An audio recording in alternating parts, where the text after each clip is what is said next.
sports coverage of the National Football League is on the air. Today, we've got a good NFC matchup on tap between the Tampa Bay Buccaneers and the Los Angeles Rams. On the return is Henderson. And able to get this across the 20, but not much further as he's dropped it to 23-yard line. The Rams offense now, they get set and head back onto the field.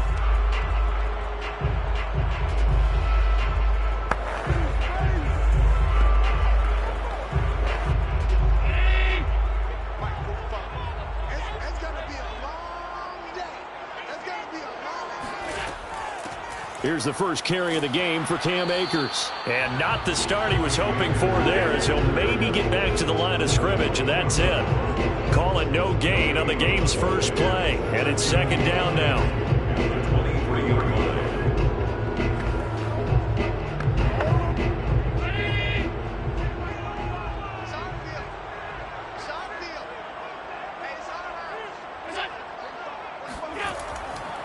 Now Allen going to give this one to Cam Akers. And the second wave of tacklers is going to get him as they stop him behind the line. It's a loss of a yard, so it's back to 3rd and 10. An interesting and intriguing decision there defensively because they kept extra DBs on the field despite seeing the multiple tight end look that came out for the offense. I thought they were going to switch out of it. I didn't know if they felt they didn't have time or what the case was. Well, in any event, the extra speed allowed for great penetration as they stuffed that one behind the line of scrimmage. Throw left side, complete to Kupp. And he'll be stopped at the 27-yard line, well short of the first down marker. A gain of 4, not enough, and it looks like punt time on their opening drive as it's 4th down.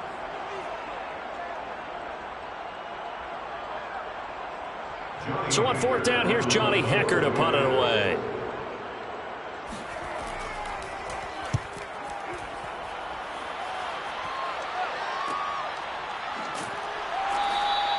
It'll be a net of 39, 41-yard punt, 2 on the return. And the offense will take over with a new set of downs. And Tampa Bay trots out there now.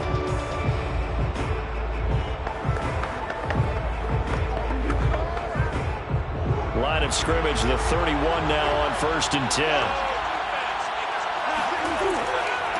A first carry for Leonard Fournette. And he is going to be stopped cold behind the line of scrimmage.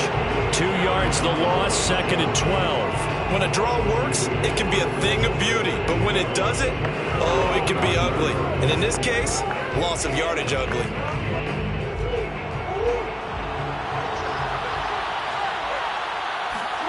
On 2nd and 12, Murray. It's caught by Mike Evans. They'll wind up getting 10 back as that sets him up for 3rd down. Fired that one in there, able to make connection on a nice in route. With those faster passes when they're going that fast, any hesitation as a quarterback that the deflection, if you miss, might be bigger and lead to an interception? Yeah, and the deflection works both ways. Maybe a defender gets a hand in the way and it pops in the air. And sometimes you throw it so hard your receiver can't handle it, and he pops it up in the air for the defenders. And he's going to lose a yard or 2, taken down behind the line. Von Miller, he was the one getting in there, able to wreak his usual havoc. But you know it's never easy to get Kyler Murray down to the ground, and to do it with a sack on their first drive, what a great tone setter defensively. Oh, and no one's celebrating more than the defensive coordinator, because that's all he's preached all week long. Keep him hemmed in. Don't let him get into the open field and create big plays with his feet. To get him down in the pocket early, oh, that's got to feel great for them. It's a 44-yard punt, just 3 on the return. And the Rams will go on offense here with a 1st and 10. So the Rams coming back onto the field, their second drive of the game. And on the first drive, 3 and out. And I know that these are professional athletes, but I would imagine sometimes you get the nerves at the beginning of a game still, don't you? Those don't ever go away. And typically what I've heard from guys and what I remember from playing, if you don't have nerves at the start of a game, it's not going to be a great day for you. You're not really ready to play. So finding a way to harness those nerves and not let them affect you in a negative way, that's what all the guys are looking for.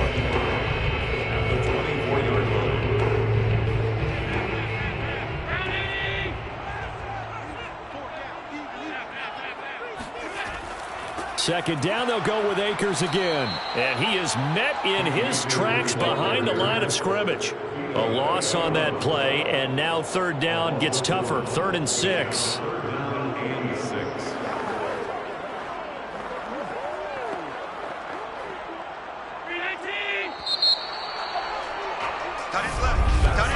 We're scoreless after 1.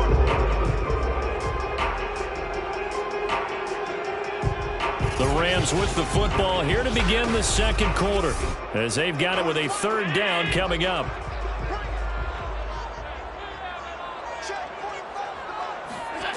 From the gun, it's Allen. Flush to his right. And he'll protect himself at the end here as he winds up getting pretty decent yardage. 5 yards that time out of the scramble, but now they're looking at a 4th down situation. I liked his effort there. He got it done on his own, but let's face it, he puts defenses in a really stressful spot when he takes off and runs because a lot of guys have coverage responsibilities. Good job of rallying, though, because I thought when he first took off, he might pick up the 1st down. Now on 4th down, on is the punt team sending this one away. 47-yard punt, a return of 4. And possession will switch hands, 1st and 10. Tampa Bay, they're getting ready to set up shop here for their second drive. They've been playing the field position game thus far. No score, second quarter as they come up on 1st and 10.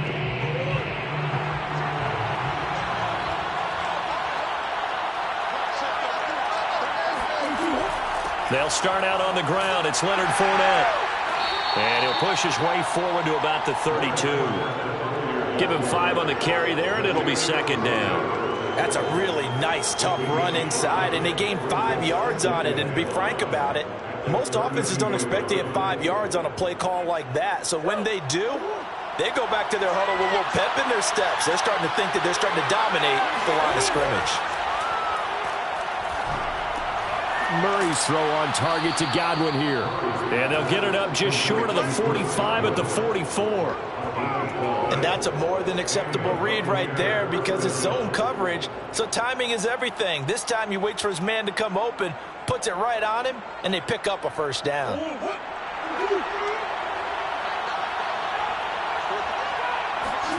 On 1st and 10, here's Murray. That one caught by Tyreek Hill. And they'll get him down as he's inside the 40.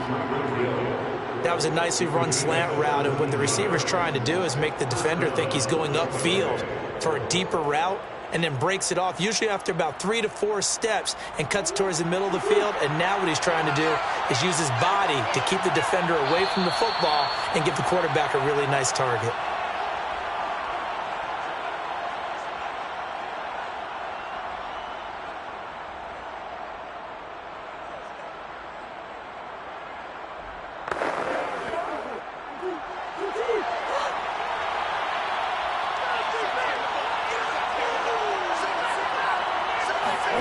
Throwing on 1st down is Murray.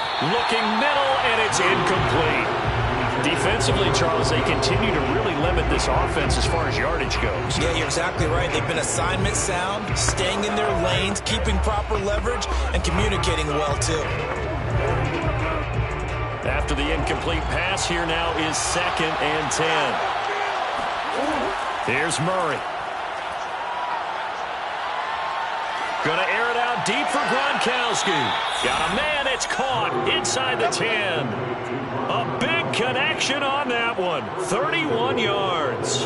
One of the first big plays we've seen in this football game, and could that be the play that gets this game jump-started? It's taken a while as both teams have tried to settle in. Maybe now the pace will accelerate.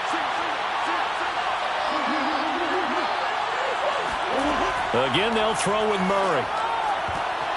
And it'll be intercepted. Picked off by Jalen Ramsey. And the Rams are going to take possession here. It's a touchback, and they'll take over at the 20-yard line. So after the INT, it's Allen. Looking underneath, he's got Akers. And he's going to get 7 out of this before being taken down at the 27. Just about every quarterback is trained to really look downfield first before you come back and make a nice, safe throw. And in this case, that's exactly what he did. Found his running back, let him create some space, and it turned out to be a nice play for the offense.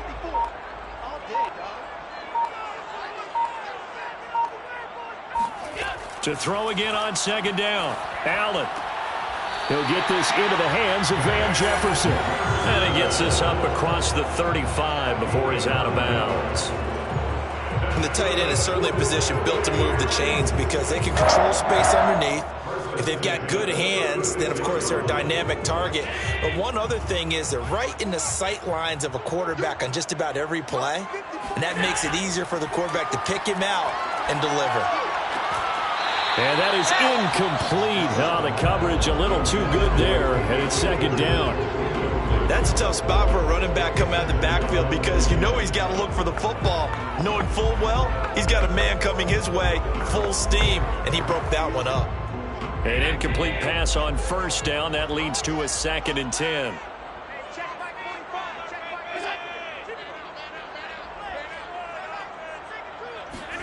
Now Allen again.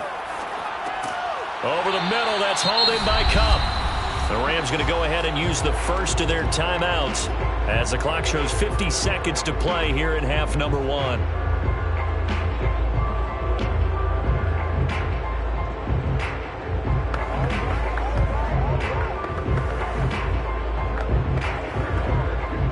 The Bucs with an extra defender now in the secondary here on third down. Allen going to throw. He'll find Metcalf. And he is going to have a Rams first down by a couple of yards as they're able to get 4 there on 3rd and 2.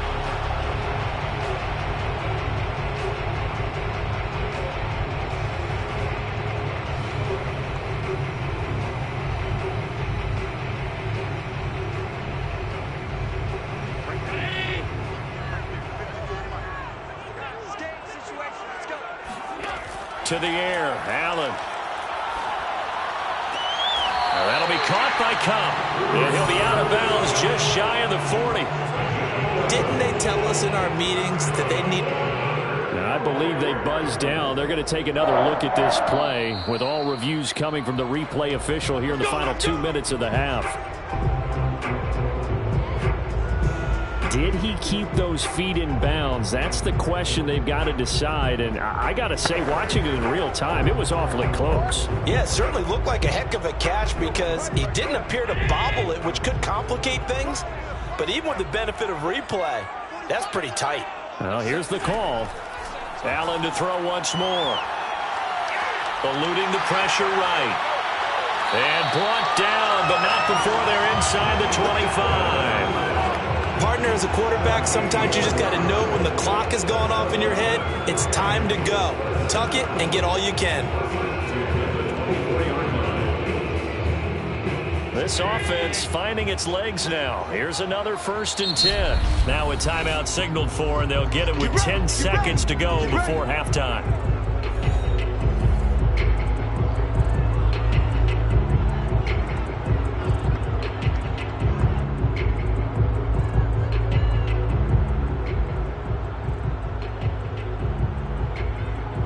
So even though it's first down, here's the field goal unit on now to try to get 3 before halftime. From the right hash, it's a 41-yard attempt. Gay's kick is good. And we have action on the scoreboard just before halftime. It's 3-0. So the turnover leads to points as they add 3 there. Yeah, what a sequence there and a nice one for them. They forced the interception, put together a little drive, and then come away with 3 points. Nothing to it, partner. Just do it.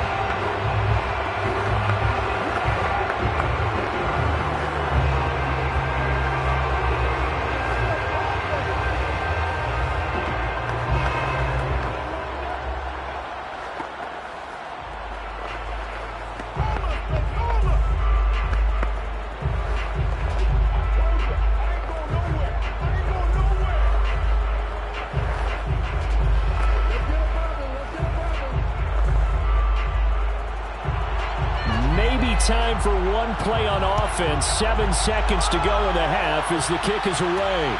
Taken in at the 3. And the tackle going to be made right there at the 25-yard line. One more drive here for the Buccaneer offense in this first half.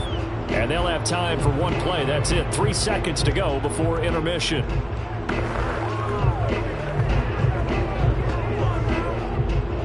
flag coming out as they line up to kneel on it.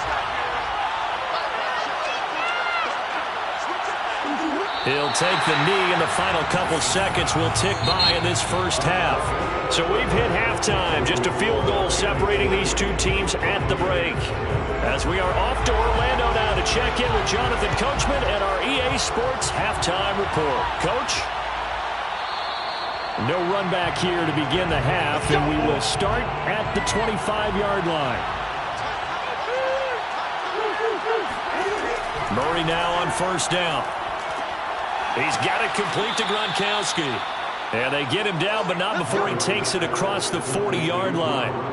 That was a fun one to watch right there. A nice in-breaking route and plenty of room in the middle of the field. And he was able to get behind the linebackers and grab the completion for a really good pickup. One play has him up past the 40 already, and another 1st and 10. Here's Murray as he sets to throw it.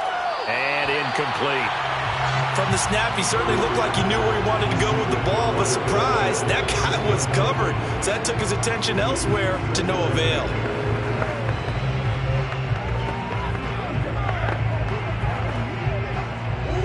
So now 2nd and 10 after the incompletion on first down. Shotgun now for Murray. And it's incomplete. Gronkowski unable to hang on. And it's 3rd down. Fair to say, hasn't been his best game throwing the football, but also not getting a lot of help out there either. Yeah, you nailed it pretty well, you know.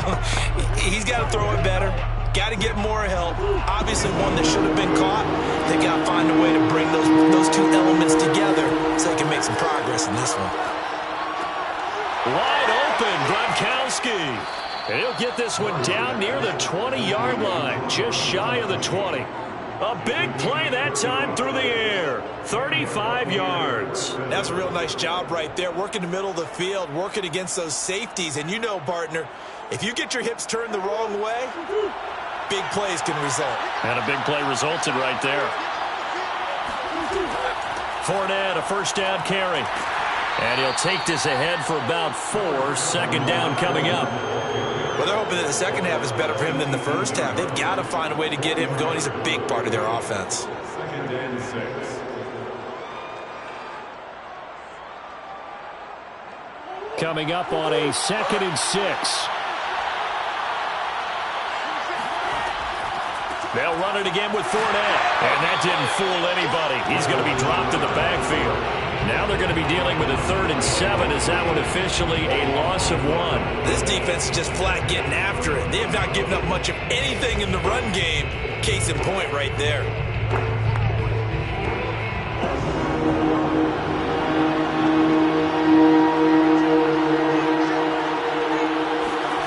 To throw, it's Murray. And that is incomplete. We're going to give out a little applause on that play. It has to go to the defense. More good work by them.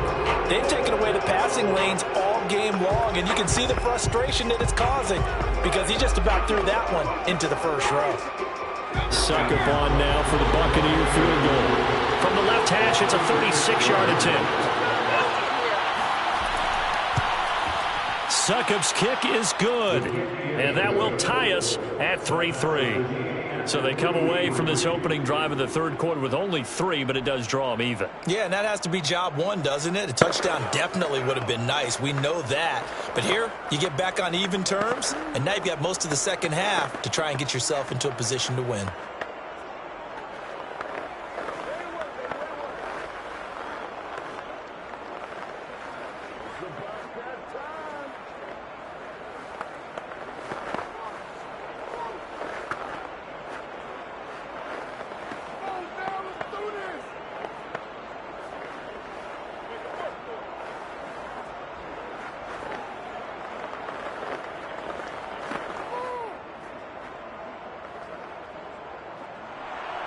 So we're right back where we started, all even as the kick's away. And he'll decide to not bring this one out as their drive will begin at the 25. Now the attention turns back to the Rams offense as they get ready for their first possession of the second half. And their 3-point halftime lead gone now, back to a tie game. But, Charles, I don't imagine that changes too much for this offense. I would agree. I don't think it changes much at all, whether it's a 3-point lead or a tie game. They know they have their work cut out for them, and they were going to run their offense in the same vein. Throwing here to start the drive as they connect left side. And he goes out of bounds just shy of the 45. Bruce Arians taking exception to that last call, and he's going to throw out the challenge flag.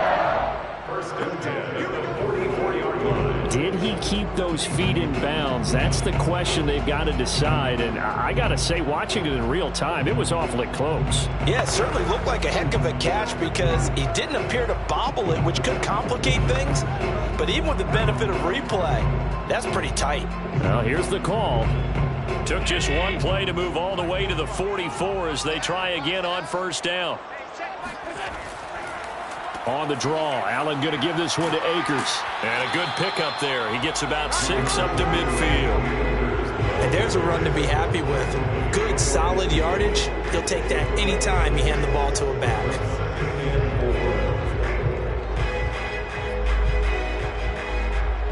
Six yards on that last play. Here's 2nd and 4. Let's make these babies cry on the way back home, yo.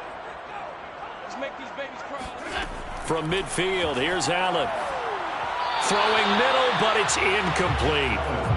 Right now, the story of this game continuing to be the defenses, because the offenses, they're finding it difficult to establish any rhythm whatsoever. I like how you come to us in praise of defense, Brandon, because that's exactly right.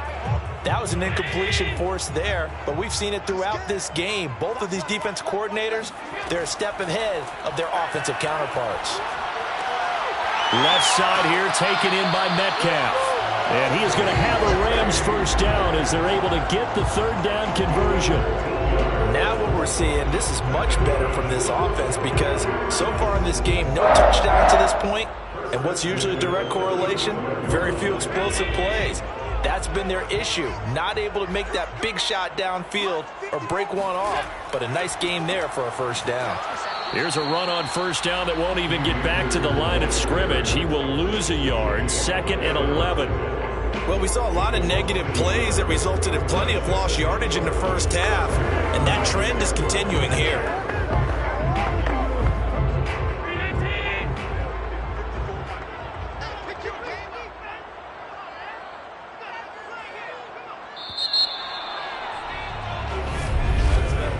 And that is going to do it for this third quarter of action. We'll return with more after this. This is the NFL, and it's on EA Sports.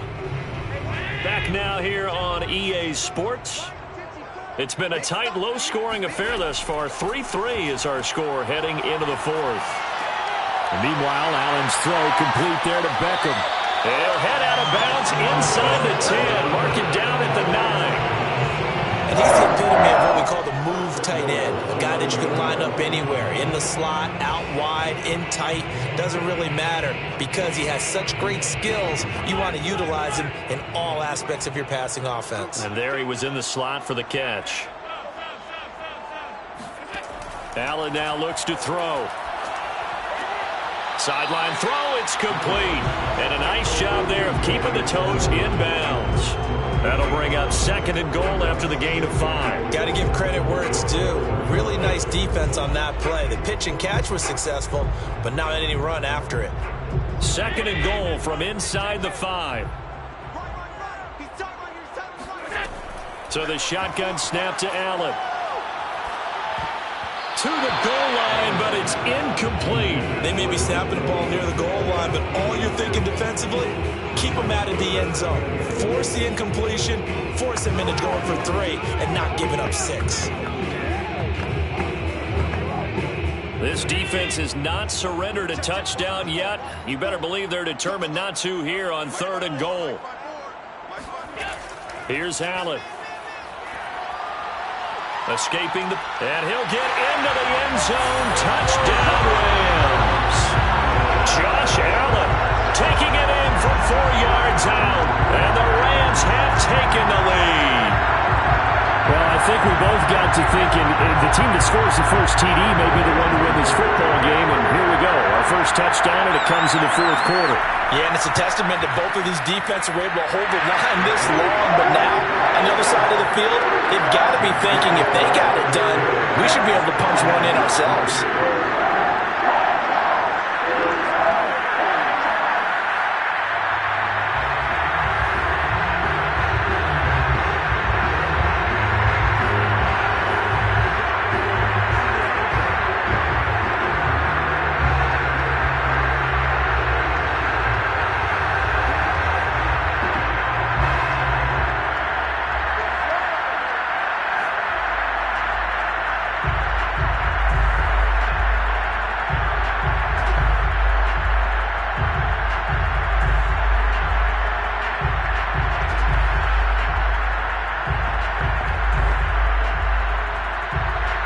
The kickoff unit is out on the field, and they will send this one away. Fielded just outside the goal line. And taken down just past the 20 at about the 21-yard line. Now the Buccaneers offense gets ready to head back onto the field. And now, after the touchdown a moment ago, they work from behind in a 7-point game in this fourth quarter. Plenty of time on the clock.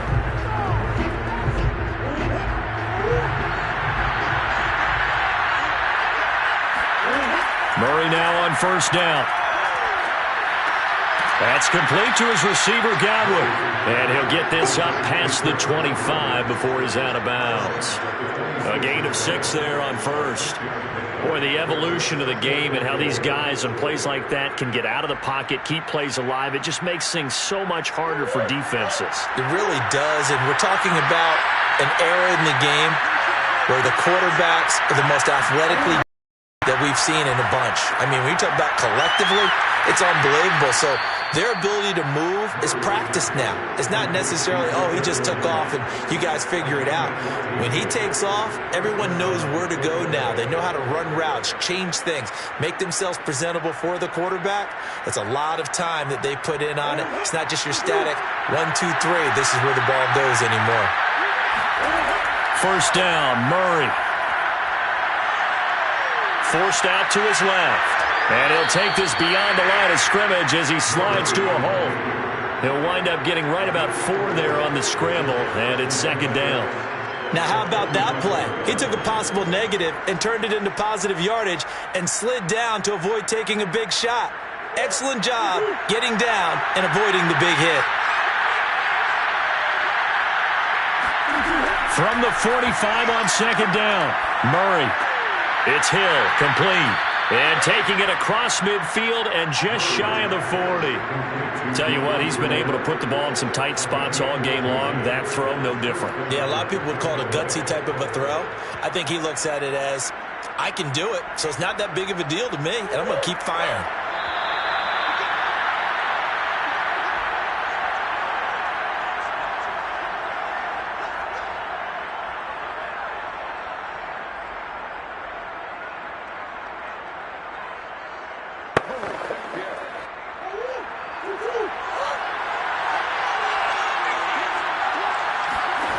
On first and 10, here's Murray. They'll swing this out to Fournette. And they'll be inside the 35 now at the 34-yard line. That'll go for a gain of 7, and it'll make it a second down. That completion helps out in a nice way. Now they can take a little bit more time, but guess what? They've got to make sure on their throws that they see it open, not just anticipate it. Clock running. The Bucs try to go quickly and get set. To throw is Murray. And he can't get a throw away. He's taken down. The Bucs going to go ahead and use the second of their timeouts as they'll talk it over here before what will be an important third down.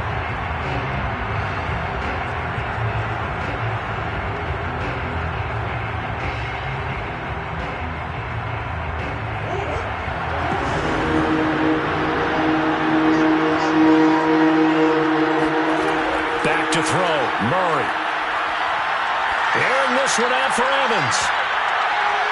And this nearly intercepted. Probably should have been. Had he caught it, it would have sealed it. Instead, one more chance coming up on 4th down.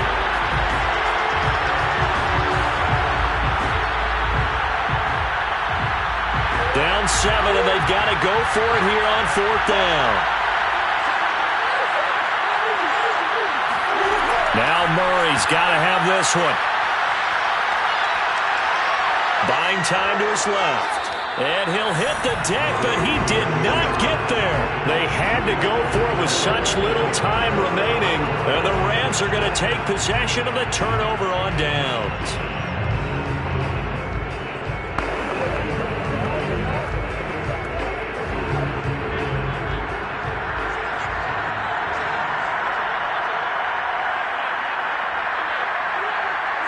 The Rams go victory formation as they take the knee. The Bucs forced to use their 3rd and final timeout as they'll talk things over prior to this upcoming 2nd down play. The Rams ready to go on offense. And with the defense out of timeouts, powerless to stop the clock, this should just be a couple of kneel downs.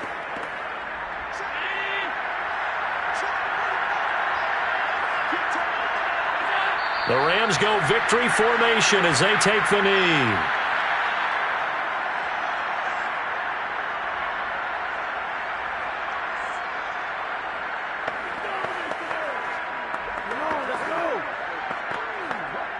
So time to start going in the other direction as they come up now 3rd and long.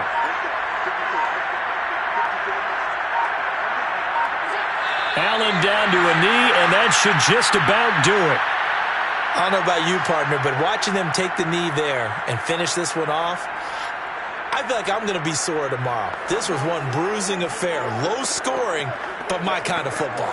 Not a work of art, but maybe in your world, a little bit of a work of art. You like the defensive side. I thought it was pretty. I can't help myself. I thought it was pretty. And it ends in a kneel down as the clock rolls down to zeros.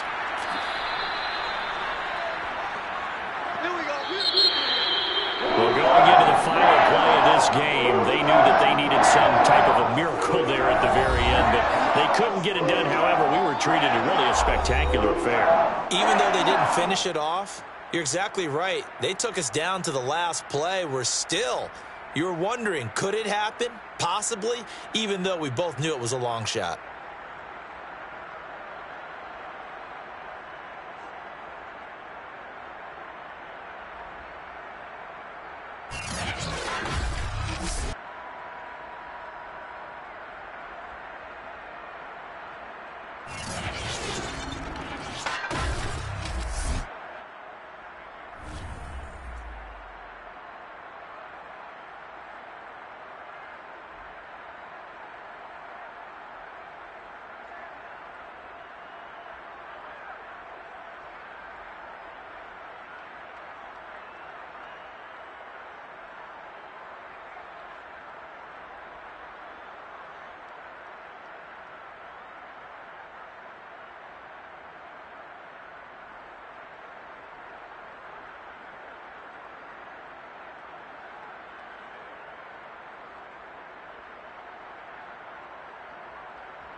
National Football League, presented by EA Sports. Today, we've got a good NFC matchup on tap between the Tampa Bay Buccaneers and the Los Angeles Rams. Taking it about the 1. And he won't get this to the 20-yard line as he's down at the 19. Here comes the Tampa Bay offense now heading back out onto the field.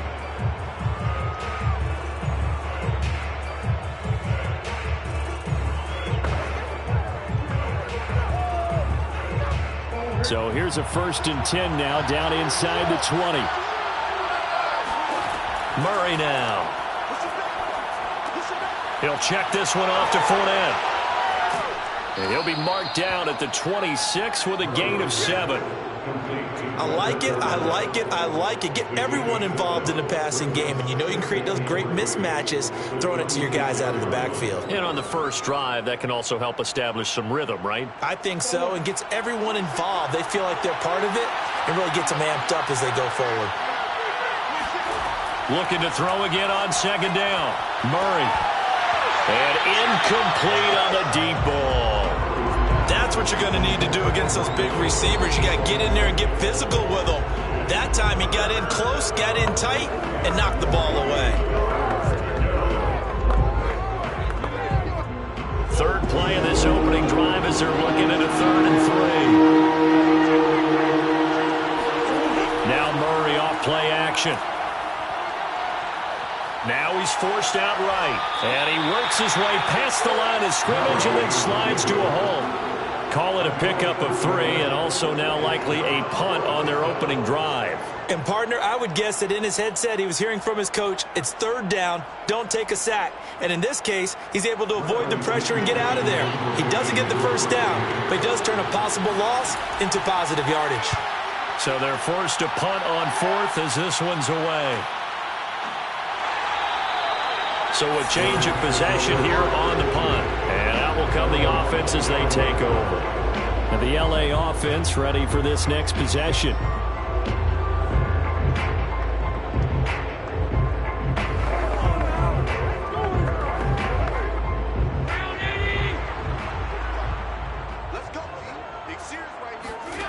Here's Allen on 1st and 10. Oh, he's going to air it out right away. That's caught inside the 20. Touchdown, LA. DK Metcalf, 75 yards. And the Rams are going to take a first-quarter lead. Well, you've got to like that start on both sides of the football. You force the 3 and out, and then you score on your first drive. Well, I know someone who doesn't like that start. Well, yeah, the other side. Yeah, they don't like that at all, right? This is not the way it's supposed to be. But what you just described, that's team football. All right, when you get a 3 and out, you're supposed to take advantage of it on the offensive side of the ball. You said, thank you very much for getting us to rock. Let's put it in the end zone, and they did exactly that.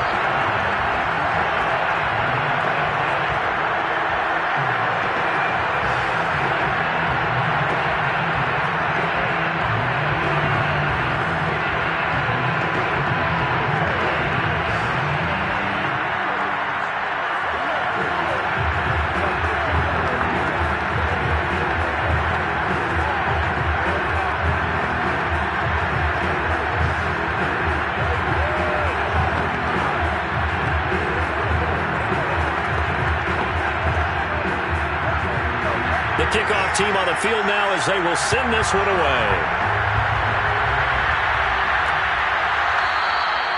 No run back here, down to a knee, and this drive will start at the 25. Tampa Bay, they're getting ready to set up shop here for their 2nd drive. And the last drive, the first drive for them, not very good. 3 and out. What do they go to here? Well, you don't look down at your play sheet and say, this is what the problem is. Let's find out who my playmakers are. Get the ball in their hands, and maybe the offense will move a little bit better. Sometimes it's more important to get it to the right people rather than dialing up the right number. Exactly. Or the right play, yeah. That too. He's brought down by Terrell Burgess. That's a really good gain right there. They pick up 5 yards halfway to a 1st down. The only problem now in the huddle, everyone's going to want to touch the football. Be a lot of chattering now because they've seen that they can move the line of scrimmage. From the 30 on second down. Murray. That's complete. It's Chris Godwin. And he slips up past the 45 before being tackled. I know many people like to throw to the tight end, maybe in a little flexed out position because he creates mismatches with his size. But slot receivers do the same thing with their quickness, their speed, and their route running savvy. Throwing on first down is Murray. It's caught by Mike Evans. And that'll be good for 8 yards to the 45. Nothing fancy on first down, but a very consistent type of a play. Hit that slant. A lot of people call it an extension of the running game, and it can be if that pass is completed, because you hit a guy on the run like that, he often can go for big yardage. Sets him up nicely for second down, staying ahead of schedule. And now they're going to get him down right at the line of scrimmage. He got maybe a half yard at most, but officially they'll be left with a 3rd and 2. As usual, the hallmark of a good run defense, linebackers making plays near the line of scrimmage. Absolutely nowhere to run there. So 3rd and 2, this quite possibly 4-down territory, though, if they're stopped. They'll try and run for it with Fournette. And Fournette trying to power his way forward, but I don't think he got there. He needed 2, he got 1, and that's going to leave him with 4th down and a yard. Well, they picked up a portion of it, but not all that they needed. Now that leads to a decision on 4th and 1. Let's see what they decide to do. And no move to get the offense off the field. They'll stay put on 4th and 1. They're going for it. It's Murray. And this is caught. It's pulled in by Gronkowski. And he's going to have the first down yardage to the 35.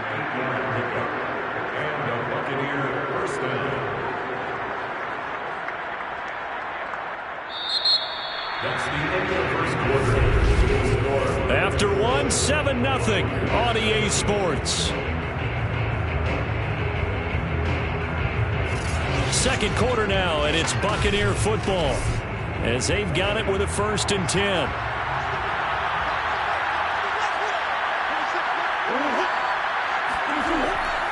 A handoff to Fournette. Pushes past him. They give him 4 yards there. It'll be 2nd and 6. I feel like I could see what he was thinking on that carry. Wanted to follow that big tackle through the hole. Ended up only getting 4 yards on the carry. I think he had designs on that one being bigger. The run got 4. Now they deal with a 2nd and 6.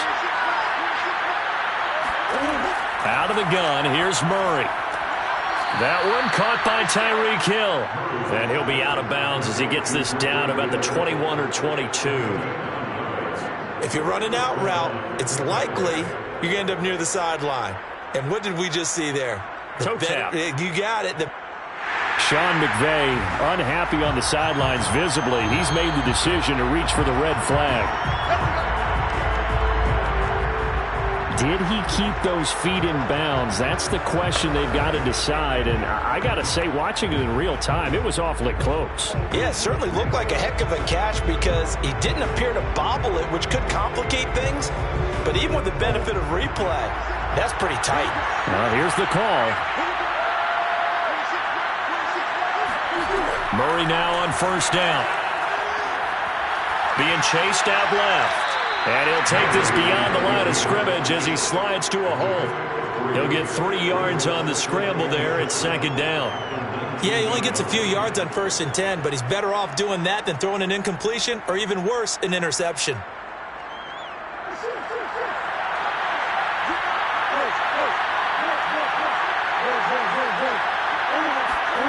Throwing again on 2nd down. Murray steps away to his left. And he'll slide to a halt here, still a little shy of the first down marker. He'll end up getting 5 out of that, but now they're looking at 3rd down.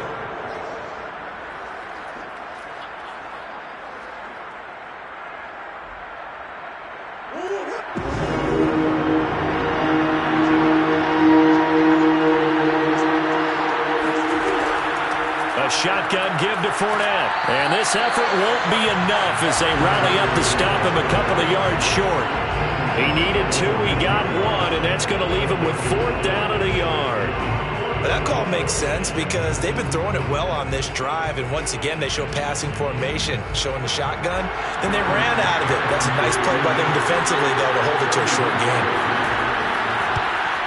And Succop will put this one right through, and they are on the board, but still trailing. It's 7-3.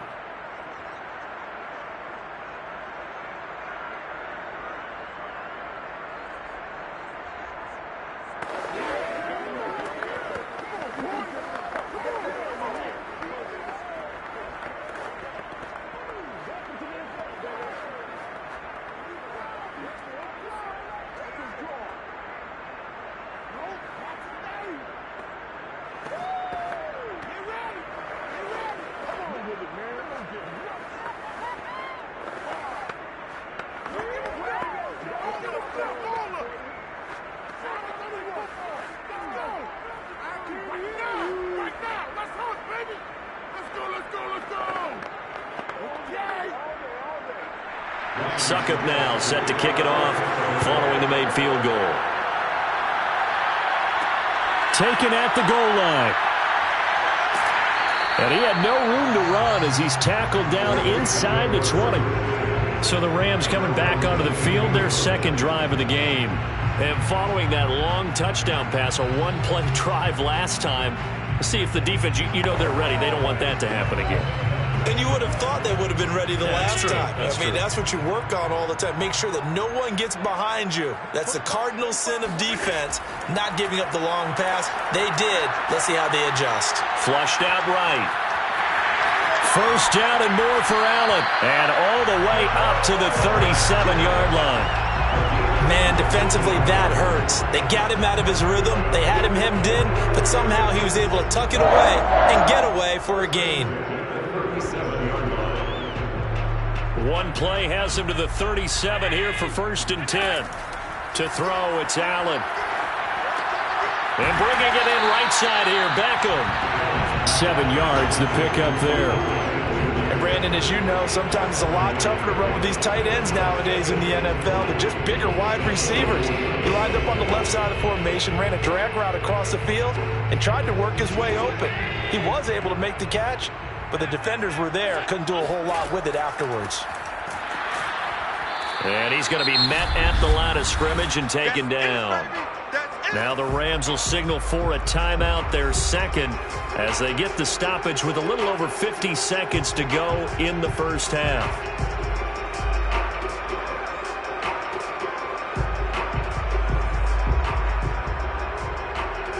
The coverage unit out there thinking pass on 3rd and 3.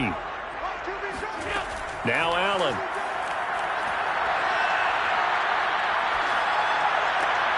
He finds his target, Beckham. And he is going to have a Rams first down as they're able to get the 3rd down conversion. We often hear the phrase sure-handed tight ends, and he certainly fits into that category. Plus, he's got a quarterback who knows to look his way when they need a big pickup. And on this play, he finds it for the first down. Throwing on first down is Allen. And down he goes, a Buccaneer sack.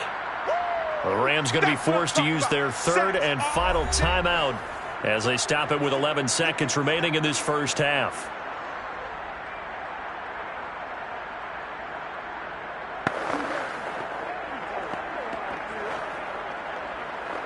A lot of ground to cover. 2nd and 22. On the counter, this is Akers. And this one's going to go the wrong way. Losing yardage back at the 42.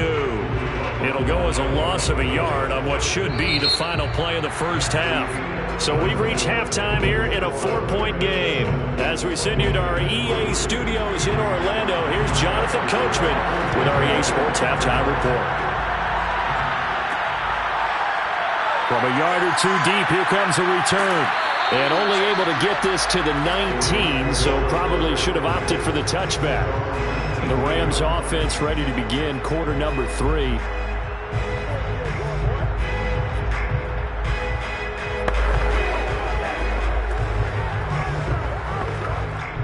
So here's a 1st and 10 now, down inside the 20. Working out of the shotgun. Here's Allen. Trying to get it to Beckham, and it's intercepted. Carlton Davis picks it, and his guys will take over at the 25-yard line. After the turnover, here's Murray. And he's going to have to eat this one as down he goes. Von Miller leading the surge there as he drops him for a loss of 6. The pressure that time right up the middle, and he was able to wiggle in there pretty easily and get the sack. Yeah, sometimes you end up getting caught in a little bit of a breakdown about who to block up front, and that creates the gap there, and he took full advantage, got to the quarterback, and finished off the sack. Now a dump off here complete, and he'll work it inside the 30 to the 29-yard line. So just 3 yards on the completion there. And that'll make it 3rd and 13. And just in general, Charles, on a play like that, how tough is it for the defense to account for a running back essentially being a receiver downfield? It's very difficult, especially if the running back has skills like a receiver, and you're aware of that before the game even begins. So throughout your practice sessions, you're going to want to be aware of him. Where is he lining up? What can he do? What kind of damage can he do to us downfield? And who can match up with him without weakening our overall defense? You're exactly right. It's a tough task to match up to him. Now a 1st and 10 at the 11. Here's Murray. He's got Gronkowski yet again. And he'll be out of bounds. And remember, this drive started off following the turnover, and they've taken no time working their way down the short field. A nice connection there, and now they're looking at a 1st and goal.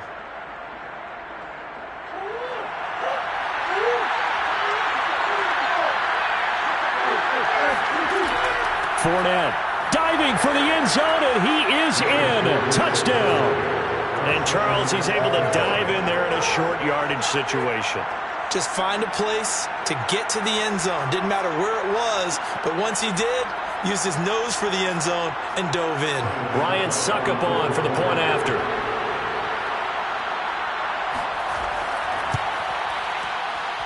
And it's through, and that makes the lead 10-7. Makes the score Buccaneers 10, Rams 7.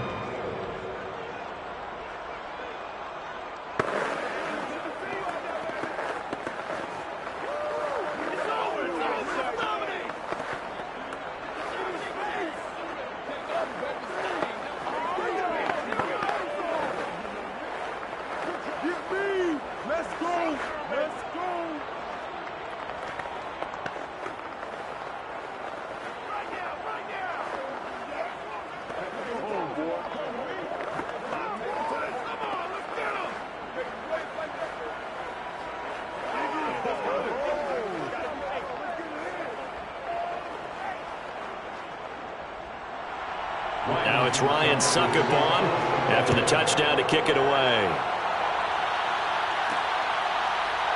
From a couple yards deep, he'll bring it out of the end zone. And he will make it back to the 15, and that's it. Good coverage there by the kick team. The football going back to the Rams now. And last time wasn't pretty. One play and an interception. We'll see if they can do better. I want to see if they want to go ahead and throw the ball again now on this drive after what happened on the last one. Throw it on the first play. Give the quarterback some confidence. See what happens. They go back to the air here after the INT on the last drive. That's out to the flat for Akers. Call it a gain of 6 on the play, and it'll make it 2nd down. Caught that look from you there, partner. I think we're on the same page on that one. Just his first catch. I think we both thought he'd be a little more active in the passing game. Let's see if that's the start of them trying to get the ball to him a little bit more here in the second half.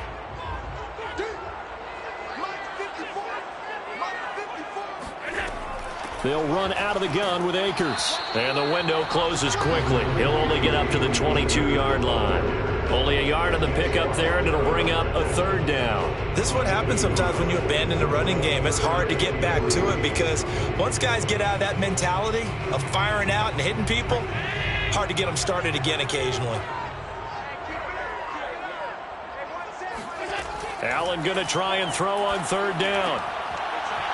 And he will not be able to hang on through the contact. It's incomplete. The coverage strong, and now it's 4th down. He was trying to get that one out to his running back out of the backfield, but that one was read and timed perfectly, and they were able to break it up. Here's Johnny Hekker now as he's on to punt for the first time this afternoon.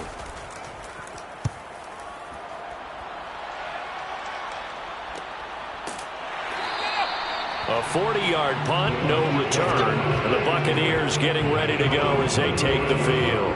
And for them, a touchdown their last go-around. Obviously, they'll be hoping to do that again. And when you start plotting for this drive, when you start thinking to yourself, okay, what are we going to do? You don't go away from what you did before because that worked, but you have to be prepared for wrinkles and counters because you know they'll make some adjustments. They begin with a run by Fournette. He's tackled a yard short of the marker. Good gain of 9 on 1st down. An opportunity to get a drive started here at the end of the 3rd quarter. What you're trying to do is break the game down a little bit. Don't let your guys see too deep into the game, into the future, and say, oh, we got to get here.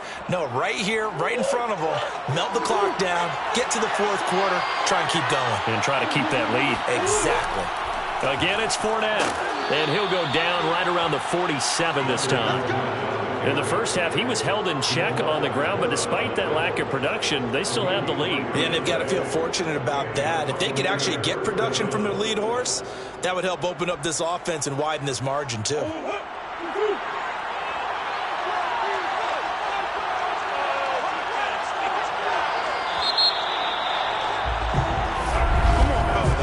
that is going to do it for this 3rd quarter of action.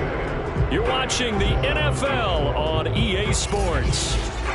Back now here on EA Sports. It's been a very hotly contested game to this point. Just a field goal separating these two teams as we get set for the 4th quarter. And they'll lose yardage on the play back at the 45-yard line. Now we're going to get a timeout. Here's we've got an injured Buccaneer. We'll check on his status when we get back.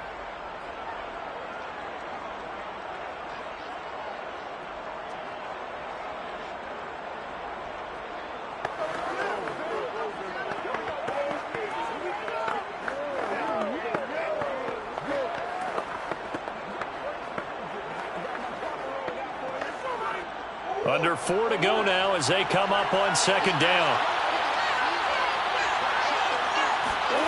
Shotgun now from Murray. And that falls to the ground, incomplete. A nice job of bodying him up defensively. And now it brings up 3rd down.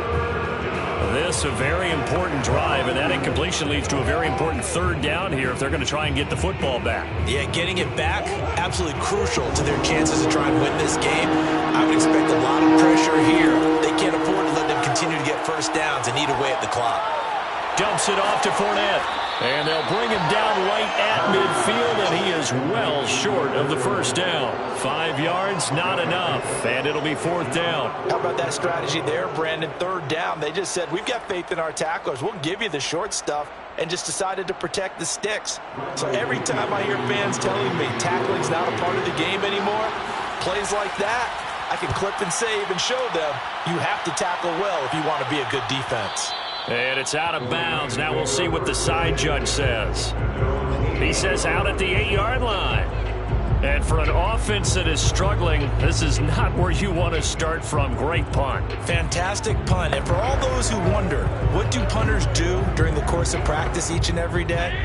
The best ones do what we just saw there. Work on positioning the football and helping their team. On 1st down, Allen. Oh, he tries to get it to Metcalf, but it's intercepted. It's the Honey Badger, Tyrann Mathieu, and he will take this down to the 10-yard line. So 1st and goal, 6 points here would go a long way toward wrapping this one up. They'll try and run for it with Fournette. Looking for a seam, but finding none. He'll get back to the line of scrimmage, and that's it. No gain on the play that time, and it sets up 2nd and goal. Got to figure now, after getting that turnover, they're just going to be happy to keep the ball on the ground, right? This is where covering the football, taking care of the ball, all the ball security terms that have ever been used, they come into play for the guys on offense right now. Just take care of it, and they've got a good chance of ending up winning this game. And a catch right side by Evans. And he gets halfway home from the 10 to the 5 on a pickup of 5.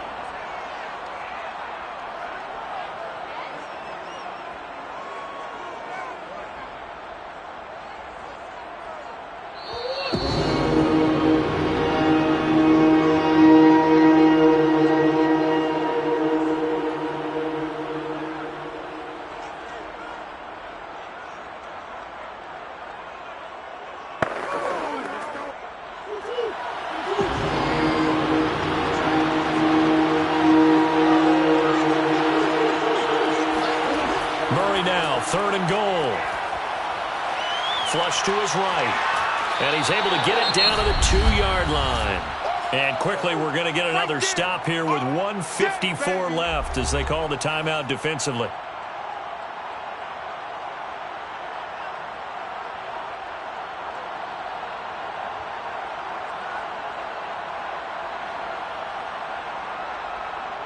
Here we go, a big play and a tight game late. They're going on 4th and goal. They'll go with a big bank Fournette. And he's into the end zone for a Tampa Bay touchdown. Leonard Fournette, his second touchdown of the afternoon. And the Bucs capitalize on the short field as they take it in for 6. Extra point try now for Succop.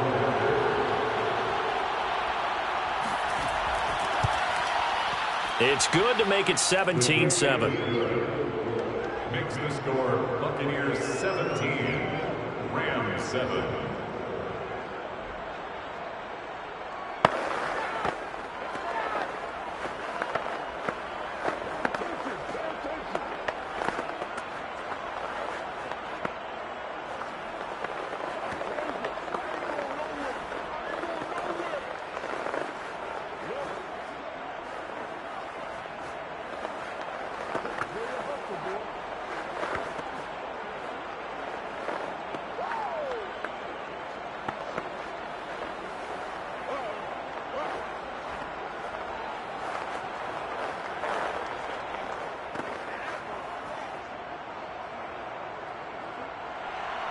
Now it's Ryan Succop on after the touchdown to kick it away. On the return is Henderson. And some good special teams coverage as they bring him down just outside of the 15. Josh Allen in the offense now. Down by 10. A little under 1:50 remaining. It's been a struggle to score all day, and now they need to do it twice here late to have a chance.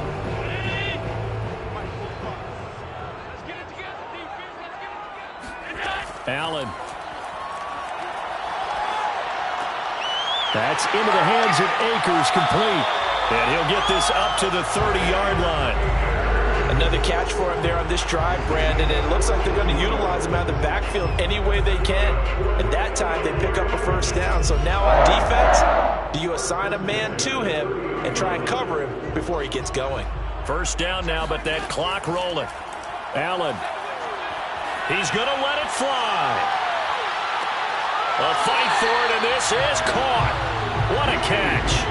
A big play there for L.A. One of the good things about throwing it in his direction, he usually has the size advantage on those two-man catches. And what I like about his game is that he carries himself at his full height. He understands it's an advantage and uses it at every opportunity.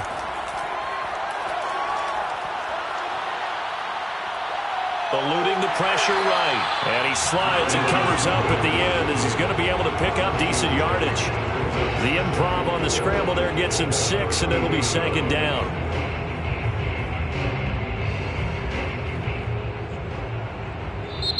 Now hold everything here. We're going to get a timeout by the offense, as they'll stop him with a little over 30 ticks to go in the football game.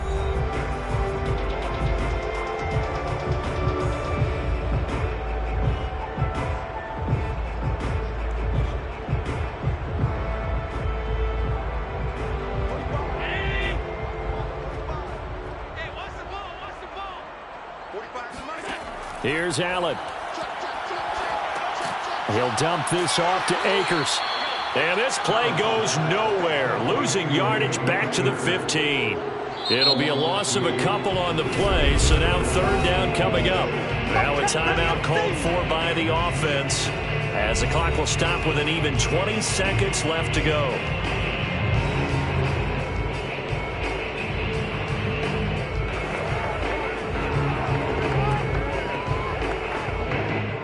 And the Bucs with an extra defender in the secondary now on third down.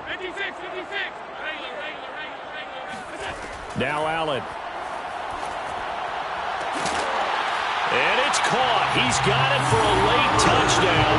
Probably a little too late. It would take a miracle of epic proportions if they're going to pull this one off. Okay, game on. Don't go anywhere yet. You got a one-score game now. Probably going to rely on the onside kick coming up. Yeah, they have to. It's not a high percentage play, but it's better than not having a chance at all. And that's when you put your leapers and your flyers on one side, get that high hop, and hope that one of the guys can come up with it. And on the other side, get that hands team ready. No doubt about it. Extra point by Gain is up and good. And now things get a bit more interesting here in this fourth quarter.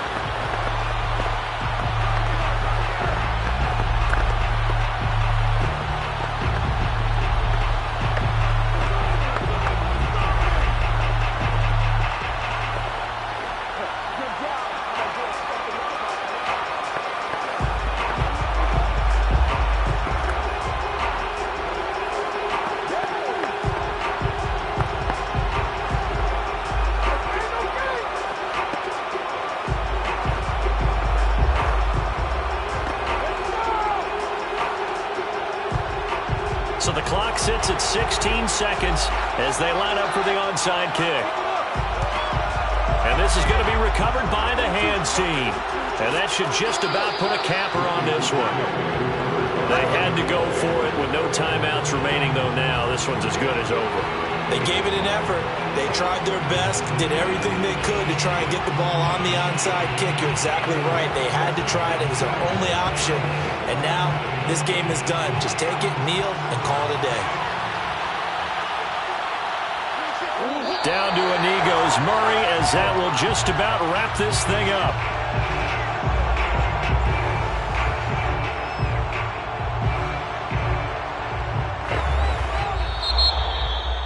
Well, as always, partner, an extreme pleasure to share a booth with you.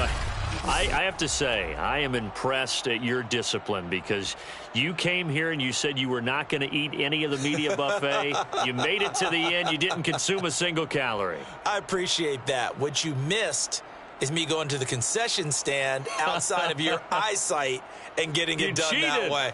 Look, I mean, they were serving the good stuff. I had to do it. Oh, man, but you're svelte, in good shape, but yeah, you cheated a little bit. We'll let it slide. I appreciate that. Always a pleasure to work with you.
such a special place. You drive through the streets of Green Bay, no tall buildings, quaint houses, and then boom, right there in the middle of the neighborhood is iconic Lambeau Field. No team means more to a city than the Packers to Green Bay, and this was the scene a few moments ago as the green and gold made their way out of the historic tunnel. They're ready to go as they get set to match up with the Tampa Bay Buccaneers.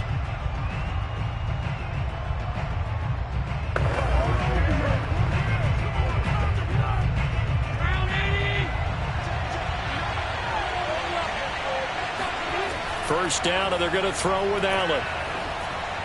And incomplete to open things up. Looking for his all-pro tight end, Rob Gronkowski, but it'll be second down. You and I watched film yesterday, and you told me to watch his feet. Well, for whatever reason, his footwork just looked off on that throw. And you always love it when the next defensive back talks quarterback mechanics, right? Well, but you're good at it. Well, I try, all right? I don't know how good I am, but it doesn't take much to tell. His mechanics are off a little bit, exactly what you described. Footwork, that led to the incompletion. Another throw on second down, and this one incomplete as well. They have to like what they've done defensively here at the outset of this drive. They forced a couple of incomplete passes, bring up a 3rd and 10. Don't be surprised to bring a little pressure on this snap. Crowd getting in a bit already. There's an early 3rd and 10. From the gun, it's Allen. And this pass broken up. The contact well-timed there, and now 4th down. Not the opening possession they were looking for, especially on the road. No doubt about it, because they wanted to come out and establish a little momentum right away. But now bringing up a 4th down, an empty possession, not what they were seeking. The punt team on now as Pinion sends this one away. A 41-yard punt there with no return, and it'll be Packer football here. First down and 10. The Green Bay offense ready to take over.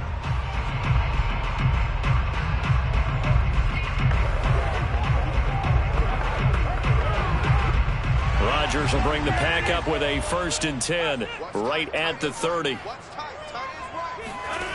Throwing to start the drive. Rodgers. Man open, that's Marquez Valdes-Scantling. And he gets this to the 35. Good for a gain of 5. Not a big window to throw. Coverage wasn't too bad there. Yeah, they had him under wraps pretty well, but somehow able to muscle his way open and catch the ball.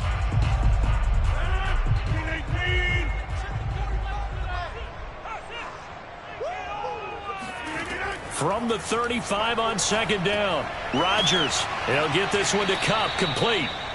I think defensively you're okay with that. Here in the first quarter, he's going to get some catches, but they rallied to him quickly. And that's what you count on, and I like what you just said. First quarter, can you do it all game long? They catch it, you tackle them, they go down on the spot. Because when you're able to do that and you don't give up big chunks of yardage after the catch, now you put the offense in a position where every series they have to work hard to pick up first downs, and you tend to stall them out when you do that.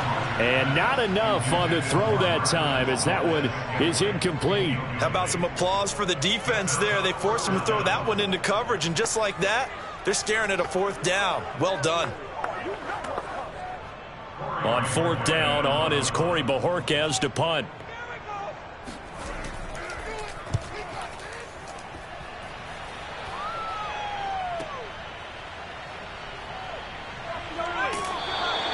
It'll be a 10-yard return following a punt of 45. Tampa Bay, they're getting ready to set up shop here for their second drive. And they'll certainly be trying to do better than that first drive where they went 3 and out. And sometimes the first drive is just simply to settle nerves. You know what it's like at the start of a game with the emotion.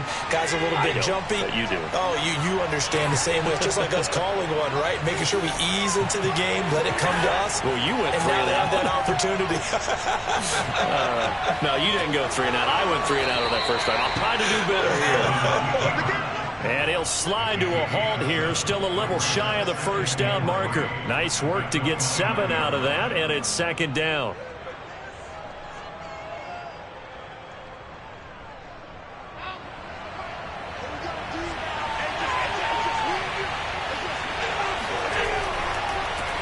On the ground, this is Leonard Fournette. And he stopped after a gain of 1. Not enough. Still a yard to go on 3rd down. Ladies and gentlemen, that is a force of nature at the defensive tackle position. Yes, he's as big as they come, but still plenty agile. He's able to make a nice play there to swallow up the ball carrier.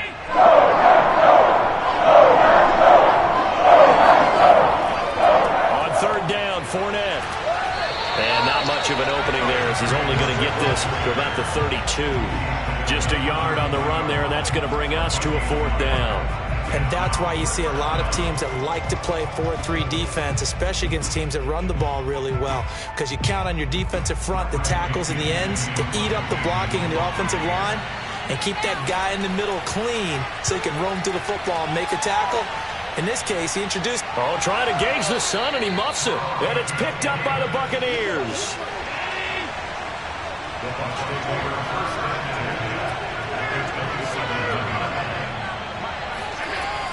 Fournette running out of the gun.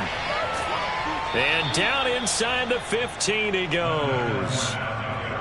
Well, there's plenty of real estate for him to maneuver on that run, and let's face it, it shouldn't be a surprise. He's one of the better backs in the league. Had to come into this game with the idea, slow him down, otherwise it's going to be a long afternoon. First time into the red zone for the Buccaneers. It's 1st and 10 at the 14. Here's Allen to throw it. This is caught, and he'll be taken down at the 2-yard line. Well, this is a defense that's definitely on their heels now because they gave up the running play for good yardage one play ago. Now the pass here sets this offense up 1st and goal. They're going to have to dig in strong now because they've been in retreat so far in this drive. This offense on the march. Allen. And in for the Buccaneers touchdown. Leonard Fournette, a 2-yard touchdown grab. And the Bucs have taken the early lead on the road here at Lambeau. Didn't have anything downfield, swung it out to the flat. He did the rest. Such a staple of so many offenses we see now. You know, in our discussions with offense coordinators, how many times do they tell us, hey, this offense is designed for either a touchdown or a check down. We saw the check down on that play, and boy, was this successful. We saw a touchdown, too. Extra point put through by Succop, and it's now a 7-0 game.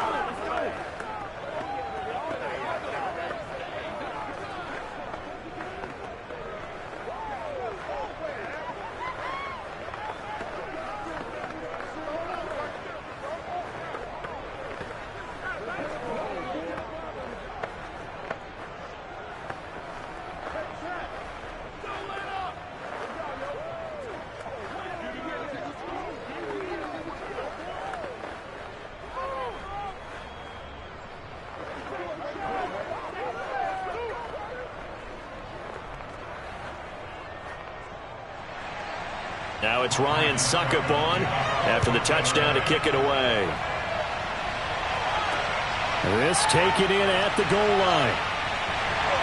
And he'll get it up across the 20 to the 21-yard line. The Packers offense here coming back out for their second drive. And the last drive, their first drive, 3 and out.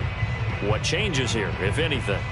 I think it's making sure the guys that you trust the most with the ball, the biggest playmakers you have, that they touch it on this possession to try and get things moving. So get it to the horses. Without a doubt. They're the ones that typically end up in the end zone. And he will lose yardage on the play. Back at his own 19-yard line. After 7-0 on EA Sports. Back for the second quarter in Green Bay. It's the Packers in possession of the football. First play of the drive goes the wrong way. Here's 2nd and 12. Second down, another shot for Jones. And the Buccaneer defense for the second straight play, flexing its muscle by forcing a loss. The second down play results in a loss of 2 yards.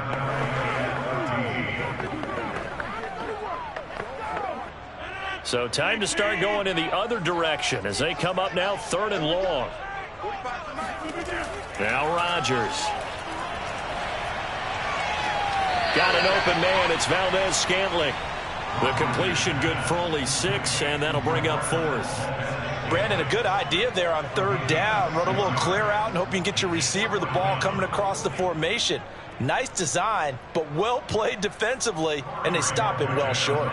On now is the Packers punter. as he'll kick it away for the second time. His first punt, 48 yards. This one looks equally as good.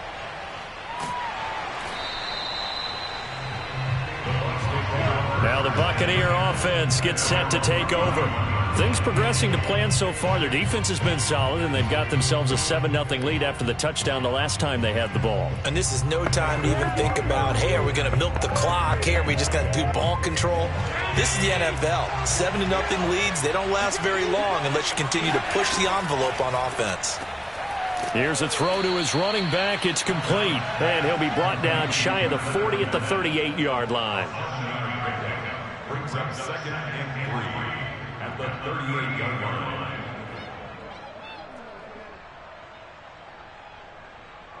Three yards remain for second down.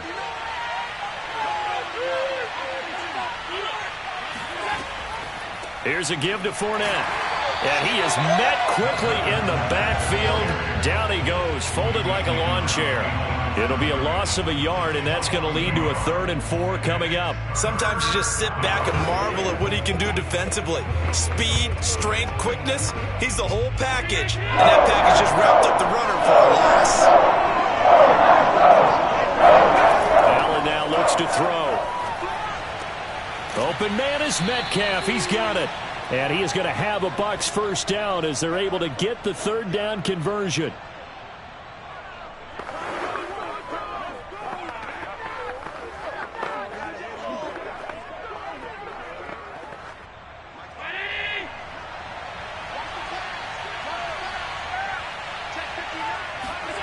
Throwing now is Allen. It's complete. He's got Gronk. And that'll be good for 8 yards to the 45. Let's just break this down and make it pretty simple. Key to the drag route, letting the play develop, finding the hole in the defense, and giving your athlete, yes, athlete, a chance to make something happen once he has the ball in his hands. From the 45 on second down, Allen toward the left sideline, but it's incomplete. It's a tried and true formula, and I don't think it'll change for as long as we play football. If someone's trying to throw the ball and you can put pressure on them and make it tough, that's only going to help your defense. Yeah, he's since being hurried. He got rid of it before taking the hit, but incomplete. After the incompletion, here now, 3rd and 2. Now Allen. Dancing to his left. First down and more for Allen. And Allen will have the first down as he's able to slide to avoid the contact at the end. We just saw a nice example of why teams often bring in baseball guys to teach quarterbacks how to slide in key situations. You want to protect your franchise guy. Make sure he doesn't get hurt. He did exactly that on that play. A perfect slide to avoid the big hit and pick up a first down. Rolling to his right. And he works his way past the line of scrimmage and then slides to a halt. Now the Bucs going to use the first of their timeouts as they get the stoppage with just under 50 seconds remaining in half number 1.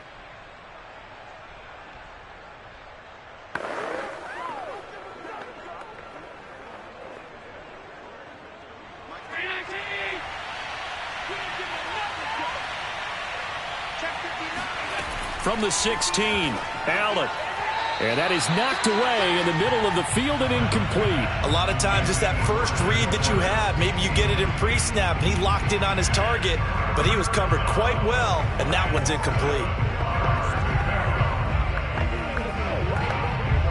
This will be the 8th play of the drive. It's 3rd and 7. Now Allen. Forced out to his left. And he will slide to a stop. He does have the first down. The Bucs going to go ahead and use the second of their timeouts as they stop it here with just under 40 ticks to go in this first half.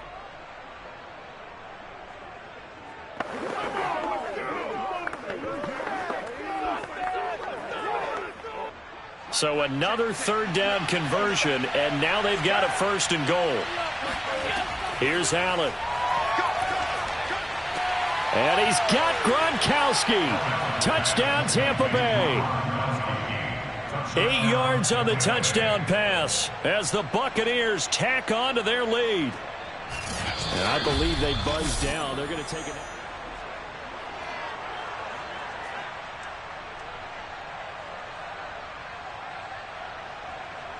So they called it a touchdown originally, and this will stay a touchdown after the video review, so they had it right. Succop for the extra point.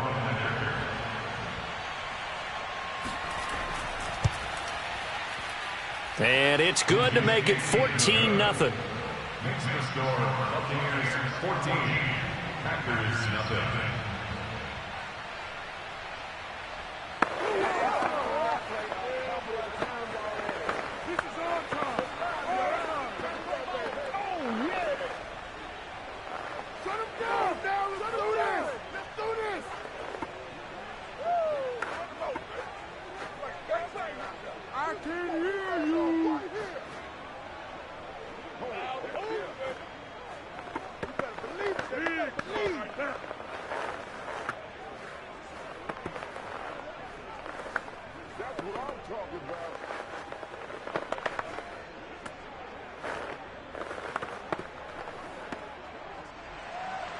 Now it's Ryan Succop on after the touchdown to kick it away.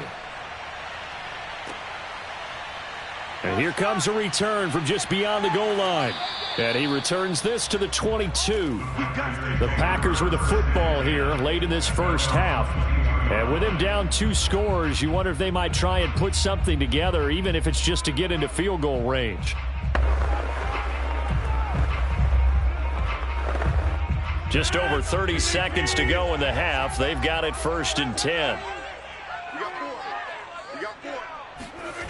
Here's Rodgers to throw. Oh, not sure he saw the linebacker there as that's batted down and incomplete. To this point, I've been impressed with the work defensively. They have not allowed a lot of receivers to run free. And there's another example, another incompletion. So after the incompletion on first, now 2nd and 10. Watch the screen. Shotgun now for Rodgers. That one caught by Tyreek Hill. The Packers going to use one of their timeouts as it comes with 22 seconds to go here in half number 1.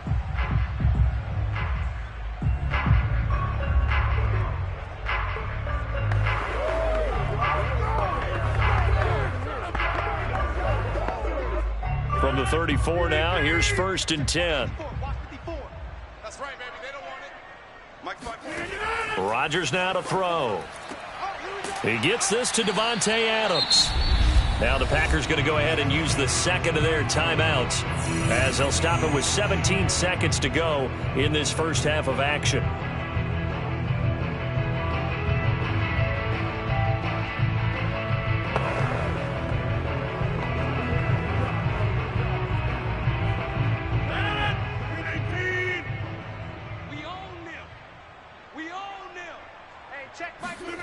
Rodgers now on 1st down. And that is incomplete. Down to 15 seconds now. Some of the fans here don't seem too happy about what we've seen in this first half. No, not at all, and I understand why. They've looked lethargic, out of sync, and it shows on the scoreboard. So they'll come up after the incompletion for 2nd down. And again, it's Rodgers.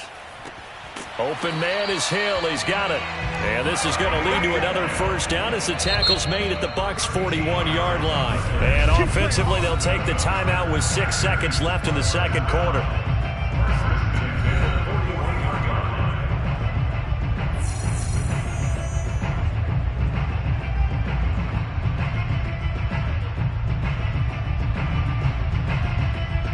On now is Mason Crosby, who's hit from as far as 58 in his career.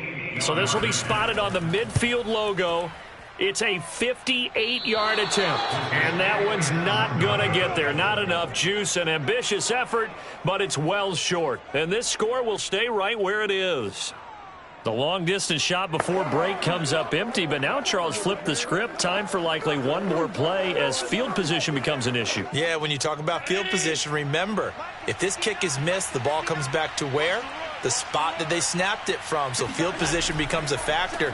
I think at this spot, you might also want to think about throwing the Hail Mary. You know, put the ball up in the air. Maybe you can get 6 out of it instead of 3. Yeah, see what happens. So that would have been something from that distance, but to no avail. Comes up empty as we have reached the intermission. As we'll head down to Orlando, that's where we find our man Jonathan Coachman at our EA Sports Halftime Report. Coach! And he will not bring it out. It's a touchback. The Packer offense ready to get their next drive underway. On 1st and 10, here's Rodgers. To Valdez-Scantling over the middle. And he's taken down, but able to slip across the 35. That's a good-looking play to me. The big tight end on a crossing route coming underneath. Sometimes he can gain some serious momentum going forward, can he? Yeah, he can indeed, and pretty well executed there. Single, slot. Hey. Throwing on 1st down is Rodgers. That'll be caught by Kupp. And this winds up a gain of 4 to the 41. A gain of 4. It's now 2nd and 6 at the 41 yard line. 2nd and 6. So don't say nothing. 45. Rodgers with a give. It's Aaron Jones. And he stopped immediately there. No gain on the play there, so they're left with a 3rd down and 6. You don't see that a ton, do you? Or the cornerback coming over to the middle of the field to make a run tackle. That's someone with a ton of confidence to feel like nothing is pressuring him on his side of the field. Sees that the ball's moved to the middle and just sprints over there to help out. He ends up getting the tackle. Well played. Now a 3rd down throw, but it misses the target. Incomplete. I'm getting the sense that this offense is getting frustrated. Here we are into the 3rd quarter, and they've had plenty of opportunities to get in sync. Thus far, that hasn't happened. They're looking for answers both on the sidelines and in the huddle looking at each other. On now is the Packers punter as he's on here to punt it away. Fair catch signaled for and taken at about the 15-yard line. Here comes the Buccaneers offense. They get their first reps of the second half. And, Charles, you'd have to think this is where you want to start taking some time off the clock. Oh, definitely, because you got the lead, right? You take a good look up there and you say, okay, what do we need to do here? Well, you're not in full-out protect mode.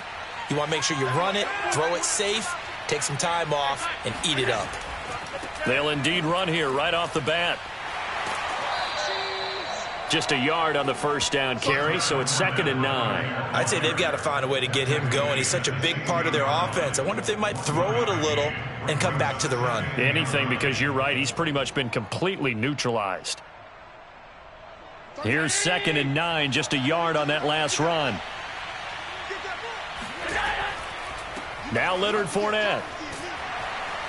Brought down around the 16 or 17. Had a nice move, but couldn't free much space. 2 runs in a row, but only 2 yards to show for it. Now, they struggled to get him rolling on the ground in the first half, and that's sort of continuing here in the 3rd quarter. Yeah, but I don't think it's time to abandon the running game. I would say keep feeding the horse, and I believe he'll eventually reward them, especially as we get deeper in the game. Throwing is Allen on 3rd. That's to his running back, Leonard Fournette. And able to get this across the 20 before going out of bounds. It'll go down as a gain of 6, and that's going to bring up a 4th down.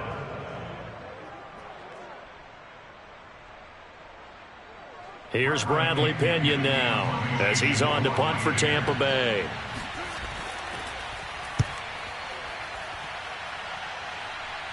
And a fair catch taken back near about the 35, 36-yard line. 36 yards on the punt with no return. The Green Bay offense now about ready to take possession here. And, Charles, they're certainly still right in this game, but they need that offense to wake up and in a hurry. Yeah, I like the way you put it. They certainly did seem to sleepwalk a bit in the first half. Now that their defense has done its job, it's their turn now to go out and try and get some points. They'll try and get the running game going with Jones. And he is going to be stopped cold behind the line of scrimmage. Officially, it's a 1-yard loss. That's going to bring up 2nd and 11. I see a shake of the head as he gets up, and you've got to imagine he's thinking, guys, you got to help me out. He's hoping his team can read his thoughts because he definitely needs some assistance. On 2nd and 11 now. Rodgers. He hits Adams, complete. And he'll take this to the other side of midfield before going out of bounds. Now after the completion, we're going to get a timeout, an injured player. While the training staff works on him, we'll step aside and be right back.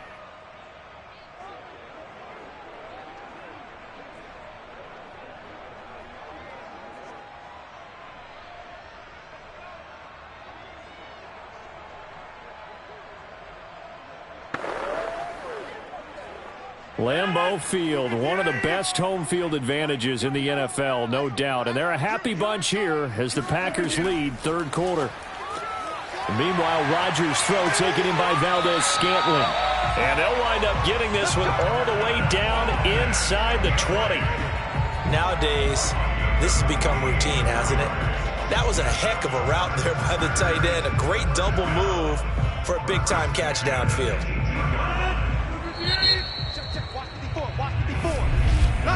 And as they come to the line, they will not be able to get off another play as time has run out on this third quarter. You are watching the NFL on EA Sports. Back now at Lambeau. Finally, a first red zone opportunity for these guys. They have a 1st and 10 at the 18. Rodgers' throw here hauled in by Kupp. And he will be brought down at about the 6-yard line. Nice game there, partner, but you and I both know that won't do anything for the final score. They're not going to win this one. Right now they're playing for pride and fantasy points. And just to erase that goose egg, nobody wants to be shut out. 1st and goal, and they got to be thinking a chance to get right back into this football game. 45. Mike, 45. Now Jones. He gets him a little bit closer. He takes it from the 6 inside the 5 to the 4. What a game this defense continues to play, huh? Yeah, they've been aggressive from the first snap, and they've controlled this ball game. But right now, if you're on the other side of the ball, you've got to match that aggressiveness. No points so far in this game. Moving the football, got to be that way to go against them and try and get some points on the board. And I'm curious on the defensive side. Got a man open. It's Adams. Touchdown, Green Bay. 4 yards on the touchdown grab. And the Packers are finally on the board here in the 4th quarter. That's why you've got your star out there. Throw the ball to him. They did. That's simply saying we don't care what coverage you put out there. He's so good. We're going there with the football anyway, and there's not a thing you can do about it. Inside the red zone, they go to him. He gets it done. Crosby connects on the extra point, and now things get a bit more interesting here in this 4th quarter.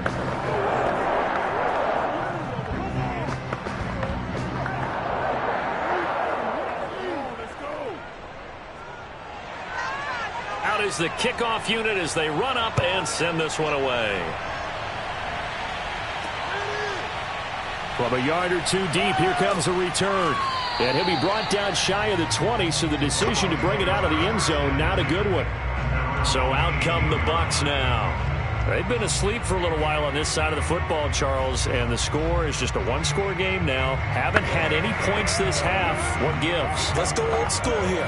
All right, let's get back to the basics. Get back to running the football, high percentage throws. Find the guys that eat pressure and make plays for you and make sure they touch it.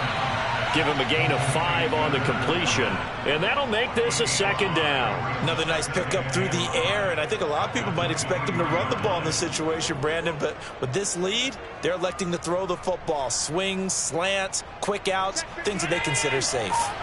Coming up to the line, and they will need to run another play here before the 2-minute warning.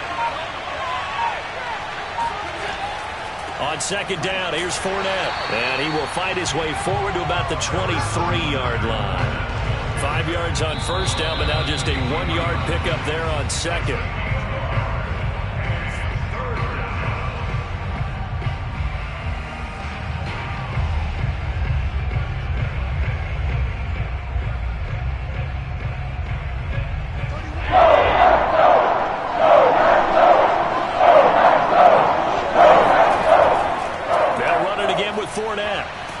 And he is going to have the 1st down, and that is going to suck the life right out of this crowd. And now right out of the 2-minute break, we'll get a timeout used defensively with 1:56 to go.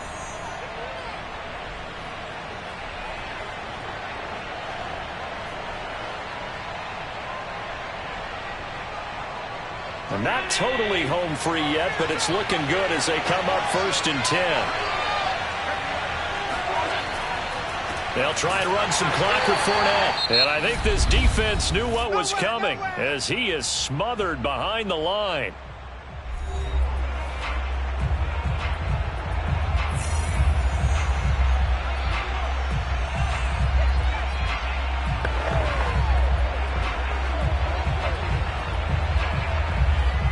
Second and 11.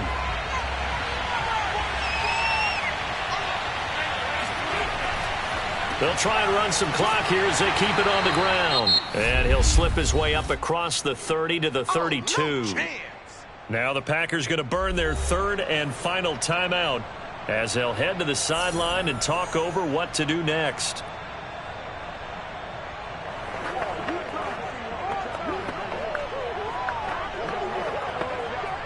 It looks like the Packers have added an extra DB on 3rd down. A handoff to Fournette. And he's stopped up short of the first as they tackle him down at about the 36. Call it a gain of 5. 4th down now. And there we saw one of the downsides of blitzing during a rundown, because sometimes you get out of your gaps. You don't fit the run quite as well because you're headed towards the ball carrier with abandon. Here's Bradley Pinion now as he'll punt it away for the 4th time today. And a fair catch signaled for and taken just outside the 20-yard line. And they call it 38 yards on the punt, no return. So now Rodgers in the pack, down 14-7, 65 seconds remaining.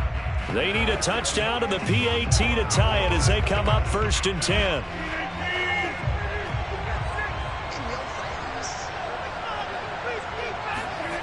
Back to throw, Rodgers. Pass complete, it's Adams. 7 yards, the pickup there. What a big tackle there defensively. One of the most difficult things for a defender to do, and think about the speed that he brought down. If he gets away, he's likely gone.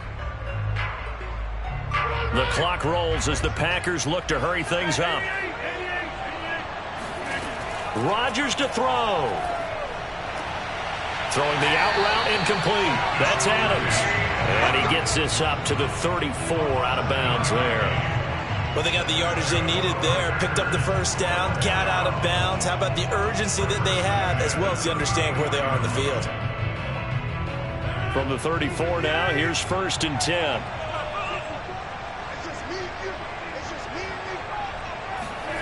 Now Rodgers.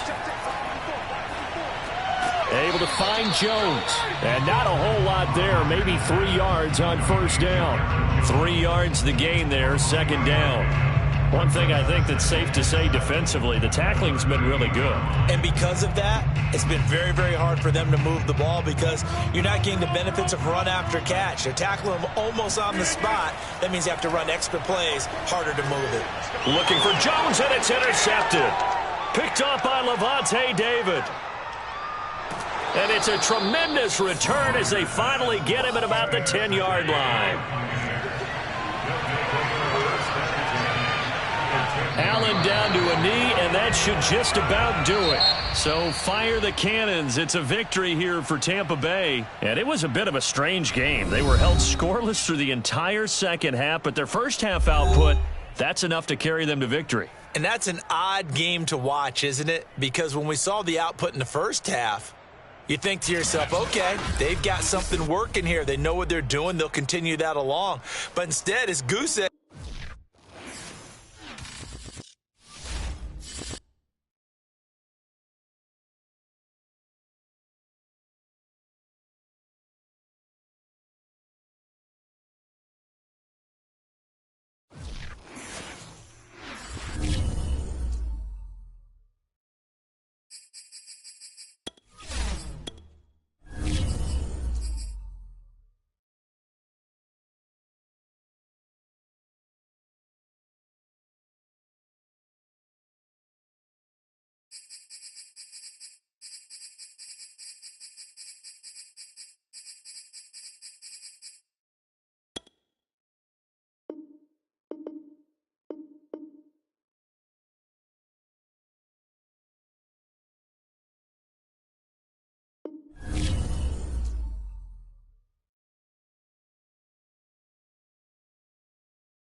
Sports coverage of the NFL brings us to the Lone Star State and the very mammoth AT&T Stadium in Arlington, Texas. A moment ago, here was the scene with the Cowboys emerging from their tunnel.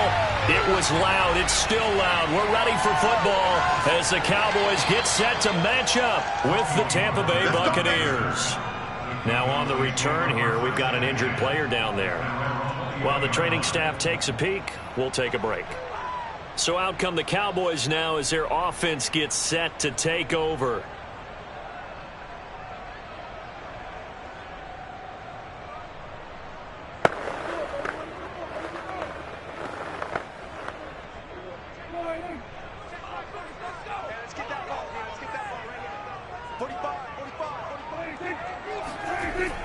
They're going to go with a tight end here on the running play. And he'll go down at the 26, following a gain of 6. Well, I think after that run, the defense get back in the huddle and looking at each other and maybe starting to question their confidence a bit. They gave up a significant run, 6 yards, and now you're saying to yourself, how do we stop them, and do I have enough confidence to make a play? On second down and 4, Prescott. This ball tipped, and it's going to be incomplete. Fortunate maybe to get that back. It's third down. Really nice play by the guys on the defensive side of the ball, but for the guys on the offensive line, they're doing a nice job of trying to protect their passer. But when a guy hops in the air and goes airborne to try and knock one away, it's difficult because you can't reach out and grab him. That'll be a holding penalty. So all you're trying to do is make some type of a play on him, make some type of contact to try and get his arms out of the sky. And now the third down throw incomplete as well. Love the idea, love the concept, but you got to leave a little room on the sideline so he can fade into it when he makes the catch. That was thrown too close to it for the receiver to make a play. On fourth down, here's Brian Anger now to kick this one away.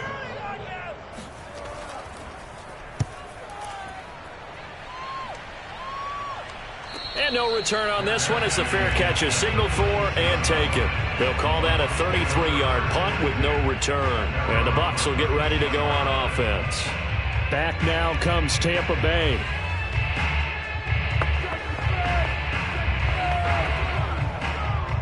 The Buccaneers in good field position here to start out 1st and 10 at their 36-yard line. Allen going to throw. And his pass incomplete. Used to have the coaches tell us all the time, those scouting reports aren't just to use up paper, guys. Well, nowadays, we're watching a computer screen, right? They scouted this team very well. Know that they like to use the running backs in the passing game. They covered that play successfully. After the incomplete pass, here now is 2nd and 10.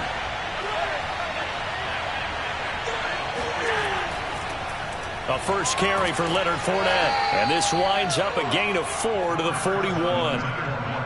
That second down play call was not to pick up the first down. It was to accomplish what they did to get them into a manageable third down because they had incompletion on first down, so they were behind the sticks, so to speak. They needed to make up some ground, and they did.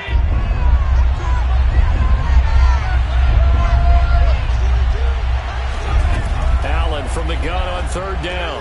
Going for Evans, but that pass is intercepted. Picked off at the 49. And they take over. They'll set up shop at the 46-yard line. Oh, timing is everything on a route like this. He tried to drive that football into a tight spot. And if you're a little early or a little late, chances are there's going to be someone there. And sure enough, this one's going the other way.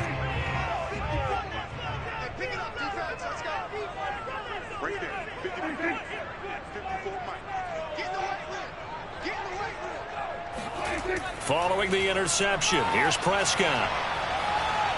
Buying time to his left. And some room to roam now.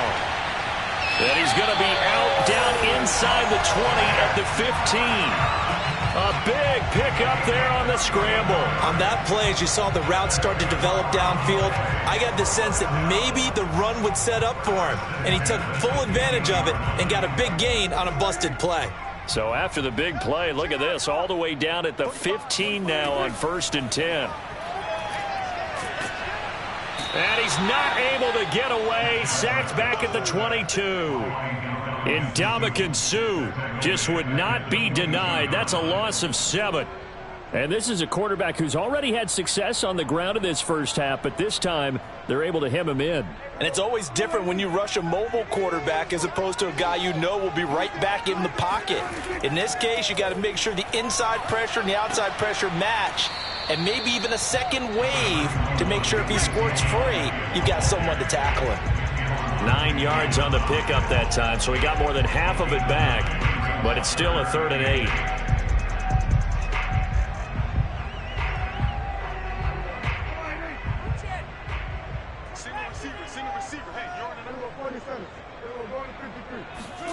To throw is Prescott. That ball is caught. It's Gallup. Touchdown, Cowboys. Michael Gallup there to make the grab. And the Cowboys have taken the early lead. And we remember, of course, all scoring plays need to be verified upstairs. And I think they're going to at least take a look at this.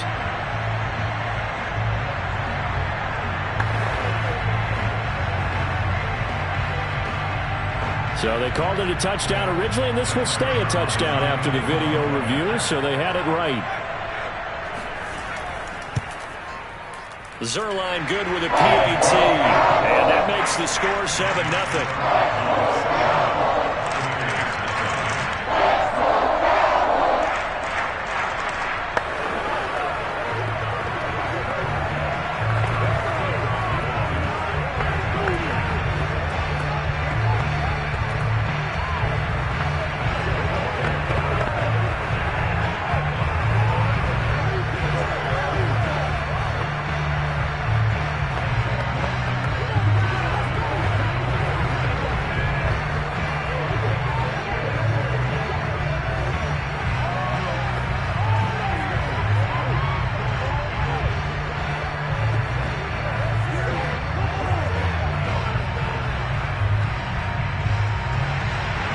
Set now to kick this one away, and off it goes.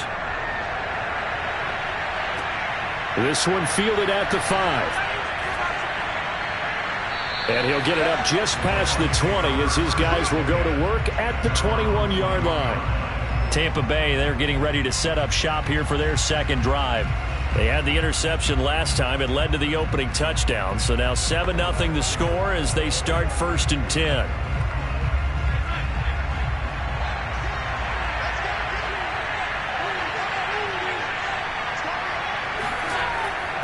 They'll start out on the ground. It's Leonard Fournette. And he'll get about 6 up to the 27-yard line. Now, Brandon, that's the way you want to run the football. There should almost be quote bubbles about the offense right now. Bam, boom, biff. That's how they feel good about moving the football. The last run got 6. Now 2nd and 4.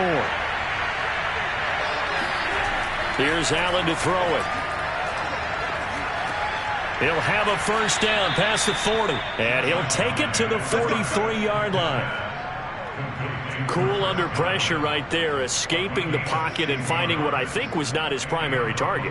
And some of these guys are just so comfortable getting outside of the pocket that they'll do it on purpose. It doesn't even need to be a breakdown. Just they move, and they know it affects the defense because a lot of times you get lost in coverage in the secondary. And I think you're exactly right. Wasn't his primary target. Found a secondary guy who sprang open probably because of his movement out of the pocket. And he'll protect himself at the end here as he winds up getting pretty decent yardage. He'll get 8 on the scramble there. It'll be 2nd and a couple.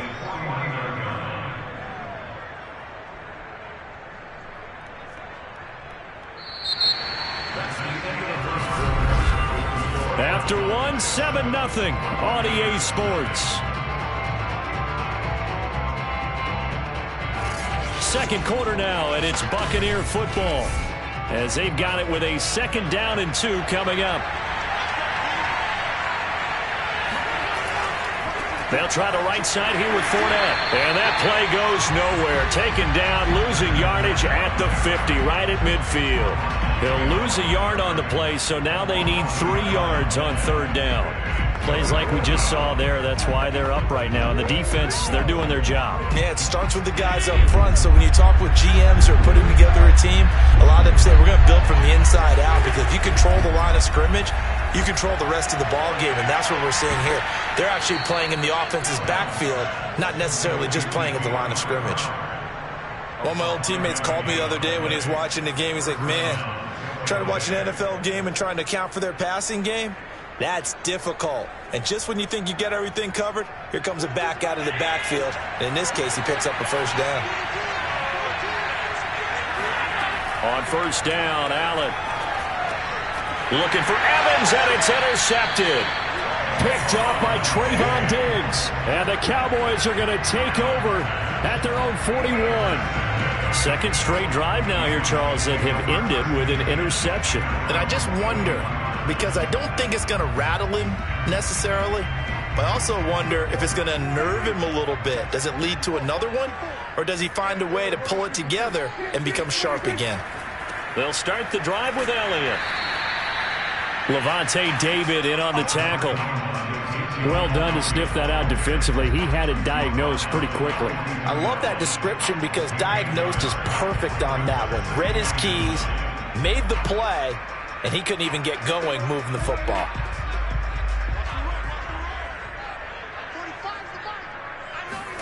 On 2nd and 9, Prescott. He'll get this out wide here to Elliott. They'll wind up getting just a yard out of it. And just like that, it's third down. Well, offensively, that's the mismatch that you want. You want to force a linebacker to try and cover your back out of the backfield, out in some open space. The linebackers nowadays, they run like backs, and they take a lot of pride in covering. What a nice play he made there in the open field. And that one goes incomplete on the drop. That's one he definitely normally catches. Fourth down. So it doesn't look like they're going to be able to build off the turnover. Well, the defense certainly did its part to get them the football, but you're exactly right. It looks like they're going to have to punt this one away, and it's not a turnover, but doesn't it feel like one after grabbing the momentum with the defensive play? Yeah, and they had all that momentum after getting the football, and now zapped right back in the other direction. And this will hit just beyond the goal line as it's into the end zone for a touchback. Now the Buccaneer offense set to take over again. And 2 interceptions already here in this first half. That's got to affect him a little bit, right? He's got to be thinking about it. He's got to be thinking about it, but most of the good ones, they find a way to put it aside. They're not happy about it by any stretch of the imagination, but they find a way to put it aside and continue to play their game. Can he put it aside? Let's find out. And he'll be taken down after a pickup of about 7 as the clock will stop here for the 2-minute warning.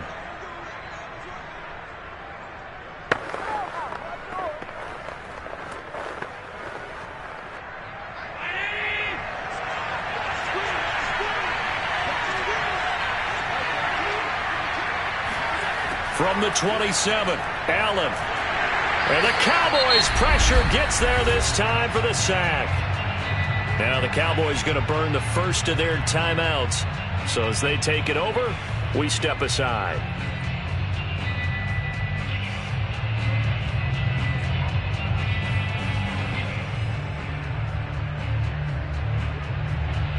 And the Cowboys here on third down bringing in an extra defensive back.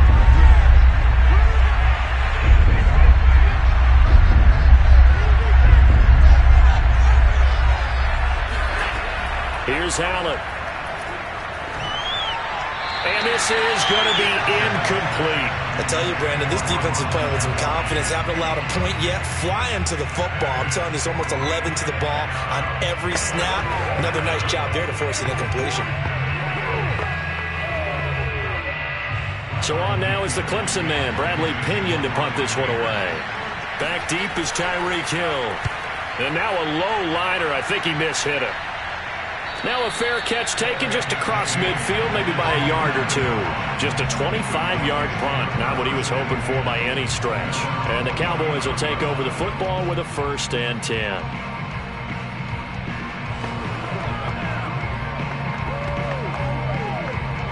They've got good starting field position as they come up here 1st and 10, just shy of midfield at the 49.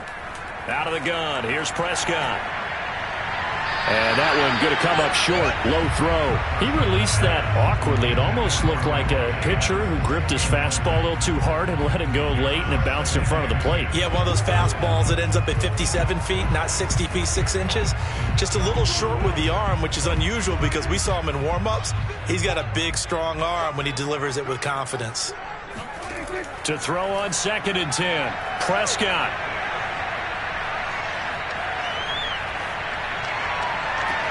It's caught inside the 25. He'll get this one down near the 20-yard line, just shy of the 20. A big connection on that one, 30 yards.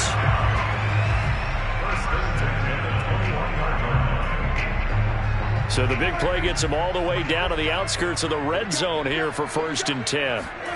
Prescott now. And that throw behind his man, he missed him, incomplete. I know coaches tell us all the time that having a powerful arm isn't the #1 thing they look for in a quarterback. But when you're trying to throw inside routes and you need to put some heat on it, it helps have the big gun. In this case, just a little bit too much. An incomplete pass on 1st down. That leads to a 2nd and 10. They'll throw again. Prescott. And that's complete to Adams. The Cowboys going to use their 2nd timeout now, as they get the stoppage with a little over 50 seconds to go in the 1st half.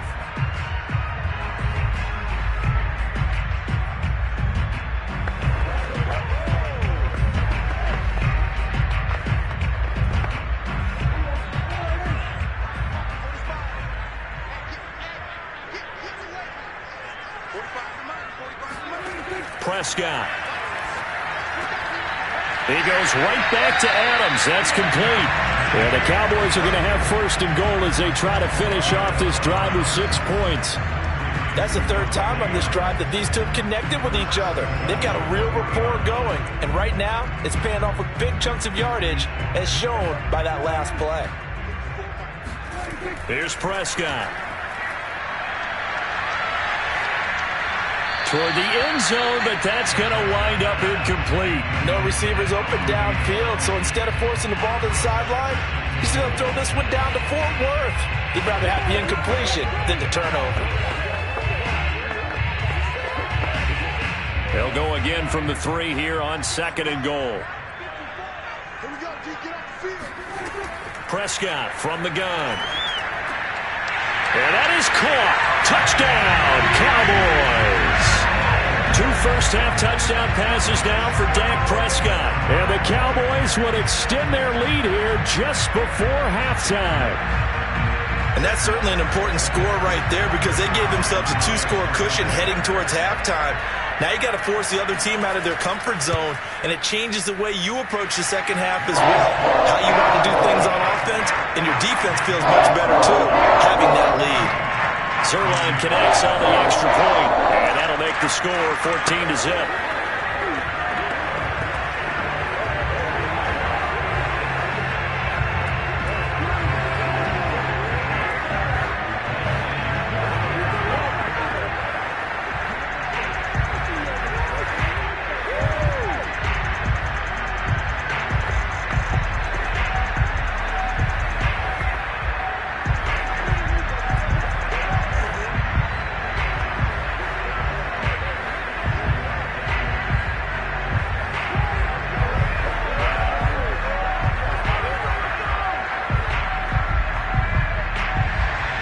So not much time to speak of remaining in this 1st half as the kick's away.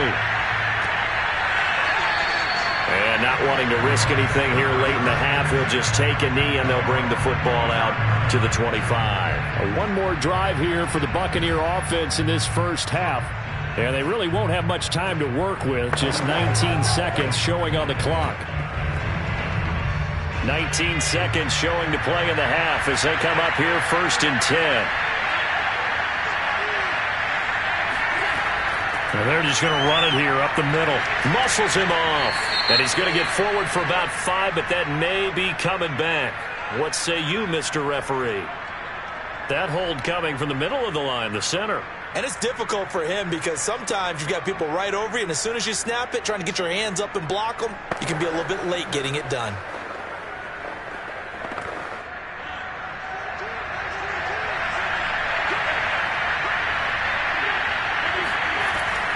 They'll indeed start on the ground to run that clock. And defensively, they're just looking to keep him contained as they're able to get him down.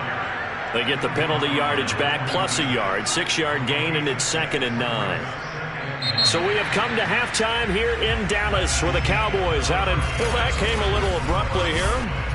Still working on my Apple up in the booth. Hang on here. Let me spit this out. And we can get to the third quarter now. And we will not see a return to start the half, as this will be a touchback.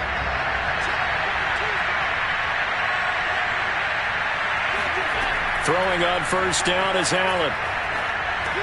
He's got his big tight end, Gronkowski. And he takes us beyond the 35 before going out of bounds. Nice idea, nice concept there. Line him up on the left side of the formation. Let him sneak his way across. Coming back underneath. Put it in his hands. Let him get a few more yards after the catch, too. Great way to utilize a tight end on the drag route. So from the 36 now, 1st and 10. From the gun, it's Allen. That's complete to DK Metcalf. And they've got it well across midfield down to the 40 before it's all said and done. Press coverage on the outside, and for defenders, that's the ultimate risk-reward. If you take the risk, can you reward yourself by keeping them on the line of scrimmage? But no, not on that one. Got to step on them. Now it's just a matter of laying the ball out there for him to go get it. Allen now on first down. And he finds Gronk. And give him 6 yards here as he's stopped near the 35 at the 34. Completion was given up, but that's why you play zone defense, so that you can have people around the ball when it's caught, and you don't give up much run after the catch. Working with his 2nd and 4.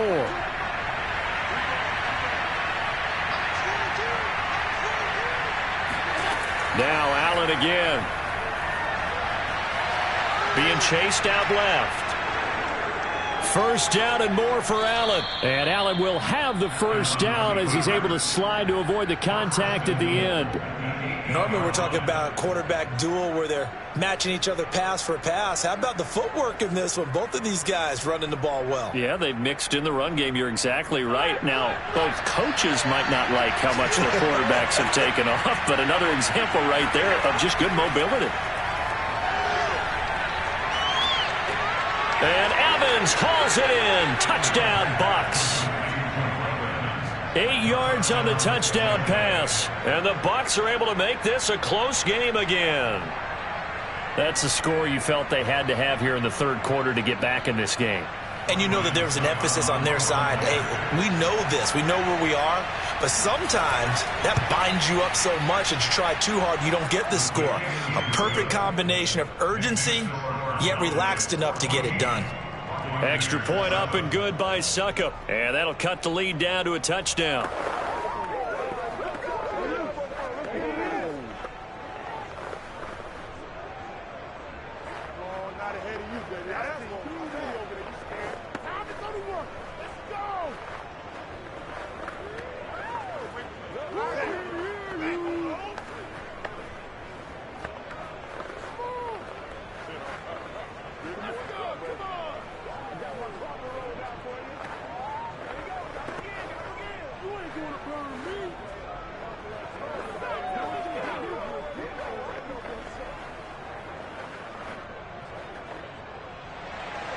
Now it's Ryan Succop on after the touchdown to kick it away.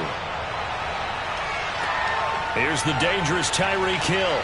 And a decent return out to the 27-yard line. The Cowboys offense now, they head out for their first possession of the second half. And maybe some renewed pressure on this unit following the touchdown a moment ago. It's back to a one-score game.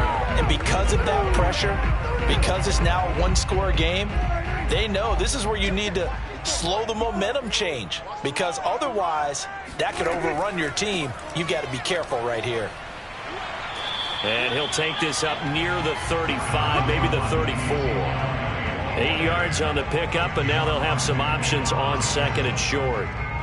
And that looked like some pretty easy yardage there right up the gut. And he's a guy that has some height to him, so when you don't have to drop a shoulder or create or get through contact or trash, makes it a lot easier to stay upright, see the field, and make a run as we just saw there. Now this one complete downfield on the left side. And he'll have it past midfield almost to the 40 before being taken down. Second and short, that's a rundown, so it's definitely a good time to go play action if you're feeling it. And they do so and pick up a first down. Back-to-back good plays have them on the move on first down. Elliott running right. And this one's going to go the wrong way. Losing yardage back at the 42. He'll lose a yard there, and it's 2nd and 11.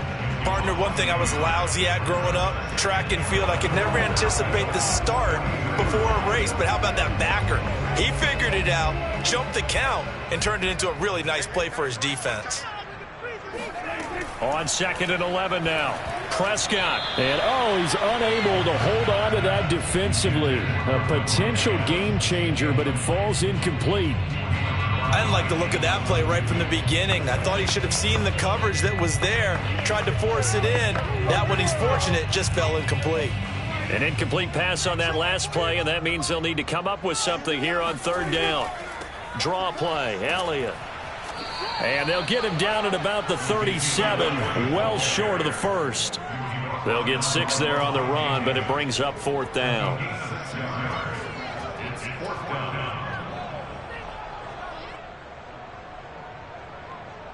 So now Dak Prescott off, Greg Zuerlein on for the field goal. This from 54 yards away. And they're not going to get to the line to run another play. So we will switch ends as the 3rd quarter has come to a close. We'll return with more after this. You're watching the NFL on EA Sports. So on 4th down, out trots the kicker in a big spot here. This to make it a 2-score game. And that one will be no good. He never had it on line. It's well wide to the left. And this score will stay right where it is. Well, that one hurts a bit. That was a golden opportunity to possibly put this one on ice, but he comes up empty. And how big of a miss might that turn out to be? Stay tuned. There's still time left on the clock. This could be critical. Still a 1-score game. Had he hit that, it would have been 2 scores. They begin with a run by Fournette. And this one's going to go the wrong way. Losing yardage back at the 42. Officially, it's a 1-yard loss. That's going to bring up 2nd and 11. There's no question that coming into this game, this defense was pretty vocal about his desire to take this running back out of his game. And all that pregame wolfing has turned into results. A loss of a yard there to start out. That leads to a 2nd and 11. To throw, it's Allen. That's complete to his running back, Evans. And they're well past midfield, just a yard or 2 shy of the 40. I like the design that we're seeing right there. This is what they need. Down by a touchdown here in the 4th. They just need to keep working their way downfield. And when they see openings, take their shots.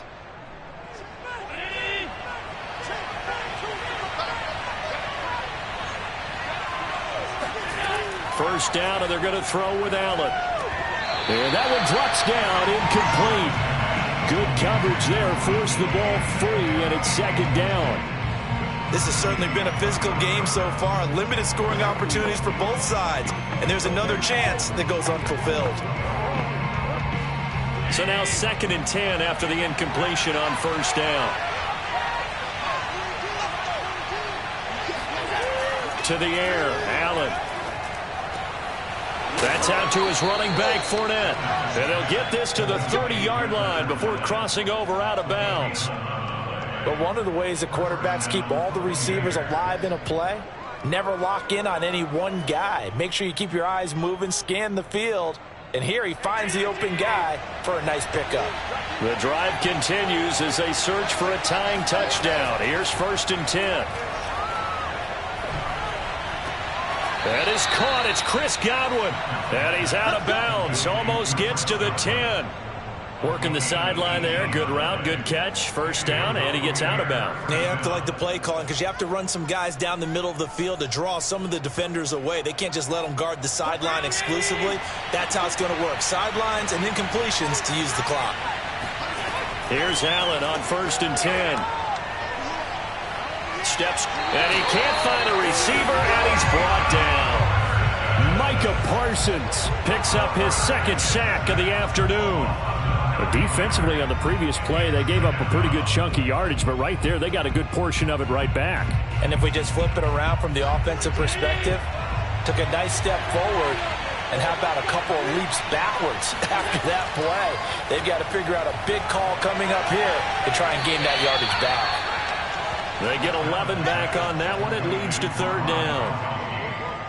It's a gain of 11, and it's third down.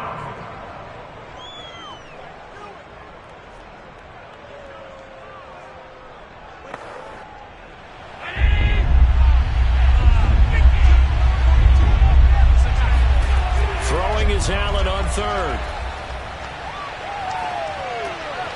His pass caught at the 4. Touchdown! Chris Godwin, a 9-yard touchdown grab. And the Buccaneers are an extra point away from tying this game here in the final minutes. Well, the hard part's done. Now they just need to split the posts, tie it up, but then their defense is going to have to hold up to send it to overtime. Yeah, no matter what. I know there's an inclination in it when you have momentum to go for 2 here, but if you miss it, you don't give your defense a chance at all. Plus, been a good game. I want to see overtime. I'm selfish. You obviously don't have a flight to catch. Tomorrow.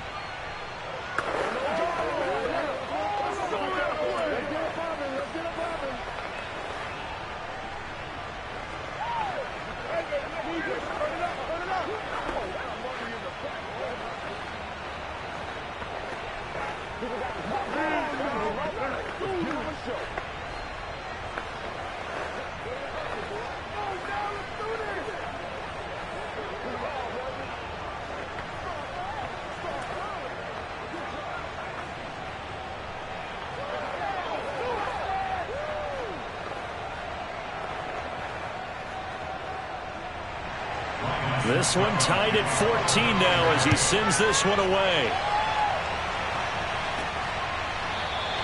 This one will come out to the 25 as Pollard is going to elect not to return it. A time to get another look at this Cowboys offense. They had that 14-0 lead, but that has evaporated as they go to work here 1st and 10.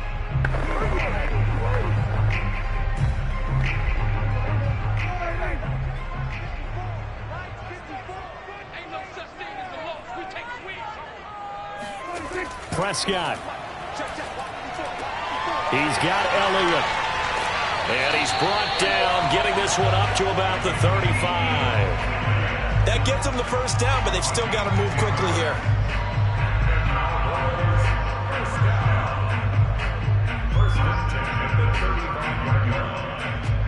First down now, but that clock rolling. Here's Dak. Connecting with Hill. And he'll be out of bounds after getting this one across the 40. A gain of 6 there on first. One thing you're hoping for when you run drag routes, you're able to hit a receiver in stride, and he can pick up a lot of yardage after the catch. But in this situation, the defense was effective, able to stop him before he could get a good head of steam going. Now Dak. He'll get it once more into the hands of Hill. And able to rip off a big chunk of yardage before being dropped inside the 40. And this is obviously a spot where you lean on your stars. Get the ball to them in open space and let them do what they do. 3 tight ends in the ball game here on 1st and 10. A give to Elliott. And the play goes nowhere. Losing yardage back near the 40 at the 39. He'll lose a yard there, and it's 2nd and 11. They're making steady progress, but I see your face. You're worried about that clock. I'm worried about the clock, and at some point you have to have a splash play in there as well. Prescott urging his guys to go quickly. They need to get up and set. Now the Cowboys going to burn the first of their timeouts as they'll stop it with a little over 30 ticks to go in the football game.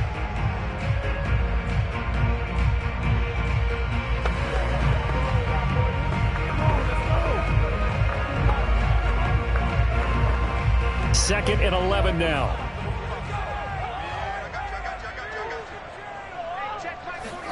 To throw, Prescott. Oh, he's going to let this go for the end zone. And that's going to be caught. Touchdown. And they've broken our tie here in the final minute. Any thoughts about overtime? have ended at this juncture. That touchdown puts them up 6. I would imagine they'll kick the extra point now and rely on their defense. Yeah, rely on their defense. So a little bit of time left on the clock here in the fourth, but they got to feel good now. Zuerlein good with a PAT. And the lead is now 21-14.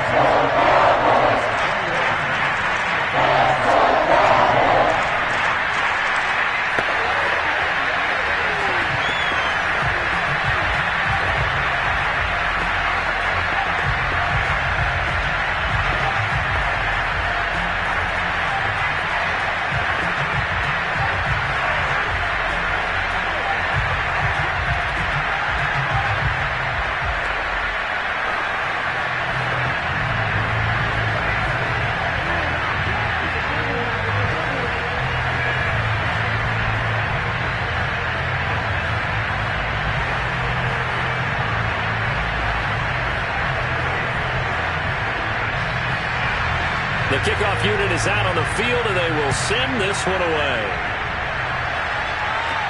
A fairly short kick from the 14. And he takes this near the 25. Just a little pass there. Call it the 26. Josh Allen in the offense now. Down 21-14. A little over 20 seconds to go. They need a touchdown and the PAT to tie it as they come up 1st and 10.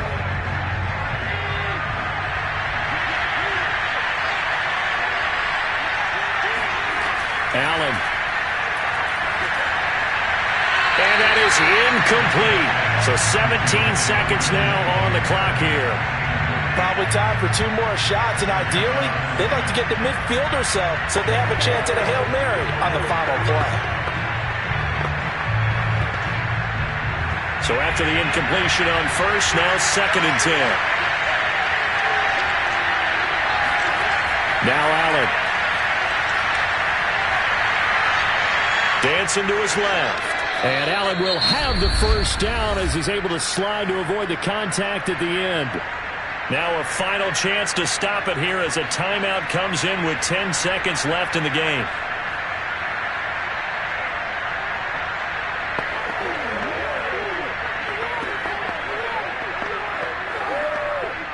So from the 36 now, 1st and 10. Throwing is Allen. Now a desperation throw deep downfield. And that one too far in front. He couldn't reel it in. It's incomplete. Well, going into the final play of this game, they knew that they needed some type of a miracle there at the very end, but they couldn't get it done. However, we were treated to really a spectacular affair. Even though they didn't finish it off, you're exactly right.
Pleased as always to be bringing you coverage of the National Football League on EA Sports. Today we've got a good NFC matchup on tap between the Tampa Bay Buccaneers and the Los Angeles Rams. And no run back here, so they'll bring it out to the 25. The Bucs ready to take over once again.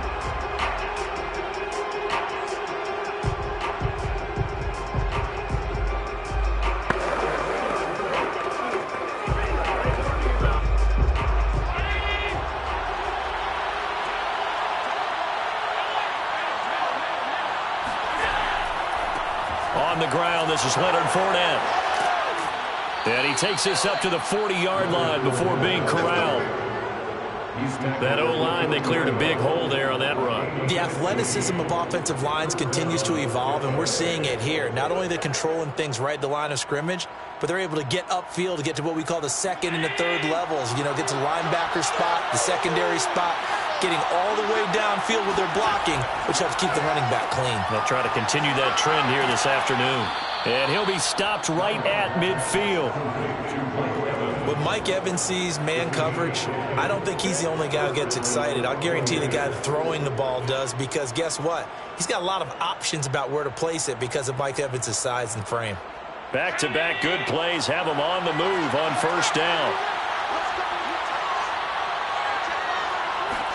Allen off the play fake. Letting one go deep here for Gronk. And it's incomplete. Took a shot, couldn't connect.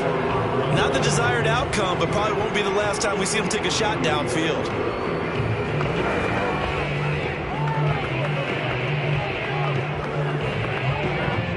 After the incomplete pass, here now is 2nd and 10.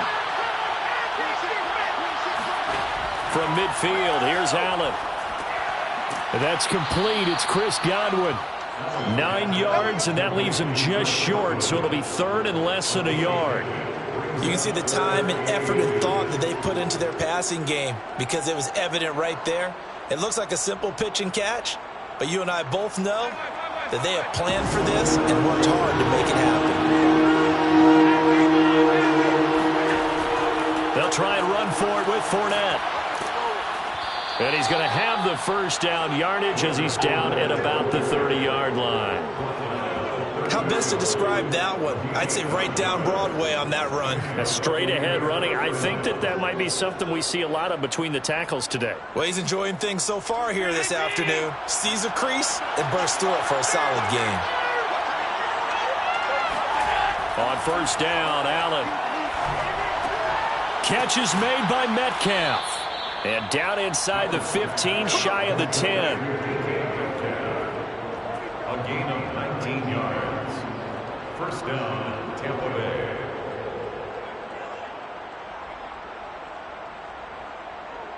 Now a 1st and 10 at the 11.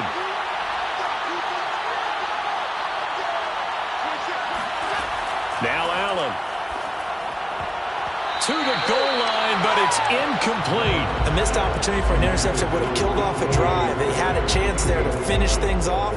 Didn't get it done. I guess that's why a lot of those guys do not play offense.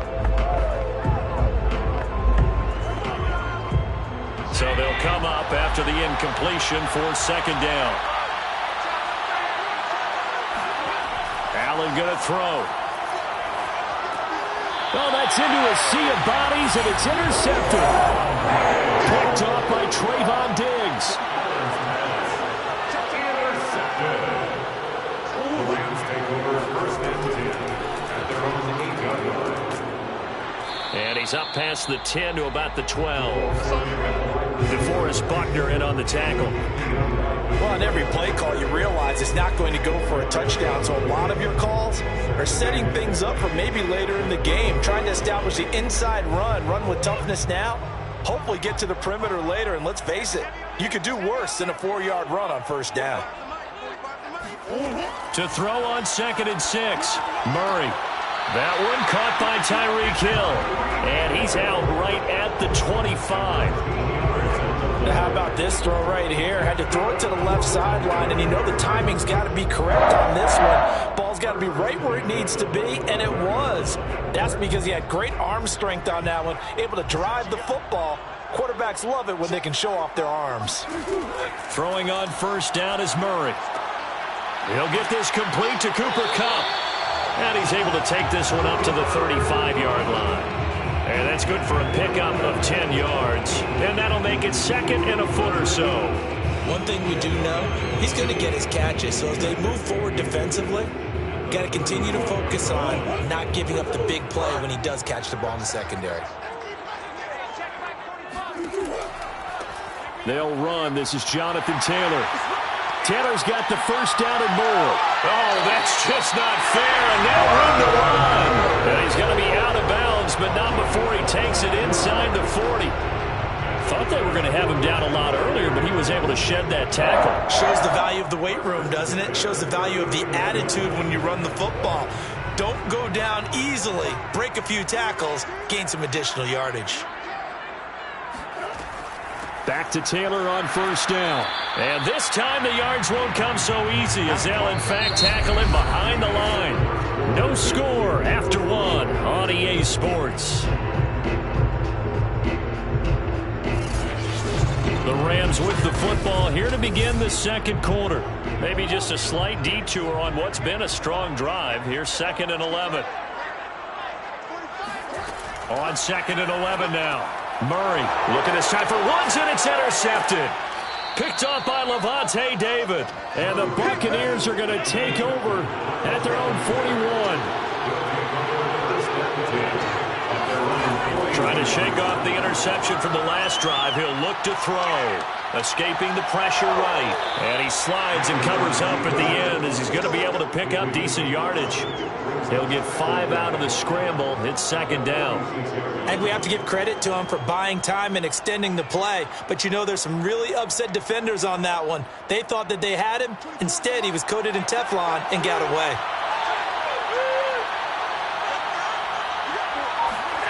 To throw again on 2nd down. Allen. Oh, he tries to get it to Metcalf, but it's intercepted. Picked up by Jalen Ramsey. So good field position for the Rams as they come up 1st and 10 at the 45. He'll let it go deep for Beckham. And this one is incomplete. A deep ball down that right sideline, and he made sure that he put it where either his guy was going to catch it or no one was.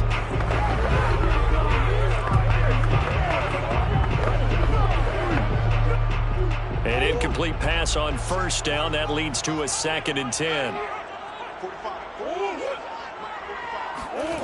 Here's Murray. Oh, the Buccaneer pressure too much. Down he goes. Shaquille Barrett put that sack by his name in the stat sheet. Well, it was 2nd long. Now it's 3rd and even longer. They're going in the wrong direction here. Because they're moving them exactly the way they want to, but you're exactly right. Definitely going in the wrong direction for the offensive guys. Now on 3rd and long, they'll look to throw. And that is incomplete. Well, that play was certainly a little bit different because on the previous play, he was sacked. This time, protection a lot better. Had time to survey the field and still couldn't find an open receiver. So on 4th down, here's Johnny Hekker to punt it away.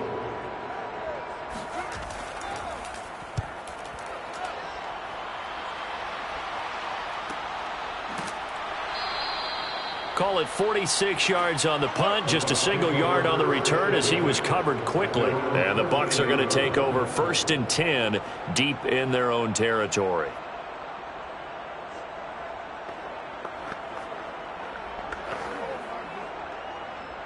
From the 13 now, they work on 1st and 10.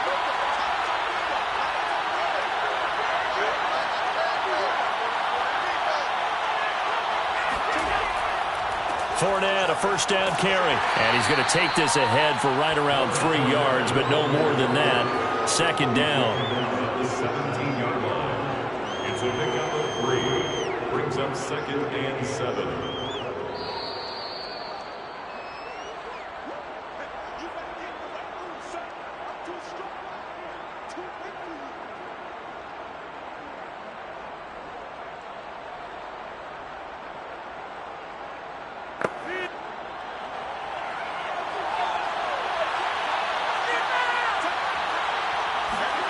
From the 17, Allen, right side. That's complete to Gronkowski. And he almost gets this to the 30, taken down about a yard shy. A lot of tight ends just use their size and their strength, try to occupy some space and kind of body people away and catch the football. But not this guy. He's a refined route runner. Makes me wonder if he took some dance classes in his background with his footwork.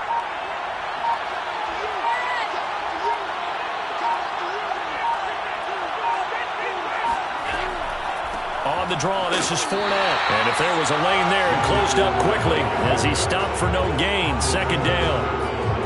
Defensively, we always know that he is tough in run support, and I think the way that he gets there is he understands what an offense is going to do before the ball's even snapped. A great job of scouting prior to the game, then reading, reacting, and taking the right path to the ball carrier. Here's Allen. Looking for Godwin, and he's got him complete. And they'll get it up just short of the 45 at the 44. Now the Bucs going to use the first of their timeouts as they'll stop it with 27 seconds remaining here in the second quarter.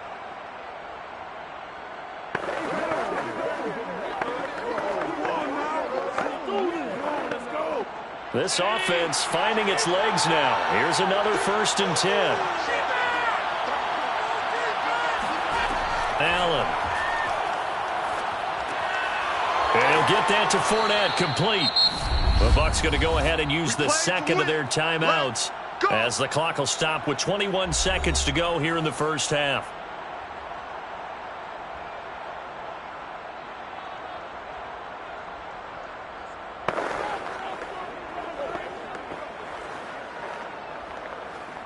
So here's a 1st and 10 at the 38. So the shotgun snap to Allen. He's going to let this go. Back of the end zone. And that is incomplete. I usually hesitate when I say a guy's got world-class speed, but this guy might. So let's fire the starter's pistol. Let's go. If you've got him, you've got to try and use it. A lot of anticipation with the ball in the air, but no, incomplete. So now 2nd and 10 after the incompletion on 1st down. Allen to throw once more. And Allen going to be intercepted for the 3rd time. Tre'Davious White with a pick. And the Rams are going to take over at their own 41. If you're a lover of offense, this has not been the half for you thus far. Luckily for me, though, I'm sitting next to a lover of defense, and we have had plenty of that, including that interception. Yeah, and I mean, that still makes it a great game, doesn't it? Everybody talks about if the ball's not in the end zone and points going up on the board, it's not as much fun. I love these defensive battles. Something's got to give with these turnovers. Who can convert them into points? And they'll get him down after a pickup of 8, 2nd and 2. And we're going to get a timeout. With 2 seconds remaining in the second quarter, the Rams offense now making their way out to take over. And they'll have time for one play. There's 2 seconds on the clock.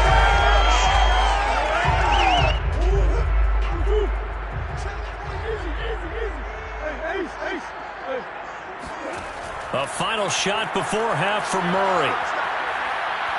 He's going to take a shot at the end zone. Why not? And that's going to be incomplete. Good effort there, trying to take a shot, but it's 3rd down. So plenty of action on the field, but no action right now on the scoreboard, at least as of yet. 0-0 is our score. As we send you to Orlando to check in with Jonathan Coachman at our EA Sports Halftime Report. Coach? And he'll take it a yard or so past the 20, call it the 21.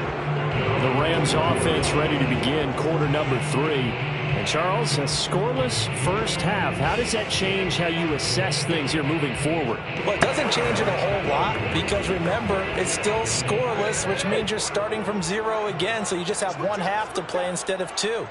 What I would look at my play sheet, though, and see is something that maybe loosens things up for my guys, gets a smile on their faces, and gets them going to begin the second half. And he's going to have a Rams first down as he gets us up past the 30 to the 32. We don't talk about it very often, but sometimes there's a dip in intensity when you start the second half, which can manifest itself in some sloppy tackling. And how about right there? He ran right through that weak tackle attempt.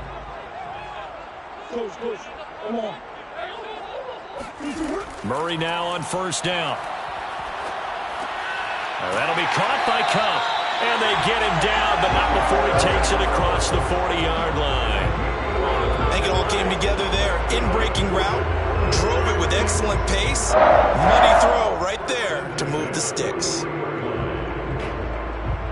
Back-to-back good plays have him on the move on first down. Murray going to throw. They'll let it go deep for Beckham. And it'll be incomplete. Good job staying with him defensively. And it'll bring up second down. We saw this a lot in the first half, and it continues. These receivers just not able to get much separation. So that means they have to win the 50-50 balls. They've got to go up with the defender and find a way to start coming down with them. And this time, contact and another incomplete pass.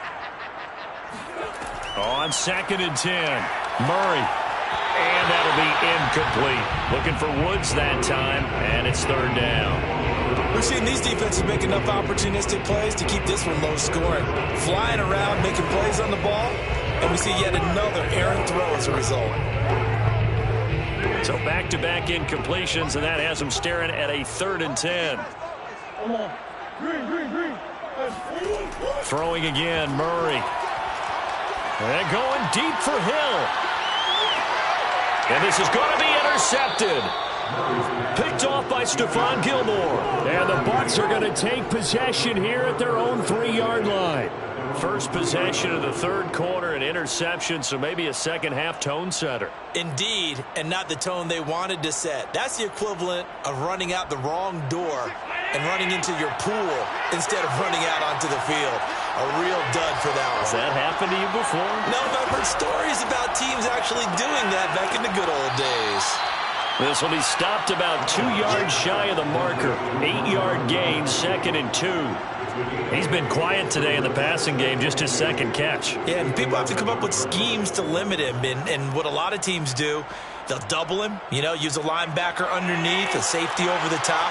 Sometimes they'll just take a corner, maybe their third corner if he's a bigger guy, and put him on a man-to-man to try and limit his touches. Just keep mixing it up, give him different angles, different looks, like a good boxer does.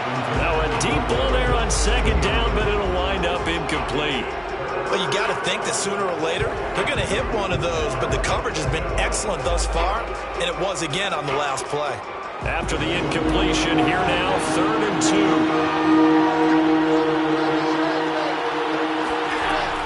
2. To throw, it's Allen. And his pass is intercepted for the 4th time today. Picked up by Jalen Ramsey. Intercepted. The Rams take over 1st and 10. After the turnover, here's Murray.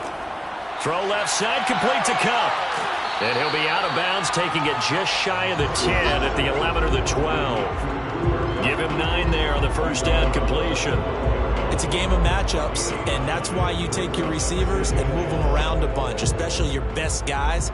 And when they work out of the slot, you often hear the coaches talk about how great it is because it gives you a two-way go. You can break out or you can break in. That makes it hard to defend.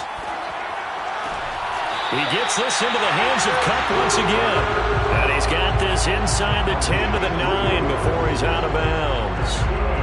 Well, they brought the pressure, and that meant man coverage behind him, so he's still able to complete the pass. Even as he took the hit. And that's what you have to do, because I was just talking with a coach the other day, and he said, look, it's not always going to be pretty back there. You're going to have to give me completions.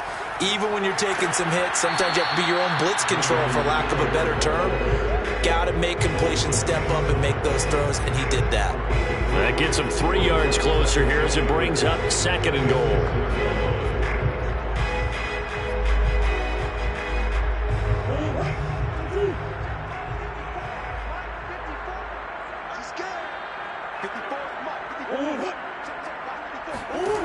There's Murray. And this is caught. He's got it. Touchdown, L.A. Odell Beckham there to make the grab. And the Rams use the short field to their advantage as they cash in for 6. And now before we get to the extra point, remember all touchdowns do have to be confirmed by the replay official.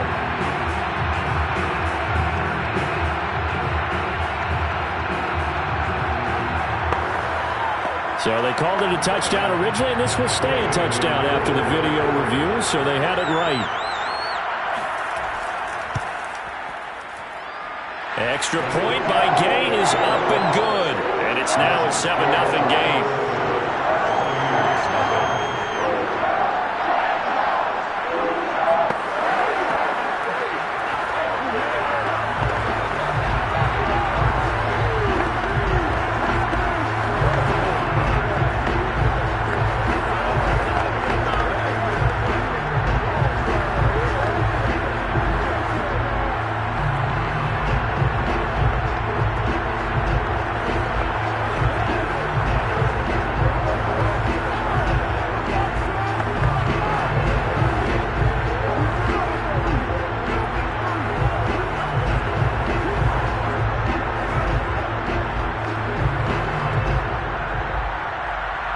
The kickoff team on the field now as they will send this one away.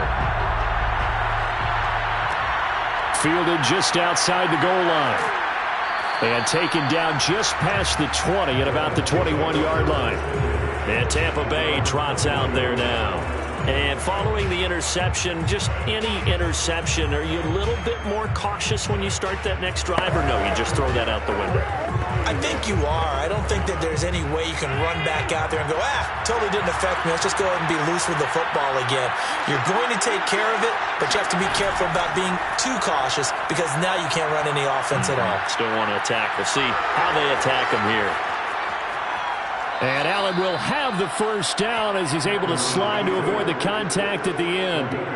Looks to me, partner, like he's learned a little bit because earlier in the game, I think he was trying to force a lot of throws into some windows that just weren't open. Yeah, the interceptions had plagued him, especially a second interception, really a bad throw. So maybe a better decision there. Yeah, no doubt about it. I think he learned from earlier in the game, and he's applying it now.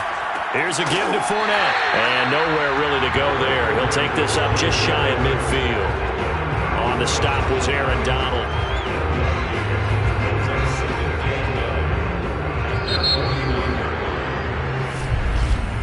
And that is going to do it for this third quarter of action. This is the National Football League on EA Sports. Back now here on EA Sports.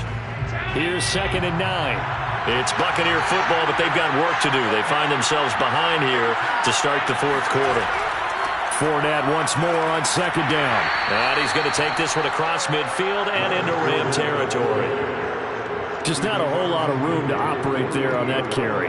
No, not at all. They did a really nice job staying in their proper places and not allowing any lanes to open up. One of the bigger plays in the game thus far, and the crowd getting into it as we come up on a big third down. Now Allen.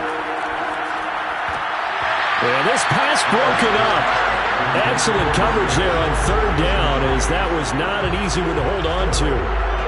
Well, we've talked about it, CD, but it bears repeating. They are struggling to throw the football. All the interceptions and more incompletions. It just doesn't look like things are in sync out there. I would agree with that, and it's not a good day when you feel like an incomplete pass is almost a win for you because it wasn't intercepted. And I think the receivers now, when they're running their routes, they want to catch the ball, but they also want to make sure that the defenders don't take it away. And now out on the field, here comes Los Angeles. Right now clinging to a one-score lead, Charles, and I think operating within that 4-minute offense with a little less than 4 minutes to go applies here, right? It certainly does, and that means the playbook is still wide open. But you are a little bit more careful about what you're calling. You want plays that are going to gain yardage, how would you say it, consistently, right? You don't need the big shots downfield, but make sure the clock continues to run. Pile up the first downs, and the goal, end the game with your quarterback kneeling down at the end, and you still have the lead. Clock continuing to run. They'll probably wind this all the way before snapping it on 2nd down. Play action. Now it's Murray. He's got a first down past the 30. And he'll be out of bounds near the 30. In fact, right on the 30. These guys certainly are not hiding what their intention is. They're absolutely showing it. They're definitely not going to sit on this lead here in the fourth quarter. So 1st and 10 now from the 30. To throw is Murray. Forced out to his left. And he'll take this beyond the line of scrimmage as he slides to a hole. He'll get 3 yards on the scramble there. It's second down. How about a tip of the cap to the defense? They're working against a very mobile quarterback, but all day long they've kept him under wraps. And on that play, they held him to a short gain.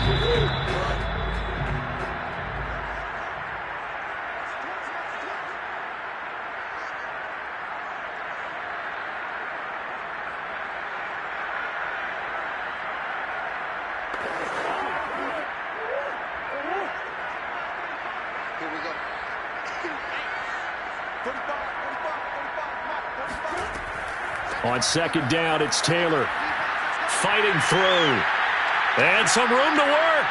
And now off to the races down the right side. Touchdown, LA! Jonathan Taylor, 67 yards. And the Rams use the big play to extend their fourth quarter lead. I know I should keep the focus and the spotlight on the hero that just scored, but tackling's been an issue for this defense all game long. I can't set that aside. We just saw it again here. Missed tackles leads to his long touchdown run. Extra point by Gain is up and good. And it's now 14-0.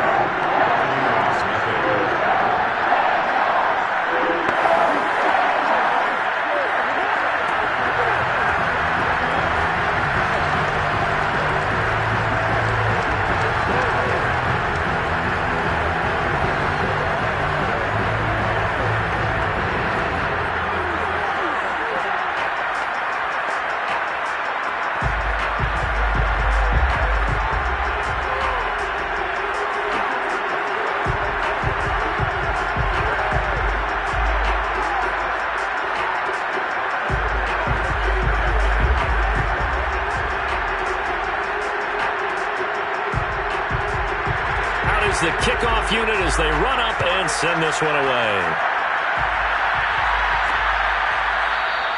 And there will not be a return here. It's a touchback, and it'll come out to the 25-yard line. Josh Allen in the offense now. Down by 2 touchdowns. A little under 1:50 remaining. They've yet to score all game long, but now they need to do so twice in short order to have a shot.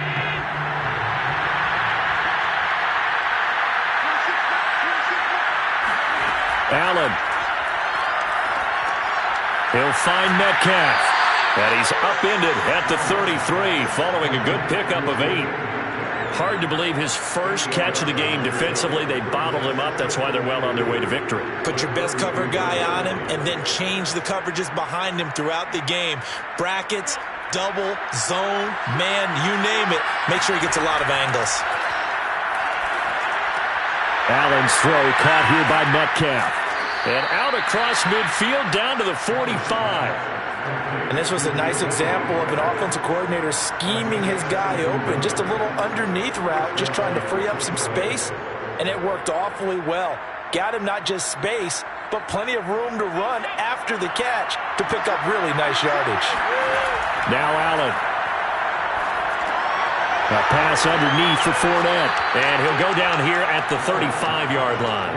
And that's good for a pickup of 10 yards. And it'll be second and very short. Looked like a pretty good, safe play right there. No, he's had trouble with the interceptions in this game there. Hits his guy out in the flat. Yeah, so many times we hear quarterbacks and offensive coordinators talk about in your progressions, you're either throwing the touchdown or you're throwing the check down.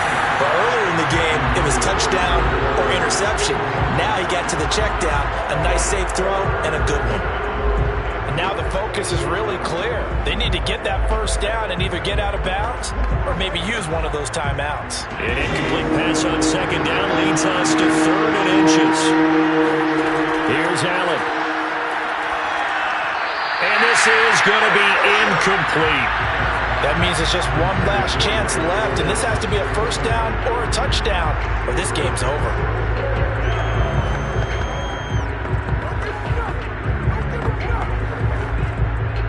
All right, they're going to try and keep hope alive here on 4th down. They're going for it.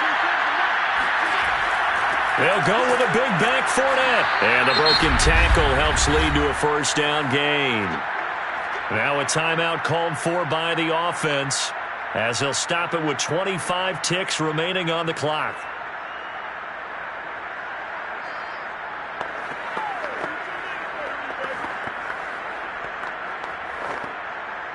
The fourth down run successful. Now they look to pay it off on first down.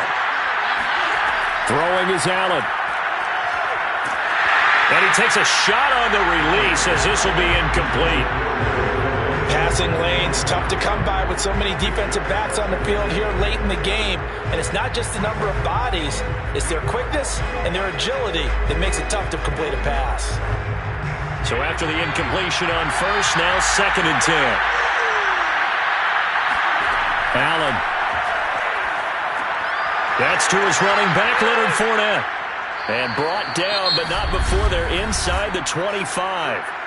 The Bucs going to go ahead and use the second of their timeouts as they stop it with 14 seconds to go in the game.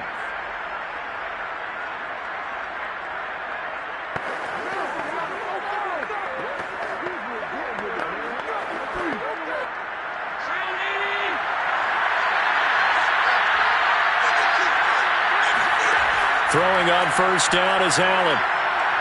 He's going to let it go deep for the end zone. It's incomplete. Took a shot, couldn't connect. What we've seen so far in this game, they are not going to allow a big shot over the top. You can have whatever you want underneath. They'll give you that, but they're not going to let you beat them deep. From the 24, they'll go again on 2nd and 10.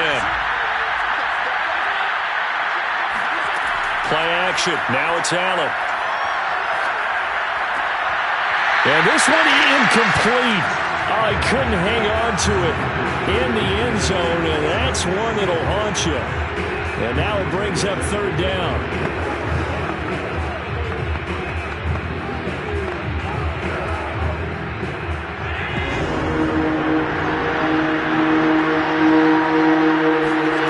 One final shot. They'll look to throw.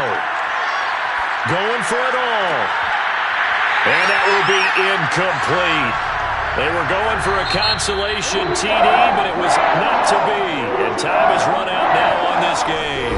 So the LA Rams with a victory here, and they did it in shutout fashion. Impressive. Would it be too bland of a statement to say they didn't have the greatest day offensively? I mean, did enough, though. Did enough. But, yeah, you're right. Most games, it wouldn't have been enough. So they've got to go into the locker room and applaud their defensive mates and say, guys, you really carried us today. We'll try and get you back next time. But as for today, you guys were nails out there.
sandwiched between Fort Worth and Dallas, Texas, and Arlington at the luxurious AT&T Stadium. Obviously, they do everything big here in Dallas, and the introduction to the Cowboys, no exception. They're set for football in Big D as their guys will do battle with the Tampa Bay Buccaneers. Here comes the Tampa Bay offense now heading back out onto the field.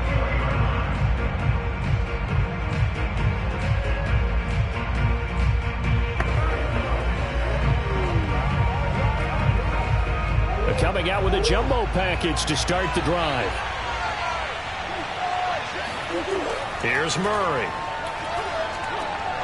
And a first hookup with his all-pro tight end, Rob Gronkowski. And he's going to get this one across the 30-yard line. Good job there to locate his tight end, Charles, in the middle of the field. Yeah, he has good pass-catching abilities, and if they're able to continue to find him here in the early going, I think it'll help out his teammates out on the perimeter. You can take the big shots later if he occupies their attention. And he can only manage to get a couple. 2nd and 8 coming up. Well, they always talk about playing great team defense, and that was an excellent example right there. Everyone on assignment, no one in the wrong spot, everyone filling their gaps. The last run got a couple. Here's 2nd and 8.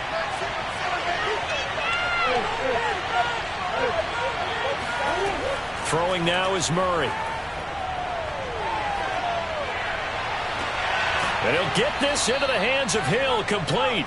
And able to rip off a big chunk of yardage before being dropped inside the 40. Well, I think when they look at their offense, they think to themselves, weapons, weapons everywhere, and they want to move the ball around. They want to spread it to different people. But you absolutely know they want to get this man involved as well, and that's what they just did on that play. First down, Murray. It's caught by Mike Evans. And it's out. He put it on the carpet. It's picked up by the Cowboys. And this one will be returned to right around the 38-yard line.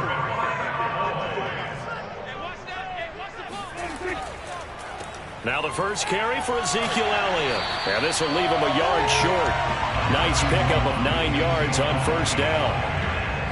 A nice run here early on. It doesn't take a great play caller to realize you want to establish a guy of his caliber with runs like this early because they'll pay dividends as the game progresses.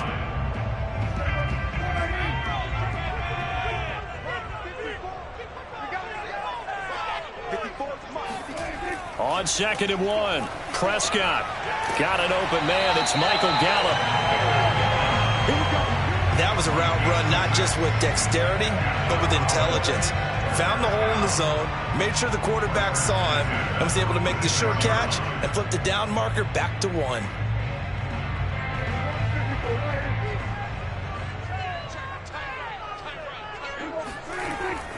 A first down carry by Elliott. And he'll lose yardage here. Back at the 47. Officially, it's a 1-yard loss. That's going to bring up 2nd and 11. And that's exactly what offenses try to avoid by using motion and throwing different formations up. They hate when he can draw a bead on the play, get a running start, and make a big play behind the line of scrimmage as he did just there. Elliott going to get it again on 2nd down. And he'll get this down only to about the 46. A minimal gain as we tick down inside of a minute remaining in the opening quarter.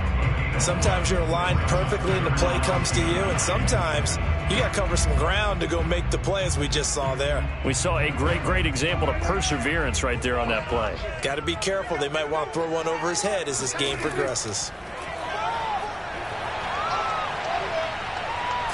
And down he goes, a Buccaneer sack.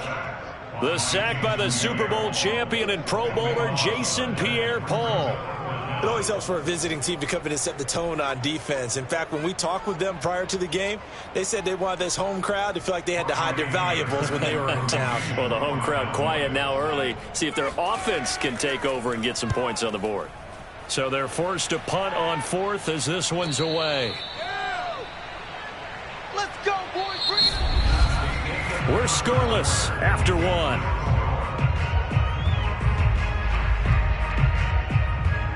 Second quarter now, and it's Buccaneer football. as they get set to start their drive with a 1st and 10. The Bucs offense set to begin their next possession. And they got across the 50 last time, but fumbled and turned it over, so they'll be looking to have a short-term memory here, Mr. Davis. Not only a short-term memory, but a whole lot better ball security. Because if they take care of the ball, continue to move it, their chances of scoring some points, they've got to feel pretty good about. They thought they had things moving in the right direction last time. Fumbles, they don't just affect you on offense, they affect your overall team, because now your defense has to make that stand up. Murray flips this forward on a jet sweep. And he'll wind up losing yardage here back at the 21-yard line. This defense not fooled one bit on that touch pass. And this has become one of those kind of in vogue plays, you know, kind of like the shuffle pass was a few years ago. This one never got off the ground, but you understand why a lot of teams are running it. These wide receivers, a lot of them, they run like running backs with the ball in their hands. That's out to Hill, right side complete. And he is going to have the Buccaneers first down as they're able to get the 3rd down conversion. Well, we always hear about the connections some quarterbacks have with certain receivers. I think this guy has a connection with just about everyone. Didn't mind throwing it in there against double coverage to him. Shows some confidence, supreme confidence. Big-time confidence that he would make the play for him, and he did. And going deep for Hill. It's caught inside the 25. And he finally goes down at the 23-yard line. A big play that time for Tampa Bay. Not really any offense for them to speak of here in this first half. Maybe that's what they needed, that big play. Yeah, it seems that maybe everything changes right there. They've been a little slow out of the gate. We've seen that. But that one big play, that could spark a big burst right here.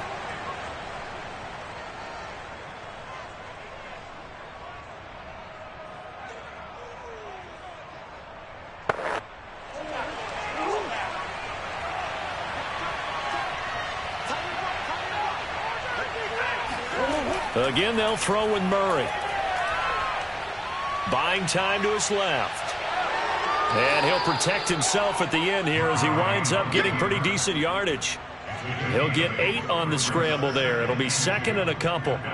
They brought the blitz that time, and I thought they were going to get to him, but instead, he flipped it on its ear and ended up picking up positive yardage. I thought he was dead to rights, but you are exactly correct, sir. Able to turn that into a positive gain. And Evans hauls it in. Touchdown, Bucs. Mike Evans there to make the grab as his guys are first onto the scoreboard here this afternoon. And in the red zone, I guess this is why you have a guy like that on your roster. Without a doubt, and if you have him, you use him because he's a guy who's going to win just about every time. I don't care what the coverage is. Extra point put through by Succop, and that makes the score 7-0.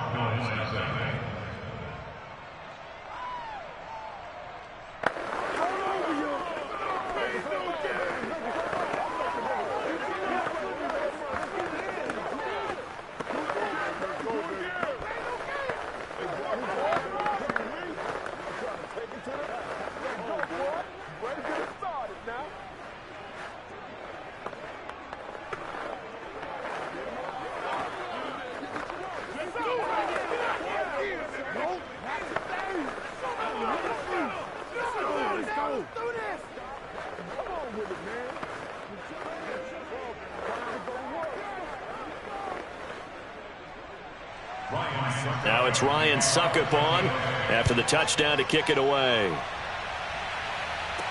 Now Pollard. And good coverage there on special teams as they'll get him down shy of the 20. Second drive forthcoming here for the Dallas Cowboys. And in a spot like this, still more than a minute, I think if you put something on the board before halftime, that would go a long way towards helping them get back into the game. There actually is something to the psychology of the game at times, isn't there? How much better would they feel running into the locker room, as you noted, with something on the board in a positive fashion? You're exactly right. It's a great opportunity to get that done. Now a throw downfield is taken in by his running back. And all the way down to the 26. A big play here for Dallas. The offense has to love that because that was just a dump down, and then he turned something out of seemingly nothing. And the best quarterbacks understand that dumping it down is often a good play, a better play than even what was drawn up.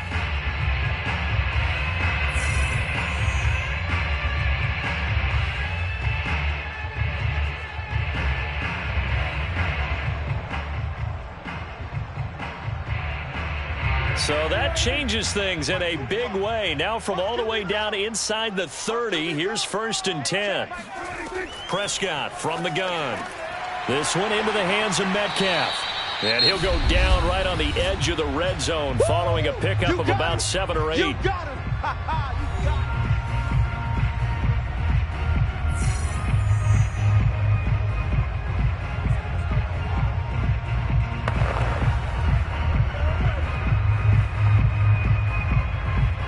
Second down and 3.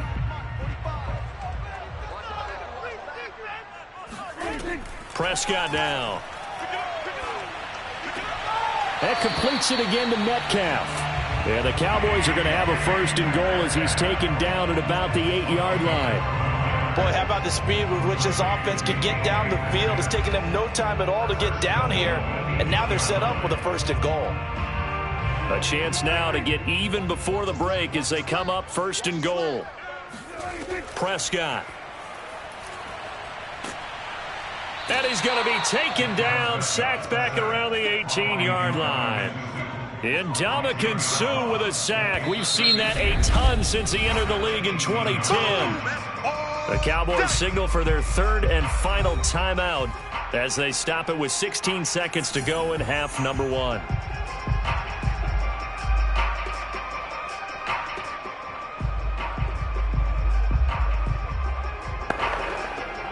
So now Dak Prescott off, Greg Zuerlein on for the field goal. This one from 35 yards away. Zuerlein's kick is up and through. And they are on the board, but still trailing. It's 7-3.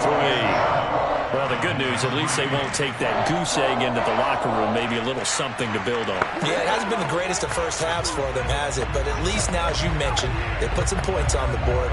And it's been funny in our experience watching games. Sometimes something as little as a field goal can change the fortunes of a team, and they could come out and look real sharp in the second half.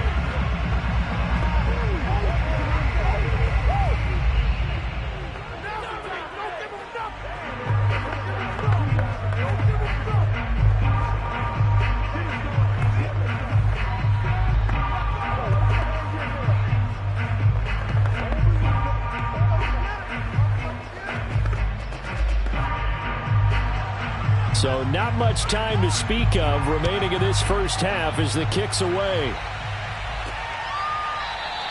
And not wanting to risk anything here late in the half, he'll just take a knee and they'll bring the football out to the 25. One more drive here for the Buccaneer offense in this first half. And with a 7-3 lead, we'll see how aggressive they want to be. 13 seconds, the time remaining in the half as they come up on 1st down. They'll indeed try to run it out as they start on the ground. And he'll just push his way forward for a few as the clock will run. DeMarcus Lawrence in on the tackle. So we have reached halftime here with the visiting Buccaneers out on top. As we'll get you over to Orlando, where standing by is Jonathan Coachman. He has our EA Sports halftime report. It's the Cowboys who get the football first, and they trail here as well as we resume action in the 3rd quarter. And his guys will get the football right at the 20-yard line. Out come the Cowboys now as they'll go on offense first here in this 3rd quarter. It's been a tight game to this point. What do they need to do, Charles, to break through in the second half and take the lead? Well, I think the first thing they need to do is thank their defense for keeping them in this game. And, you know, I think the defense is saying back to them, why don't you guys focus on getting some first downs, put some drives together, give us a little bit of a break here. If we can get some rest, we'll play even better for you. And, oh, by the way, pay off a few of those drives with some points, too. That one unable to develop, never got going. A loss of a couple, and it's 2nd down.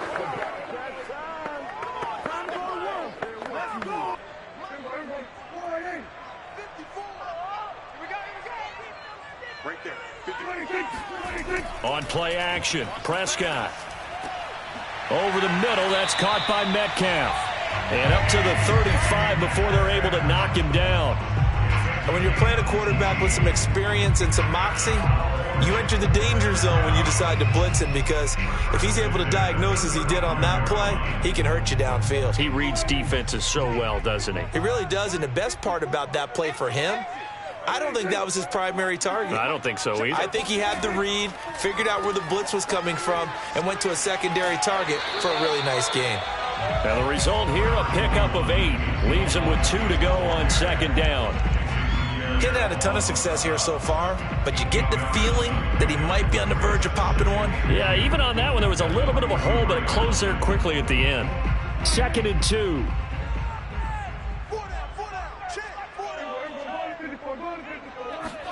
They play fake to Elliott. Now Prescott. And he will find his man on the end route. Complete. And this is going to lead to another first down as the tackle's made at the Bucs 42. Had to put that ball in there with a little extra zip, but he put it right where it needed to be. Yeah, and that little extra pace that he had on the pass, that required a little extra concentration for him, didn't it? Ball can get on you pretty quick in that manner, and he handled it well and picked up the first down. They'll run on first down. It's Elliott, and he can only manage to get a couple. 2nd and 8 coming up. I do know from experience that when you slow down someone's running game, you're now doing the dictating on defense. And guess what? Now you're getting ready to tee off on their quarterback because they have to throw it all the time. But you still have to be alert for the draws and other plays of that nature to make sure you don't get hurt. From the 40 now on second down. Prescott, he'll let this go for the end zone. And that will be incomplete. Tried to dial up the long way out there, but it'll be 3rd down. Absolutely no disguise on that one. They just went for it. Put him out there and said, go deep. Let's try and hit him. Unfortunately, to no avail. If they want a first, they need to get the football to the 32 here on 3rd down. From the shotgun, it's Prescott. And he'll go underneath here to Elliott. And a good job on the tackle there as they get him down shy of the first on the 35-yard stripe. 5 yards, not enough, and it'll be 4th down. We can make this one pretty simple. Locked up all of his progressions downfield, forced to get it to his running back. But how about the way they ran to the football and knocked him down to force a 4th down? And that is no good. Oh, he missed it just wide of the upright. Here comes the Buccaneers offense. They get their first reps of the second half. And both of these defenses have been stifling these last few drives offensively. Just not able to get anything going. So what needs to change? I think a lot of the guys will go back and review, so to speak, because everyone has someone assigned to how did each play work. Okay, what did we use that kind of worked for us during this game? Try and get back to some of those plays, as well as the possibility of showing something you haven't shown already in this game and trying to change things up. Let's see if they take the advice of Mr. Davis. That was well played there defensively. 2 tight ends in the formation, which essentially gave them 7 blockers up front. Hard to imagine with all that size and beef that they could let a tackler through, but that's exactly what happened. A loss resulted. On 2nd and 12, Murray to Evans on the slant. They'll wind up getting 10 back as that sets them up for 3rd down.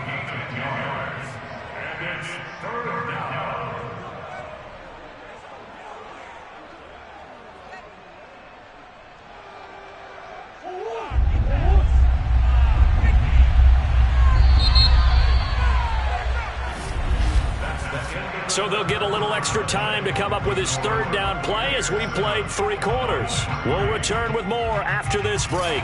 You're watching the NFL on EA Sports. Back now in Arlington. This is 3rd and 2. Maybe the biggest play in this football game. It's the Bucs. They've got the football. They also are in front here on the scoreboard as we start the 4th. The keeper nets him only a yard, and that's going to bring up 4th. And if you like defensive football, focus on the defensive end on this play. He does everything exactly right. Reads the play and makes sure he spills it for a small gain. Here's Bradley Pinion now. as he should be able to pin him back deep here with his first punt. And here's a very low line drive, almost whiffed on it. Fielded at the 20. Officially, that'll be marked down as just a 28-yard punt. And possession will switch hands, 1st and 10. Dallas offense set for this next drive. Their defense accomplished step 1 of the mission. They forced the punt. Now they'll look to erase that deficit and take a 4th quarter lead. So Prescott and the Cowboys now with a 1st and 10 at their own 28-yard line. They'll try and start this drive in the air. Over the middle, complete. That's Elliott. And down right around the 32-yard line, 4 yards on the pickup. All defenses worry that whenever anyone catches the ball and has a head of steam come out of the backfield, it could turn into a big play with missed tackles or he runs through people. But they were right there waiting, and they stopped him for a minimal gain. Looking to throw again on 2nd down. Prescott. Left side to Lamb. That'll be a pickup of 4 as they work with this 4-point 4th quarter lead. That's tough to play zone defense when they can just curl up right there in front of you. Yeah, absolutely. Well, we talk about finding the soft spot. Defensively, how do you make sure they don't find the soft spot like they did there? Tough to do, because what they normally will do is run routes that'll pull you out of that spot they want to get into. That's what we call not taking the cheese, right? Don't go for the mousetrap. But it's hard to do because when you see a guy cutting that in that direction, you tend to go towards him. I don't care how many times we see it. I still get a kick out of watching quarterbacks and receivers do the pass tree in pregame warm-up. But I always remember that when we go to practices, we see that after practices as well. They really tune it up, don't they? They tune it up. They know why they do it for these situations. 1st down. And they build that trust, and that's why they're able to find him in this type of a situation.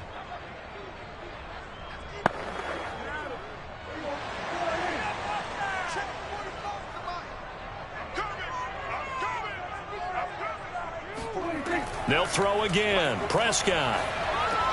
Pass complete. It's Adams. And he'll work it across midfield inside the 45. Now, he's been quiet all afternoon. He may have just come up with a play of the day right there, though. Obviously, it's not the volume in what you get done. It's the quality, and that was a quality catch right there. 1st down now, but that clock rolling. Prescott.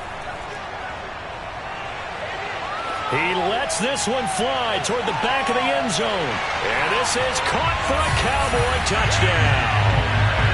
DK Metcalf, 43 yards. And the Cowboys have taken the lead. Might be seeing that one on the highlight shows tonight. The home run ball here in the 4th quarter to take the lead. There's nothing like being aggressive, preaching that to your team, and then following through. All the way through. Go ahead and throw one more up there. Why not? Been a great game, and we are not done yet. Zerline connects on the extra point. So it's now a 3-point game here in the closing stages as a field goal now can only tie it.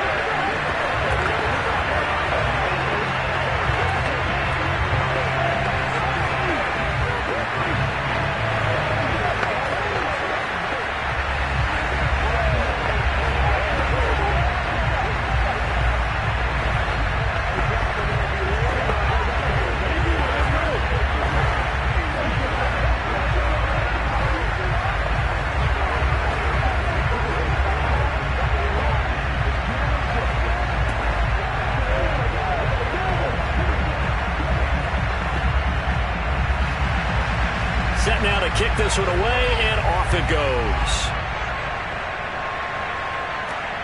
This fielded right at the goal line. And beyond the 20, but not by much. In fact, just a yard pass there to the 21. So now the Bucs down on the scoreboard. A little over 80 ticks to go. They need, at minimum, 3 points out of this as they come up 1st and 10.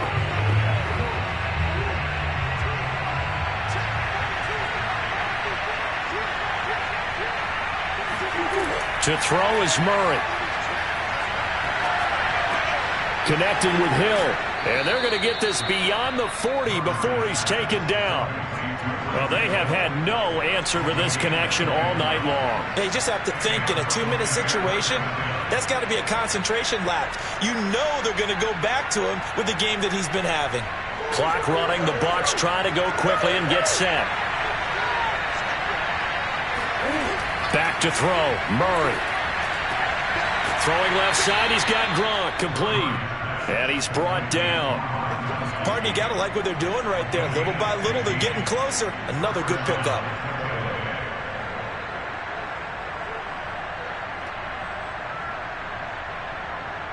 Would be a long field goal try from here as they try to hustle to the line.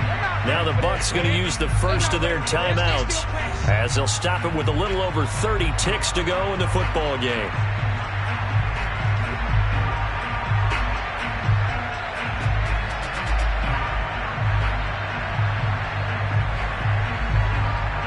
Back-to-back good plays have them on the move on first down.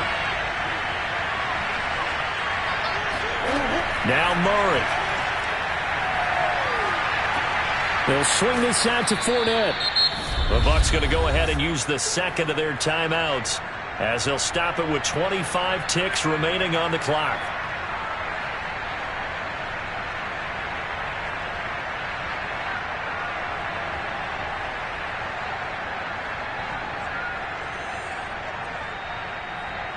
Ahead of the chains now, 2nd and 2.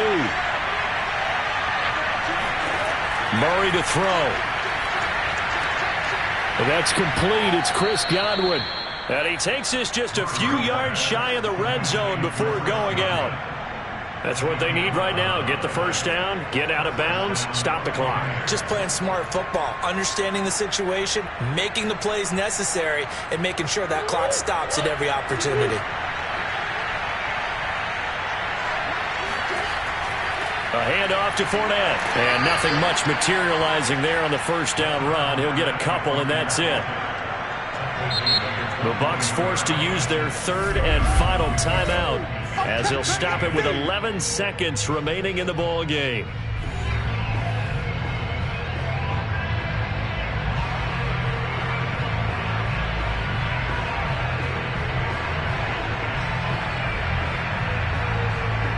Succop now for the Tampa Bay field goal.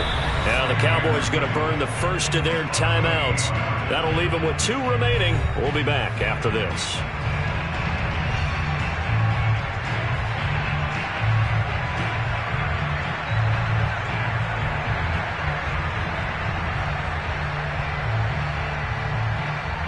Succop on now for the Buccaneer field goal. This to potentially send us to overtime.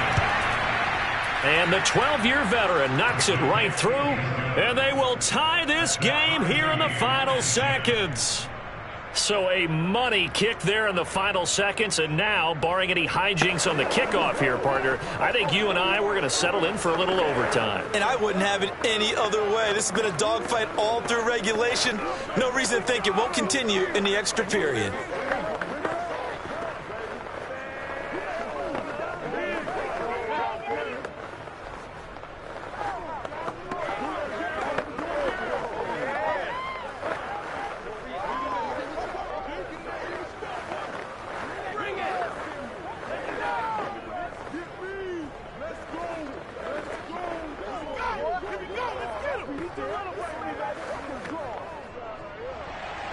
All level now at 10 apiece as the kick's away. Now Pollard. And not much happening on the return as he'll get this to about the 23. And now Dallas gets set to take the field. Tie game, and barring something incredible here, we're likely headed to overtime. What I would do is either hand it off inside or more likely to take a knee and let the clock run out. Because if I'm back there trying to throw and a sack happens, the ball comes free, I can lose the game here. If I get to overtime, I can still win it. On first down, it's Elliott. And he's brought down, getting this one up to about the 35. And now we'll get a timeout here. They're able to stop it with 1 second to go in this game. Possession of the football going back to the Cowboys. They'd like to avoid overtime here, so maybe they can work the sidelines. But then defensively, how do they adjust to that if they do work the sideline? It's the old leverage game, and we usually talk about leverage at the line of scrimmage, right? Who's going to win with the low blocking and everything that goes along with that. But in this case, you're trying as a defender to leverage them towards the middle of the field, not let them get to the sidelines and try and tackle them inbounds in order to run the clock out. Chess match here late. Looking for more there on first down, but this throw downfield incomplete. It's a little teaching moment here. Overtime rules. Remind us how this goes, partner. Okay, so in the past, we had sudden death. First team to score wins, but no longer. Now, if the team receives the ball, scores a touchdown, they win the game. If they kick a field goal, though, or don't score, the other team gets a possession. And after both teams get a possession, then we're into sudden death. First team to score wins the game. And we will not see a return to start overtime. It'll come out to the 25-yard line. The Bucs offense set to begin their next possession. They'll start out on the ground. It's Leonard Fournette. And he can only manage to get a couple. 2nd and 8 coming up. Short gain there to start overtime. Almost a tester play, wasn't it? Wanted to see if the guys on defense were going to fit the gaps the correct way, because we're in overtime. So it's not just physical tiredness out there, right? Mentally, are you still doing what you're supposed to do? And they were up to the task on that play. And certainly fatigue on both sides of the football. A second down pass play there, but it's incomplete. And that right there, his first incompletion of the game, pretty remarkable. So let's start talking about all-time records, because with that incompletion, maybe over a 2-game sequence, or maybe starts a new streak now, because Ryan Tannehill, over 2 games, hit 25 straight. Now, the incompletion, we're taking this record out of play. But Mark Brunell, when he was with Washington, 22 straight completions to start a game. This guy's on fire. Now a shot taken on 3rd down, but it's going to wind up incomplete. The temptation to go for it probably there. Always is, especially in overtime. Got to punt it, though. I think you're right. I think that you absolutely have to punt it away and trust your defense, especially play a little field position here. But you're so right about the temptation. Another way to satisfy that, though, line up in punt formation and fake it. That's another way to get it done. On 4th down, the punt team is on as this is sent away. It's just a 30-yard punt that time, no return. And out will come the offense as they take over. Here's the Dallas offense now, heading back out onto the field.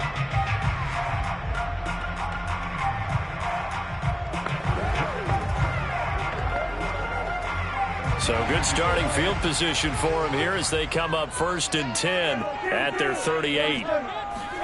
Here comes the first throw in OT for Prescott. He'll get this out wide here to Elliott. And he'll be out of bounds up near the 45 at the 44.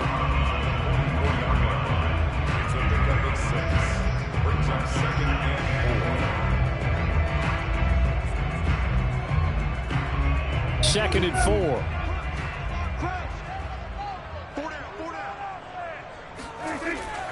The give is to Elliott. And they'll get him down as he's inside the 40. 50 yards rushing for him now as he is just trying to will his guys to an overtime victory. I don't know what this says about me, but I love successful runs up the middle when the blocking is so well executed like that. And it doesn't matter whether it's zone blocking, whether it's a power scheme. When you have a blocker on a defender and then the running back can read it, find the proper hole, and just go, sometimes a thing of beauty. And nothing doing. He's immediately taken down at the line of scrimmage. It was Jason Pierre-Paul who was able to get him down.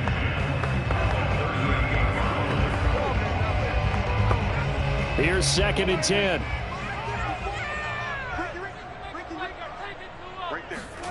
Here's Prescott.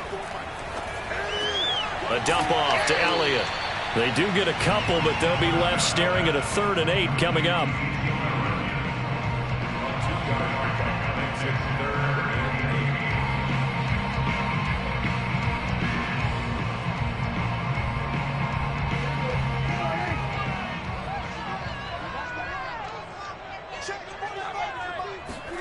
Now Prescott. Oh, the Buccaneer Pressure too much. Down he goes. Jason Pierre-Paul able to get in there for his second sack of the afternoon. Well, here's where having mobility sometimes can work against you as a quarterback. He thinks he can retreat and outrun the pressure. But that time, they zeroed in on him and took him down for a big loss, partner. A really big loss. And on fourth down, on is the punt team sending this one away. And this is going to hit the goal line and continue on into the end zone for a touchback. The Buccaneers offense ready to rock and roll again. And they're coming off a 3-and-out, my friend.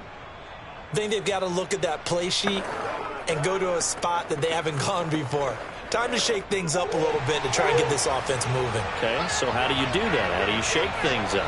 You look at what you've called before, realize it hasn't worked. Go to something else. And maybe you try and find one of those special plays from one of your better players, and maybe try and hit something big and get things going in the excitement area. And he'll be out of bounds just shy of the 40. Ali Marpet, the guard, caught there. Now the Buccaneers offensive unit back out on the field. And hoping to do better than they did their last possession when they punted the football. Appeal to the vanity of your offensive line. Tell them that they control your fate. Leverage guys. Win the line of scrimmage. If you do that, you start to win first down. You win second down. And guess what? You start accumulating first downs. And that's what they need in order to not punt the ball again. Now a throw here to his running back. It'll be a gain of 5. And it'll be a 2nd and long. This being their second opportunity in overtime, third overall drive. See if they can settle into a rhythm. And that's what you're looking for. Get a few first downs, move the ball downfield, have some confidence, get yourself in a spot where you can at least kick a field goal to win it. But I tell you this, if I'm the play caller, I'm looking at that part of my sheet that says playmakers. Get the ball in their hands, critical situation, now's their time.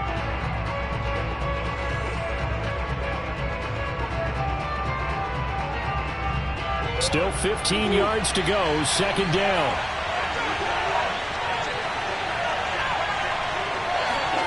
Play action. Now it's Murray.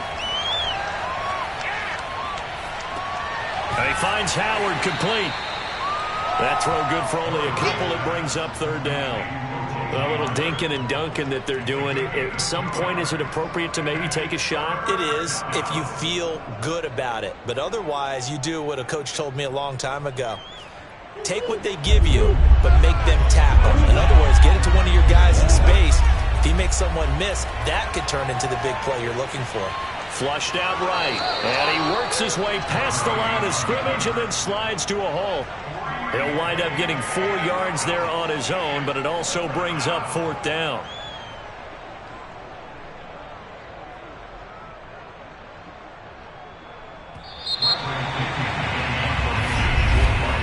One overtime. How about 2? We need another. We're still even. We'll switch sides and have that second overtime in just a moment. Here's Bradley Pinion now. And a double overtime. This needs to be a good one. Oh, it's a wobbler here. Now a fair catch is called for and taken a few yards across midfield. So a change of possession here on the punt. And the offense will take over with a new set of downs.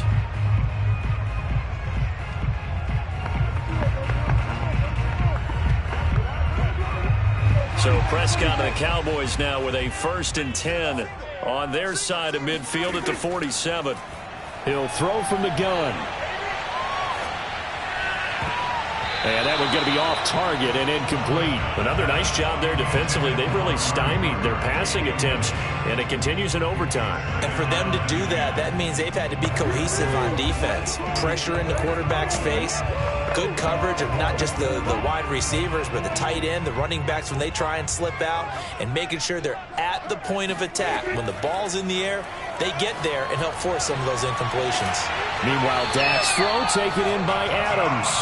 And they'll get him down as he's inside the 40. If you're going to blitz, likely going to leave you in man coverage with this guy, and that is less than ideal. It is, because just about any offense that has an elite receiver, if you blitz and have him in man coverage, you're going to him, even if he has an elite defender on him, because he usually knows where the ball is before the defender does. And he is met at the line of scrimmage, and he goes down right there. No gain on the play there, second down. He can rack up those tackles in bunches in the run game from that middle linebacker spot. And what he has to do is make sure he congratulates the guys in front and tells them thanks a lot, because as the guy in the middle, the Mike linebacker, you're counting on your front three, your front four, your front five, whatever you've got in front of you to take up all the blocking, allow you to roam and hit, and that's what he did on that play. And he takes us just a few yards shy of the red zone before going out. 66 yards rushing for him now on what was his 10th carry of the ball game. So after a good run by Zeke, another 1st and 10.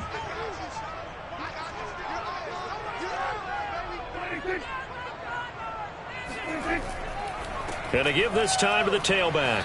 And nothing much materializing there on the first down run. He'll get a couple, and that's it. And now it looks like we've got a Cowboy shaken up down there on the field. Well, he gets attended to. We'll step aside.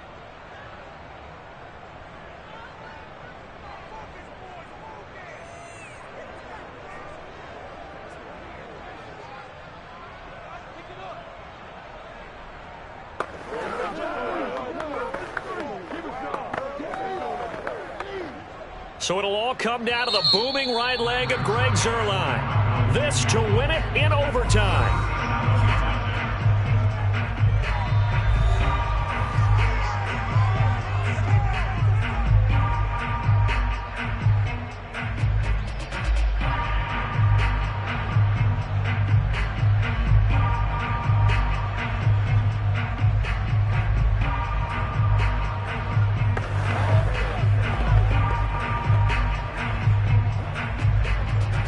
So it'll all come down to the booming right leg of Greg Zuerlein. This to win it in overtime. And he got it. The kick is good in overtime. He's able to split the uprights. And they will take the lead at 13-10. And Charles, I think when the schedule comes out, all teams, no matter where they're predicted to finish, talk about protecting your home turf. They were able to do that here in this one. Similar to a tennis match, right? Not letting them break your serve. That way you hold on to it. They got it done, and they feel very good about that victory.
come to you from one of the truly iconic stadiums in the NFL as you get a look at Lambeau Field here in Green Bay, Wisconsin. We all know this community lives for its Packers, and the green and gold came out of the tunnel a short time ago, and it was loud. We are ready for football, so are they, as the Packers get set to match up with the Kansas City Chiefs. And Kansas City's offense now set and ready to go.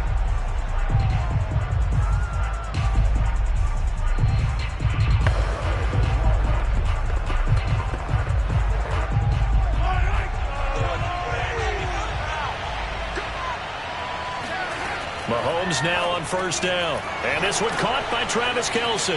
And he's taken down but able to slip across the 35. I got a kick out of that one, partner. You and I talk often about trying to hide receivers in certain situations, but a guy of his size can't really hide him. But the tight end drag route, definitely an effective way to sneak him across the formation for an easy completion and a first down. Mahomes now on first down. Room to run past midfield. And finally taken down at the 30-yard line. It's a big play there for the Chiefs. Execution was one of their watchwords leading up to this one. And on that play, able to execute brilliantly here on this opening drive. So the big play has them all the way down to the 30 now for first and 10. Mahomes now to throw. It's Kelce on the ground. They'll contain him to just 4. Second down. I'm wondering if the same thing went through your mind as mine. When I see a big man like that make a catch, all I keep thinking to myself is, big man with football. Look out, everyone. He may not juke you a whole lot, right? He may not run past you because of his size. You're talking about a guy weighing in the 270 range. But, boy, once he gets his mitts on the ball, he's going to be tough to bring down. It's complete. This is Derrick Henry. And he'll be out of bounds as he gets this down about the 21 or 22. So 5 yards here, 5 on the play. And that'll make it 3rd and 1.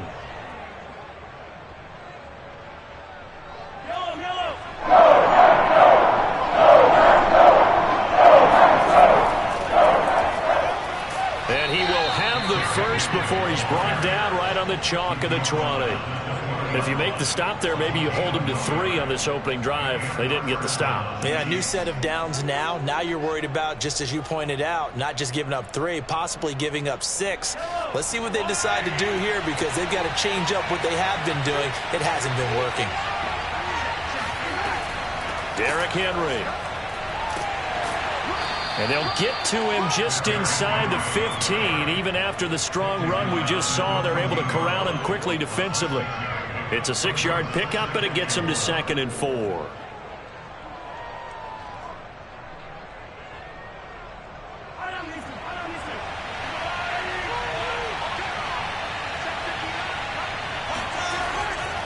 Again to Henry. And he is met in his tracks behind the line of scrimmage. A loss on that play, and now 3rd down gets tougher. 3rd and 6. Nice play right there to stop him behind the line, but I want to see how this defense continues to play him here in the first half. Yeah, we know. You know better than I. He has the ability to take over a game.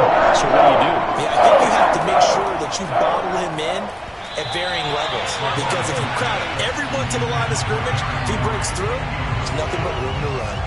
I think that was a good job there defensively. They did allow him to drive all the way downfield, but once they got their backs to the goal line, they really turned up the pressure. Yeah, they let him get all the way down here. Now the field shrinks. They've struggled to convert, and that last incompletion brings up 4th.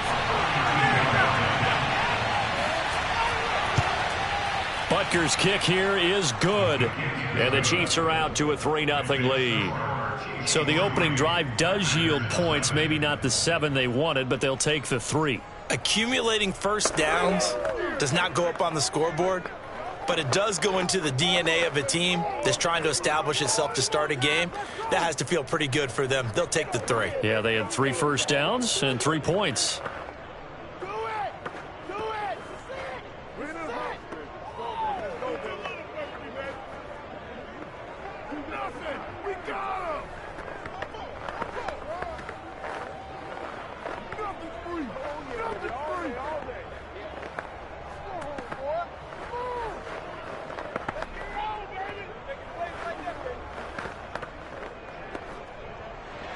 After the field goal, here's Butker to kick it away.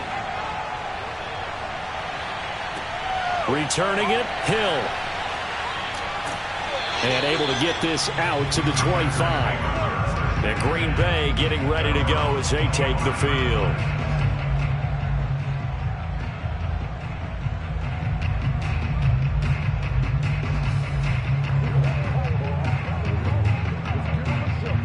Rodgers will break the huddle and bring the pack up 1st and 10 at their own 25-yard line. Throwing to start the drive. Rodgers caught left side by Cobb. And from the 25, they work this to the 29, a gain of 4. It's vitally important to wrap him up immediately, because if you let that big guy get ahead of steam up, boy, then you got real trouble trying to get him down. But they're able to hold him to a short gain on 1st down. 2nd and 6, just inside the 30. They fake the give. Now Rodgers. He gets this to Davante Adams. And he goes out of bounds just shy of the 45. That's a pretty throw right there. That ball's in the air a long time, but it's right on the money on the right sideline. A really good route. Moving the defenders towards the middle of the field before breaking to the sideline. What a completion there. Big-time arm strength. Very nice route. First carry now for the former Badger, Jonathan Taylor. Just a yard on the pickup there, and it'll bring up a 2nd and 9. 3-0 after 1 on EA Sports. Back for the second quarter in Green Bay. It's the Packers in possession of the football. The run only got a yard. Here's 2nd and 9. 2nd down, another run with Taylor. And he's going to be met at the line of scrimmage and taken down. No gain on the play there, so that doesn't help. Now they're looking up at a 3rd and 9 situation.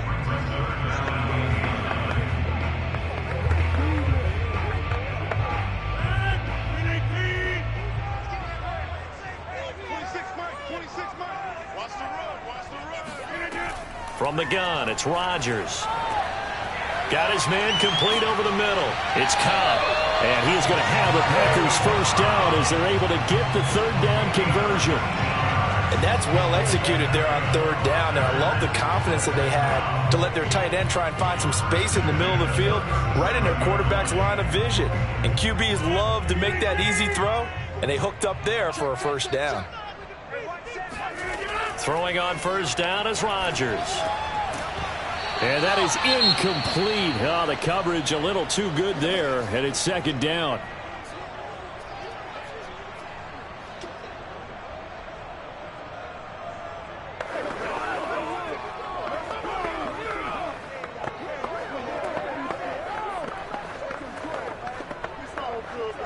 Second and 10.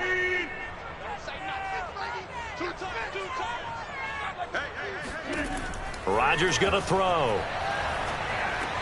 He gets it over the middle to Cobb.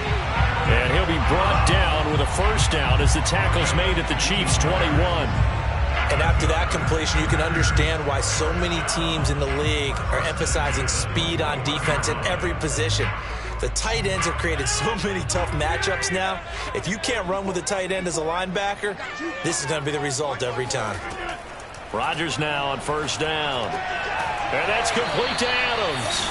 And he takes it down to the 10-yard line. They forget about the run to set up the pass. They're just coming out throwing. Forget trying to set anything up. They feel like they have the advantage. They feel like they have the matchups, and they're just attacking right now. Yep, going to the air on the opening drive.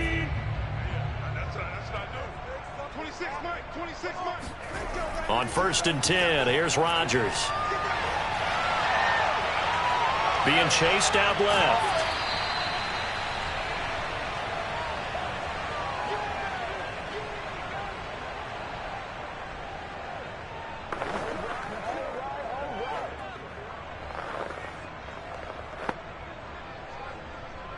Working with a 2nd and 3.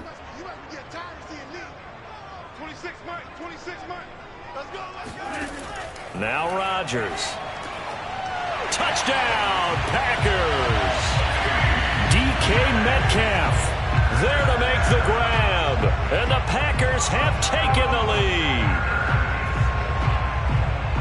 There was no going through the progressions on that touchdown pass. Yeah, nor was it necessary. His receiver won that route early, presented himself. No reason to wait. Go ahead and put it on him and score a touchdown. Extra point up and good by Crosby. And that makes it a 7-3 lead.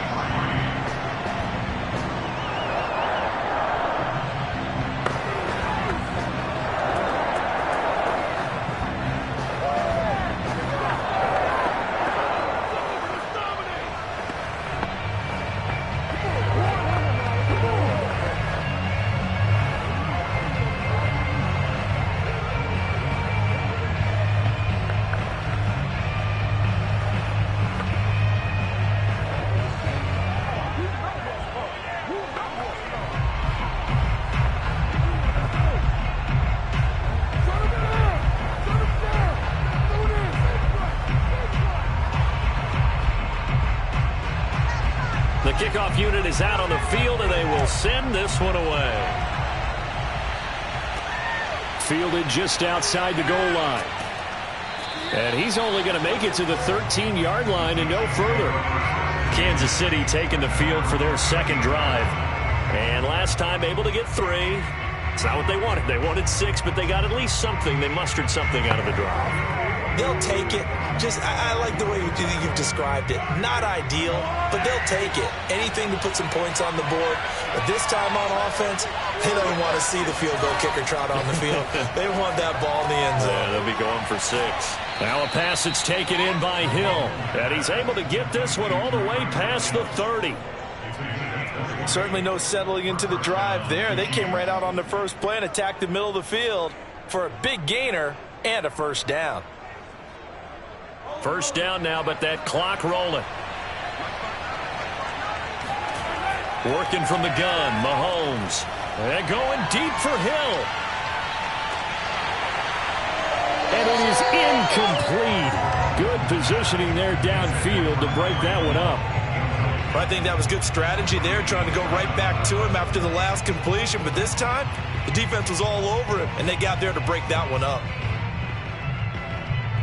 After the incomplete pass, here now is 2nd and 10. From the gun, it's Mahomes. Looking for Hill again. This time it's complete.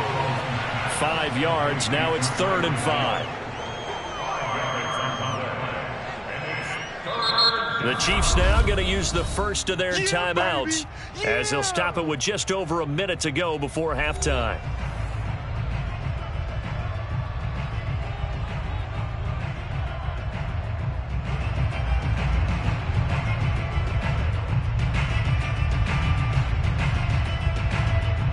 The Packers bringing in an extra member of the secondary here to try for the 3rd down stop. Mahomes going to throw. And right side, Henry's got it. And he will have a Chiefs first down as they're able to get the 3rd down conversion.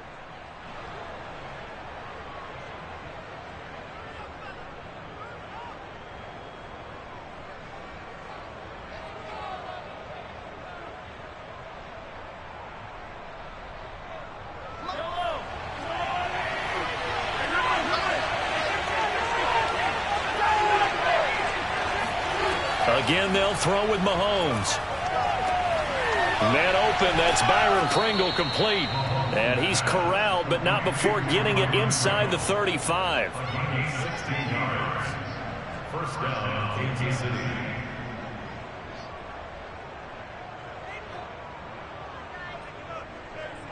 So they'll come up 1st and 10 now from the 33.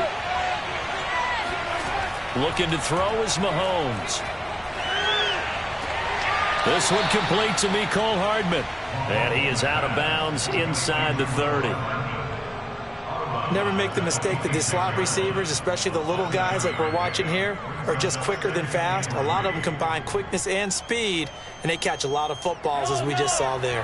2nd and 3, and they trail 7-3, but getting close to changing that. And this defense hoping to limit them to a field goal to preserve the lead. He's going to go up top for the end zone. And that's going to be incomplete. Good effort there, trying to take a shot, but it's third down. Tremendous field position there and a perfect time to do exactly what they did. Take a shot at the end zone. And they went for the big play, just unable to complete it. Seventh play of the drive now as they come up on a 3rd and 3. Mahomes to throw once more. Got an open man, it's Pringle. And he will have a Chiefs first down as they convert on 3rd and 3 with a nice gain of 7 yards.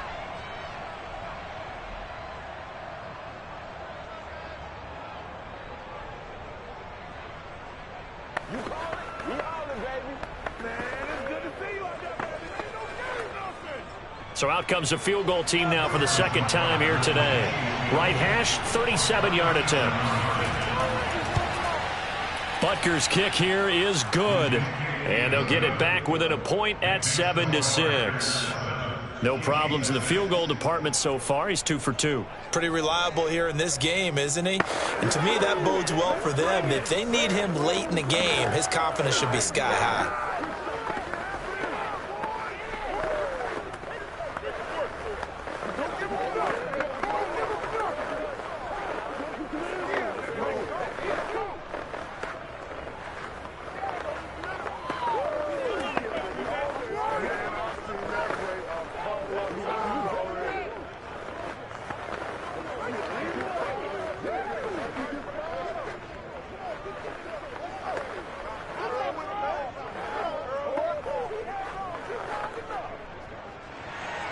So not much time to work with here. 9 seconds remain in the half as this one is away.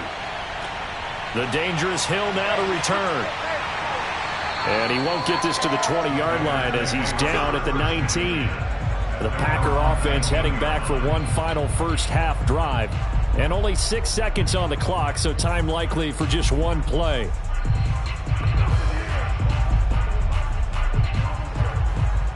So time perhaps for one final kneel down before they take this lead to the locker room. And with time running down, they go down to a knee. So we're at halftime here at Lambeau with the Packers taking the lead to the break.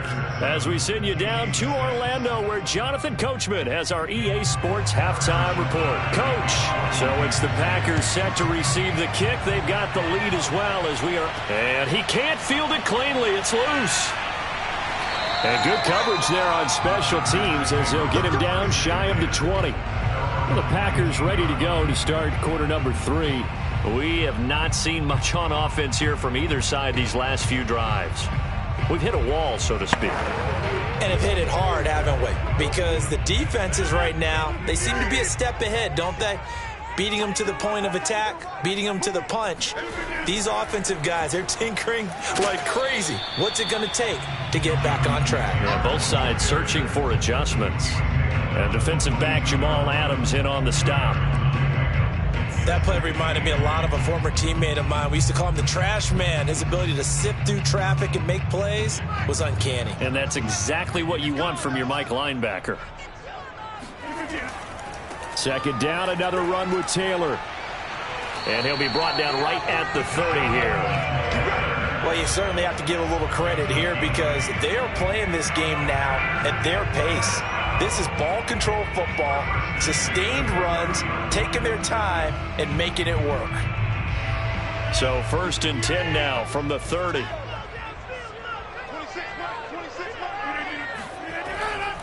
Now a give to Taylor, and he'll lose yardage here, going down back at the 28. 2 yards the loss, 2nd and 12. And that's what this defense is going to need to do more in the second half. Good pressure that time, forces some indecision in the backfield. He's going to wind up being taken down for a nice loss. Now they contend with a 2nd and 12 after the loss. Now they'll throw with Rodgers. And that'll be incomplete. Took a pretty good shot as he tried to pull that one in. Couldn't hang on, 3rd down. Well, that one was all about the defender making life difficult for the receiver. Very tough for a guy to hold on to the football through all that contact. He ends up forcing the incompletion. An incomplete pass on that last play, and that means they'll need to come up with something here on 3rd down. To throw is Rodgers. Caught on the right side by Adams. 2 yards is all they'll get on the completion. It's 4th down.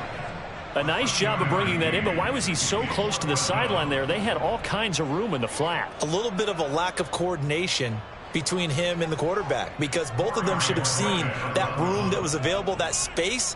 Stop your route a little bit shorter, put it on him, and let him turn and get upfield. And Bojorquez on to punt as he gets it away. It's a 42-yard punt. They keep him to just a yard on the return. And it's Chiefs football, 1st and 10. Now we take a glance at the offense as they work their way back out for their first possession of the second half. And their defense did its job by forcing the punt to start things out. And now, Charles, can the offense get in gear? I think, partner, you can sense them saying, okay, the first half was theirs, but now let's get the momentum back on our side. We forced a punt. Now let's go downfield and score. If we do that, we'll be set up well for the second half. Give him 3 on the play, and it'll be a 2nd down.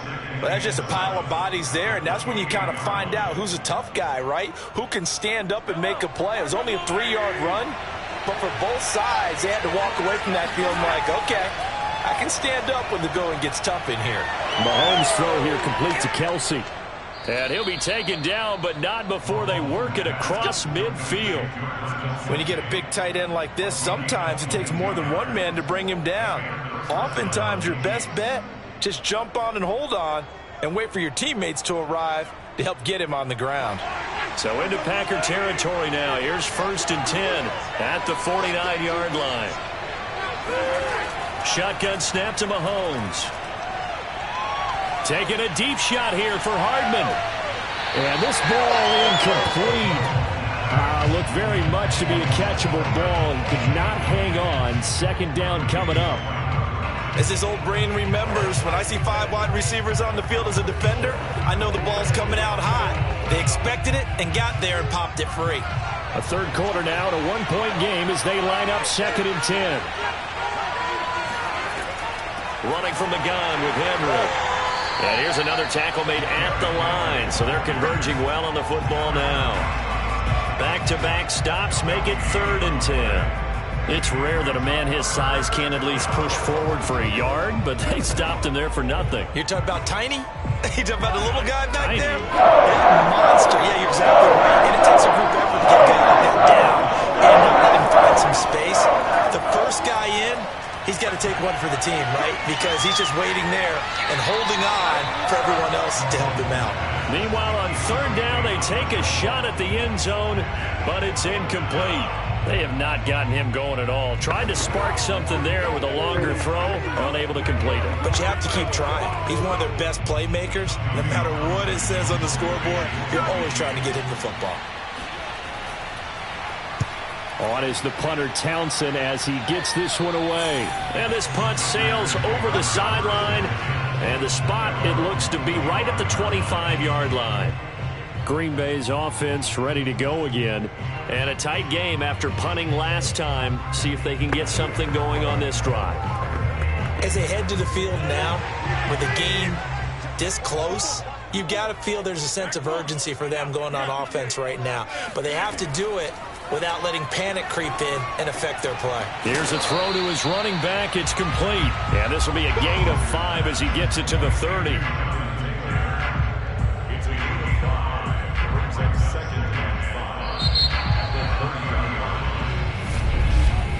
And that is going to do it for this 3rd quarter of action.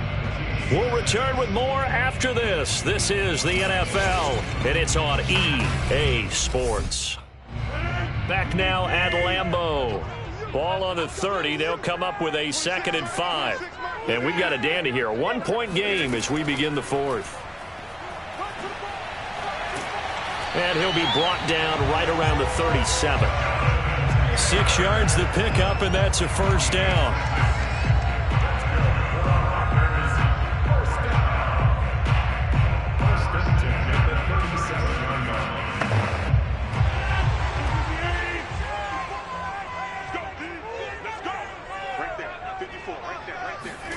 Throwing now is Rodgers. He'll find Metcalf. And able to get this one across the 45 before he's brought down. This is something you got to be wary of defensively. I mean, just because they're in the mode of trying to burn some clock doesn't mean they won't pass it. They got good yardage out of that one. Yeah, and really, when you're looking at it, now they've got a fresh set of downs. Look for second down. If they want to take another shot and try and loosen things up, that'd be the time to do it. 1st and 10, Taylor now. And I think this defense knew what was coming as he is smothered behind the line. 2 yards the loss, 2nd and 12. He has just been completely taken out of this game. We're in the 4th quarter. He's single digits in the rushing department. And I know we look at him because the numbers do go to his production, but how about the guys blocking for him? They don't just have his number as a ball carrier. They've got the number of the offensive line and the other guys because they're getting to him before he can get started. They try to throw on 2nd down, but this one is incomplete.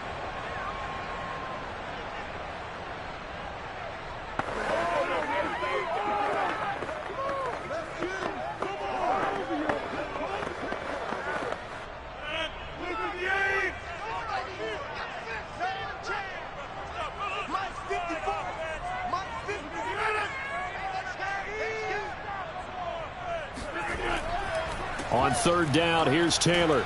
And he gets this to the 48, but no further. Well short of the line to gain. So fresh out of the 2-minute warning, and here's another timeout taken with 1:55 remaining.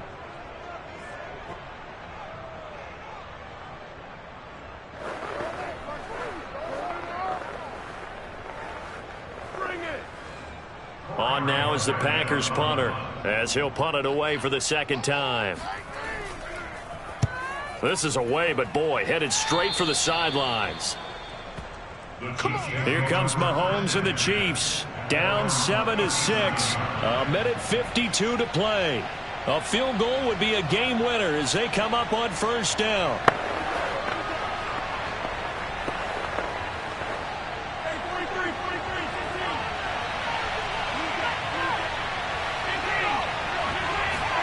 Mahomes. He's going to let it fly. And incomplete on the deep ball.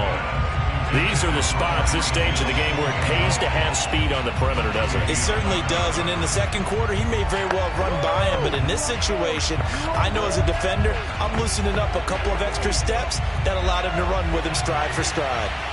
An incomplete pass on 1st down. That leads to a 2nd and 10. Mahomes to throw it. This is Robinson. And able to break one tackle, but then quickly brought down. But a nice little gain. Now another timeout called for by the offense as they'll talk it over here before what will be an important 3rd down.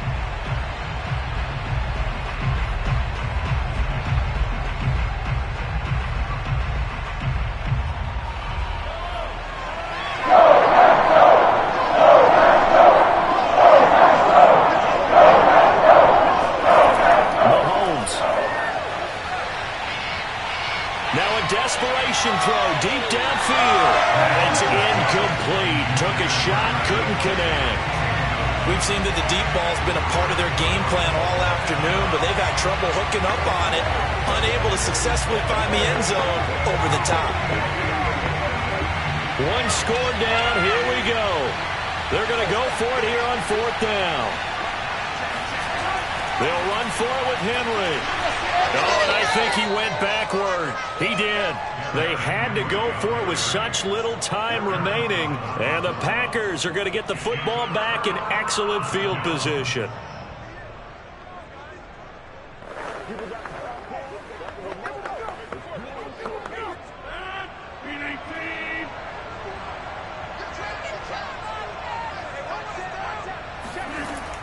They'll run on 1st down. It's Taylor. The Chiefs quickly now going to use the last of their timeouts as they'll talk things over prior to this upcoming 2nd down play. The Packer offense now ready to get back onto the field. And still a little bit of time left, but the defense can't stop the clock, so 3 kneel downs should be enough to finish this one off. So the opening play of the drive goes backwards. Now they'll come up on 2nd and 12. They run once more with Taylor. And he stopped immediately there. Maybe a gain of a yard that time, but from the spot, actually no gain. So 3rd and long. And now the question everyone's wondering, look at the clock, late 4th quarter, do they put the ball in the air here on 3rd?